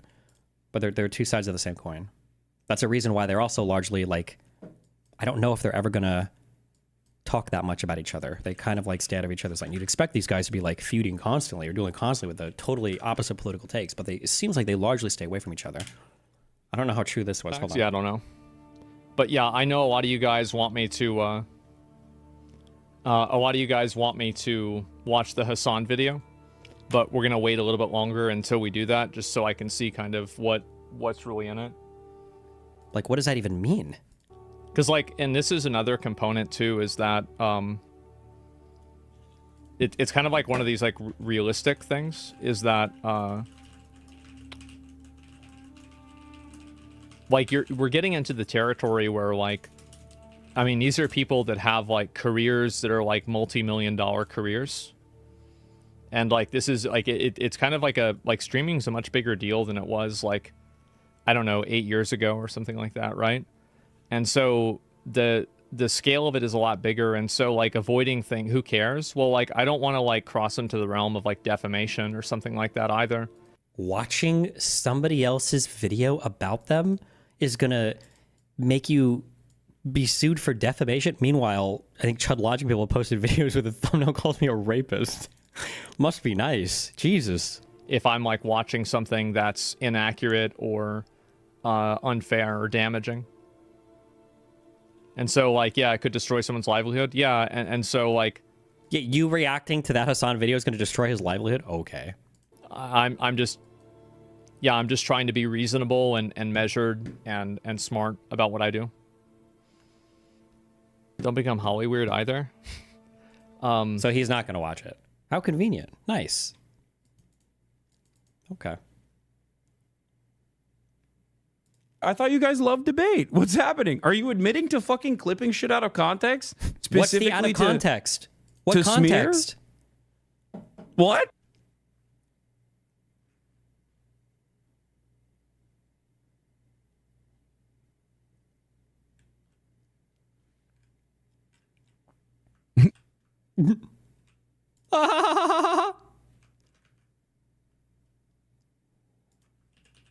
What is this? Hold on. Ethan Klein has time today on IG, calling out the origin of Kaya, Hasan's dog. Hasan and his fans are claiming the dog was adopted from Craigslist, while Ethan alleges it's a designer dog bought from a breeder. I feel like I looked this up at one in time. I think this is the most expensive breed of dog I think that you can buy in the United States. Can somebody correct me if I'm wrong, or look up this fucking a Tibetan Mastiff.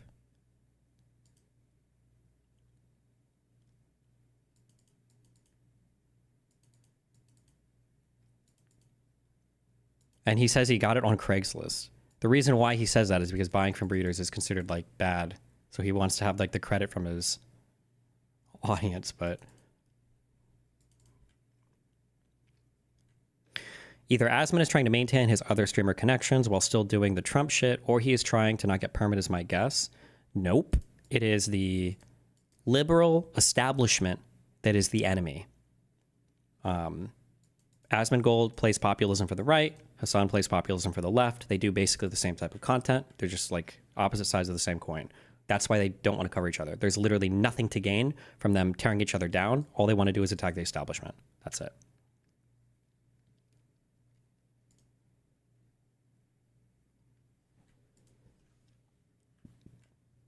He called Kaya a designer dog.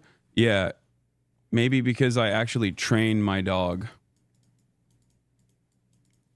and not let her piss and shit and fucking bark all the goddamn time. No disrespect, but that's crazy. Coming after Kaya, that's crazy.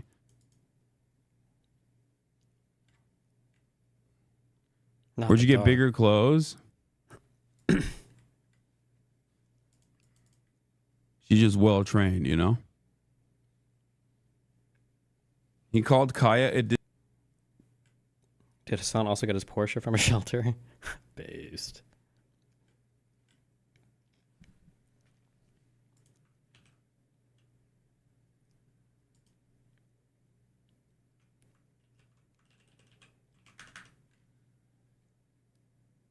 It wouldn't surprise me if he got it off of Craigslist, because breeders sell on Craigslist, but he didn't adopt it like, oh, we're just looking to adopt out an animal.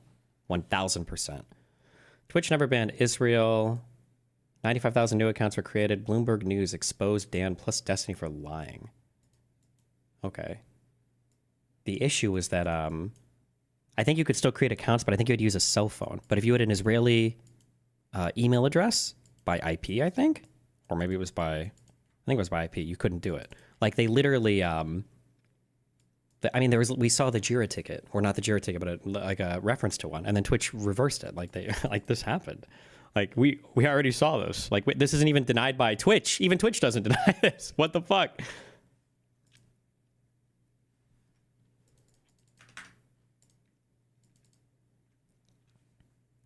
I'm 90% sure he framed it as a rescue dog because his friend bred it and had too many or something. Okay, maybe sure.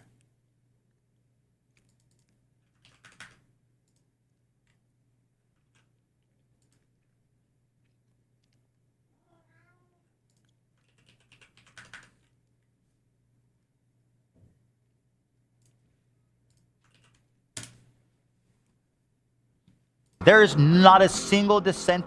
I spent like 5 years thinking Hasan was some horrible human and decided to watch a stream one day and he dropped like 2 million to a minority group. What is this even? 2 million? You can't even say the fucking cause? Holy fucking, what a white person. I don't care what you look like. What a white tweet. He donated $2 million to minorities. He donated $2 million to a minority group. And then covered like 3 ongoing problematic issues. I just think people hate him because he calls people idiots when he beefs with them. Okay, bro. Well, if he did a fucking charity stream. Is that what we need? Do I need to do a charity stream? My God.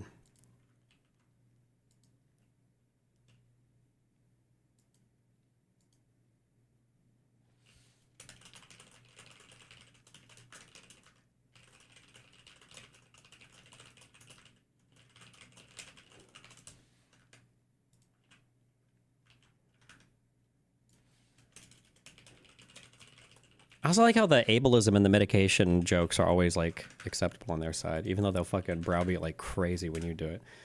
It's incredible to see a multi-millionaire on Ozempic, which we don't even know, like Ethan Klein, use Photoshop pictures from a sex criminal's fan base, Destiny, to call someone else fat.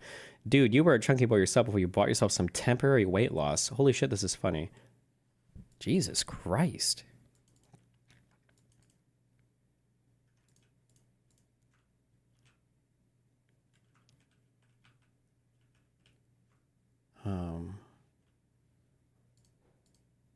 Fuck, I'm not gonna be able to find this. Somebody, oh, no, I did find it. I have everything.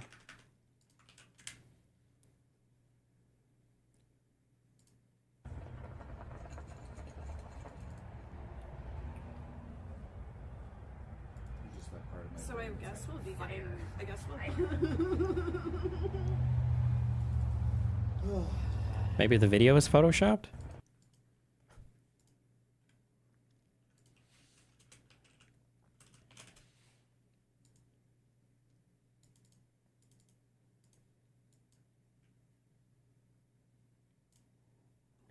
If Ethan wants to talk to me, he can talk. Okay, I think we watched this. What is this? You know what I mean? I have a female dog.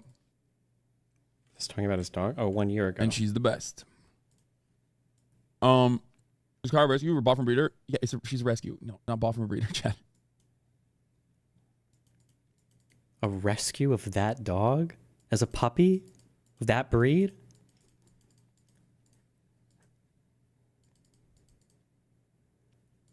There's not enough Kai content. Did she poop? Okay, she tell her to wait. Yeah, or stay. Yeah, that's good. He got real lucky, I guess.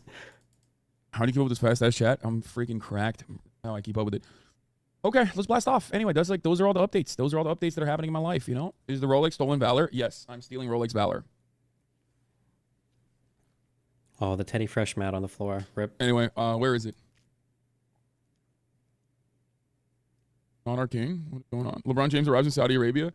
Guys, this is going to happen way more frequently. I'm just letting you know. Everyone that you love, every celebrity, every superstar you cherish is going to inevitably grab the bag from Saudi Arabia because that's their goal. Their goal is to... Jesus. It's a rough world out here.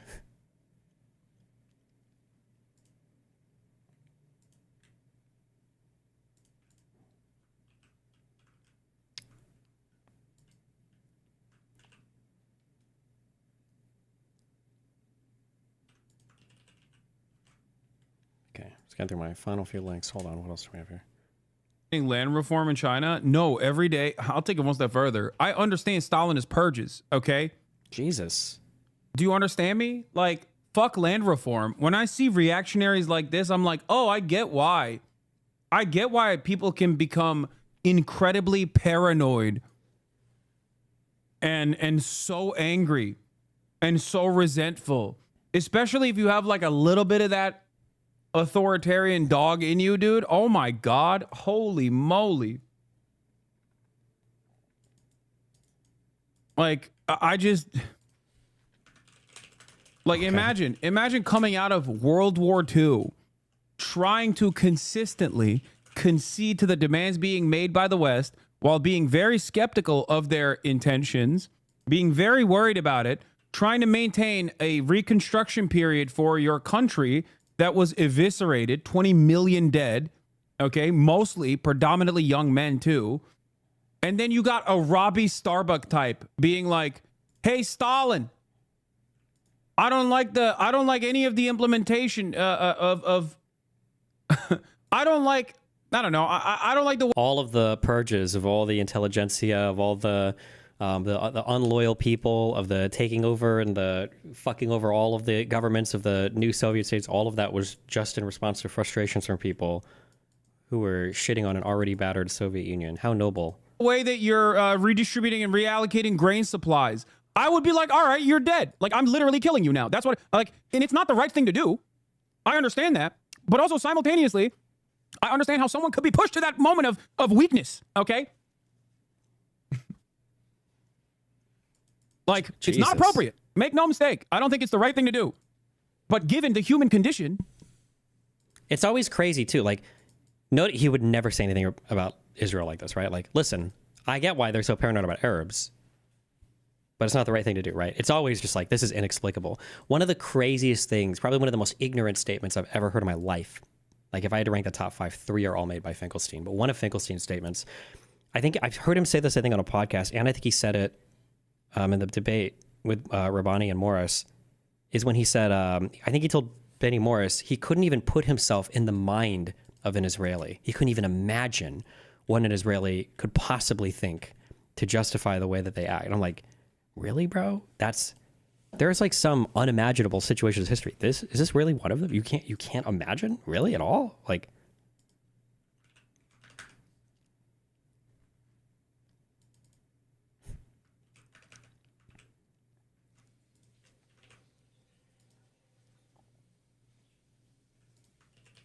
oh no, did Gokinaru get sucked into the fucking retardation crowd?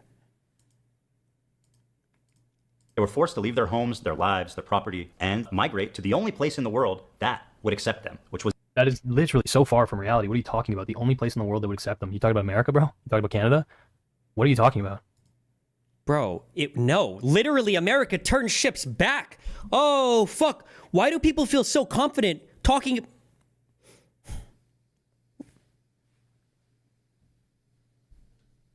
The only place in the world... He's been shitting on Ethan for years. He's the original Ethan hater? Okay. Talking about America, bro? You talking about Canada? What are you talking about? The only place in the world that would accept them. How can you even say those lines seriously? That's crazy. Israel. Oh, how? Irony of this whole situation. That's insane. Why would you say that? The fuck? You could say maybe the only place in the world where they are the dominant, or were aspiring to be the dominant faction. At that time, they weren't. No, I don't know. That's just insane. That's just literally wrong. To leave. What are you what you do? He has literally no idea what he's even talking about. Does he think that Ethan's talking about 2017? Wait, what? Their homes, their lives, their property, and migrate to the only place in the world wrong that would accept them, which was Israel. Not true. Irony of this whole situation is that... Oh, I'm so sorry. Gokinaru was correct. It was like when Hasan said, why did Israel attack Lebanon? Lebanon didn't do anything.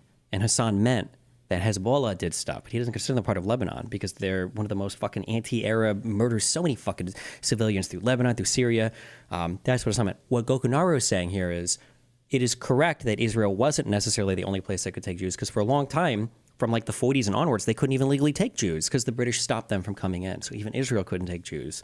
That's what Gokinaru is referring to. I understand now. He was referring to that period of time from like 1940 to 47, 48, depending on, I guess what exactly we're talking about. Okay, I understand what he's saying now. My bad. Okay, we got it. We got there. Okay. After the 1948 war, when Israel won the war to declare its independence. Hey, you don't need to. What are you doing back there? RC, get out of here. Why is he on my.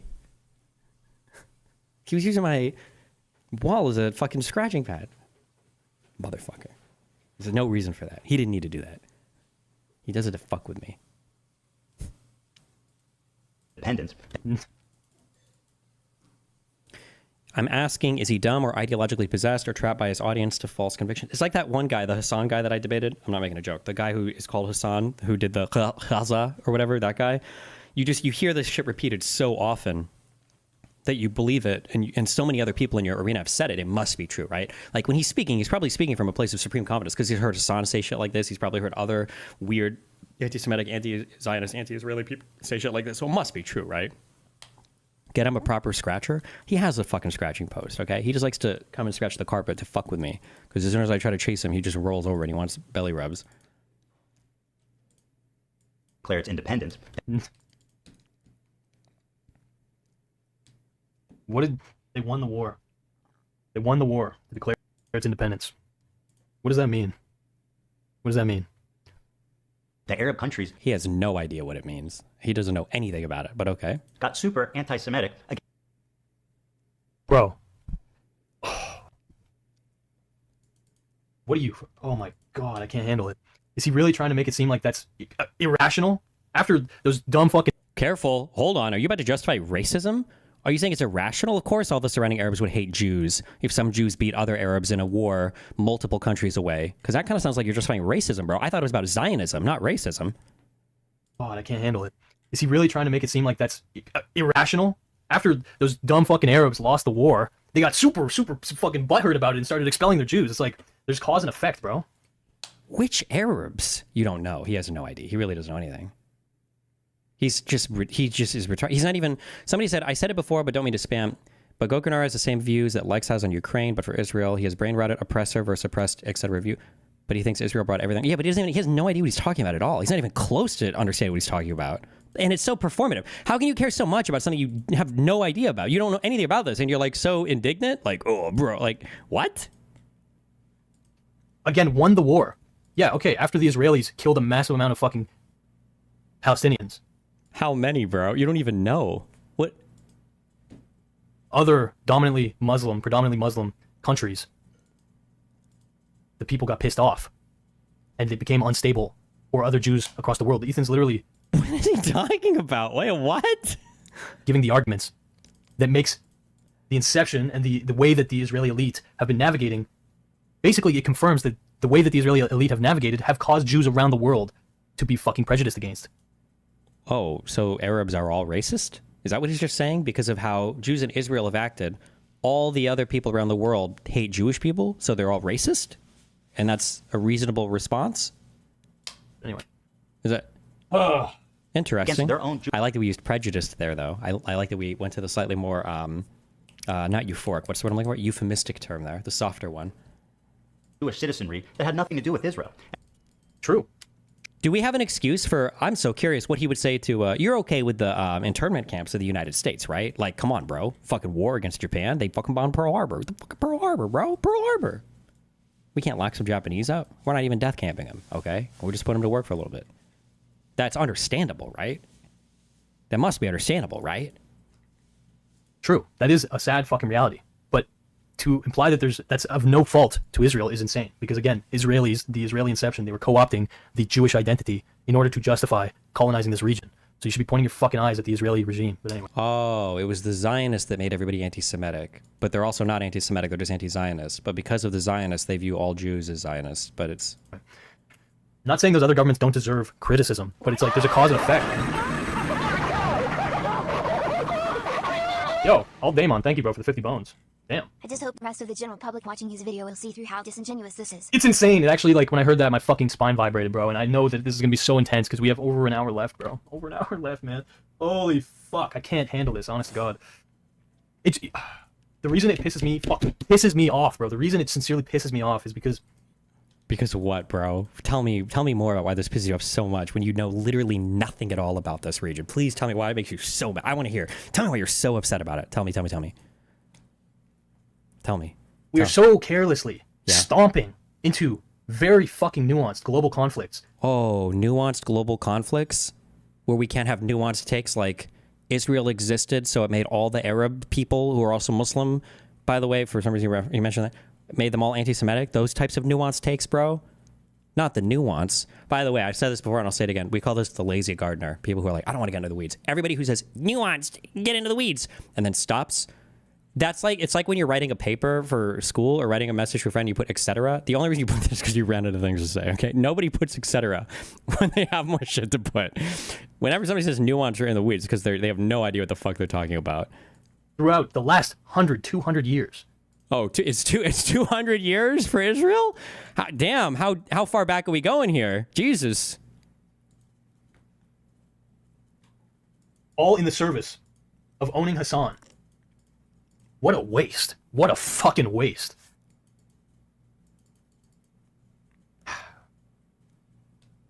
I knew it, man, when the Dramaverse started using political conflicts as a backdrop to justifying drama, like conflicts between content creators. I hate you guys because you guys are doing it too. When people just call it drama, like every bad video or video that's like attacking somebody's drama. It's drama. It's not drama. That was not a drama video about Hasan. That was like Ethan is like he's not like a political streamer, but that was a like political hit piece. You can call it a political hit piece if you want, but that was like a political criticism video of Hasan. That wasn't just drama. That was Hasan promoting fucking terrorism. I knew we were in for some shit, but this is next level, bro. This is crazy, fucking crazy, man.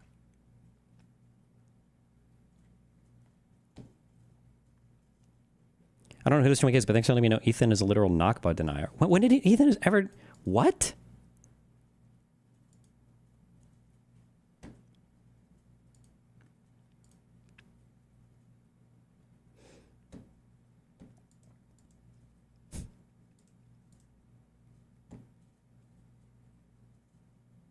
Ethan using the emergency calls from October 7th, literal audio recordings of people being brutally killed as part of some epic sick dunk on a fucking Twitch streamer with no warning is legitimately one of the most vile, soulless, truly and unequivocally disgusting things I've ever seen on the mainstream internet. Dude is a repugnant scumbag piece of shit. Okay. This is why Hasan shouldn't react to anything Ethan. He does not have to do what Ethan wants. Don't let him react. Don't let him see. Don't let him see it. Okay, this is cringe. All right, tomorrow we'll watch these two. I swear to God we will. I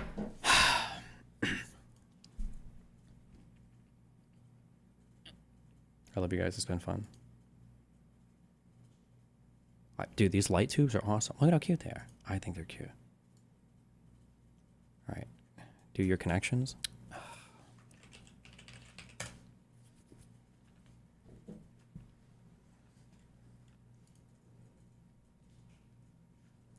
Swiss Swallow, Sorry Street, Munster, Mart, Blue, Hawk, Birds, Duck, Down, Pop, Partridge, Griffin, Grouse, Pickles, Hangdog.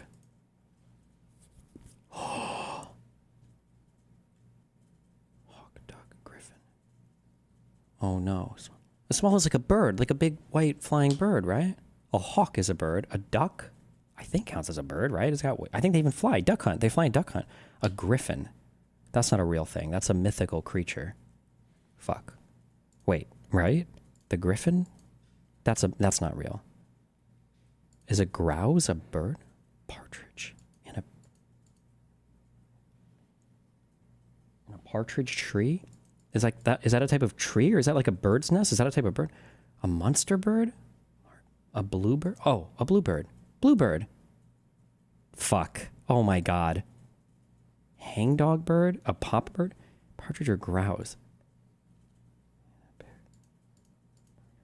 I don't know what a partridge tree is. It was part of that stupid fucking song.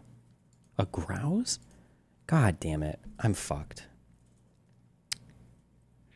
I'm fucked. I'm fucked. I'm never getting this. Swiss.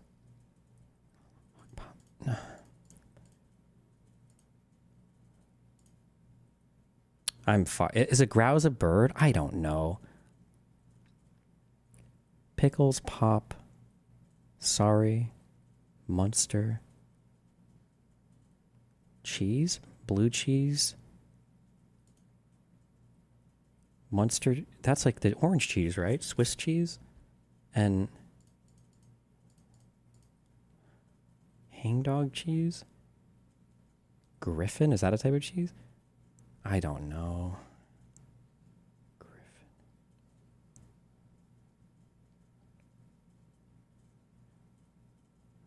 I know what the categories are. I just don't know the last thing. Like, sorry, this is like a board game or like a game. And like, no, maybe it's not.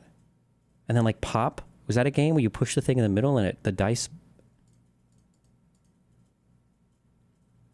I don't know. Don't care. Fuck me. Fuck this game. I don't know. Just fuck me. Dejected. Birds that are verbs. Oh my god, it was grouse.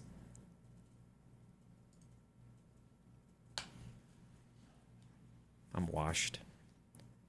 Dejected. Sorry? Hangdog? TV comedy families. The Griffins, Monsters, the Partridges, the Pickles. Oh, like Tommy Pickles, Rugrats. Words after K. Kmart. K-pop? Oh, K-pop. K-street? What is K-street? K-Swiss? Okay, I would have never gotten any of this. Never mind. Jesus Christ.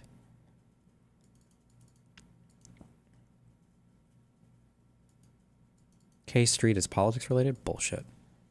Okay. All right. I love you guys. It's been fun. I'm going to throw up a quick 965 to save the U.S. government.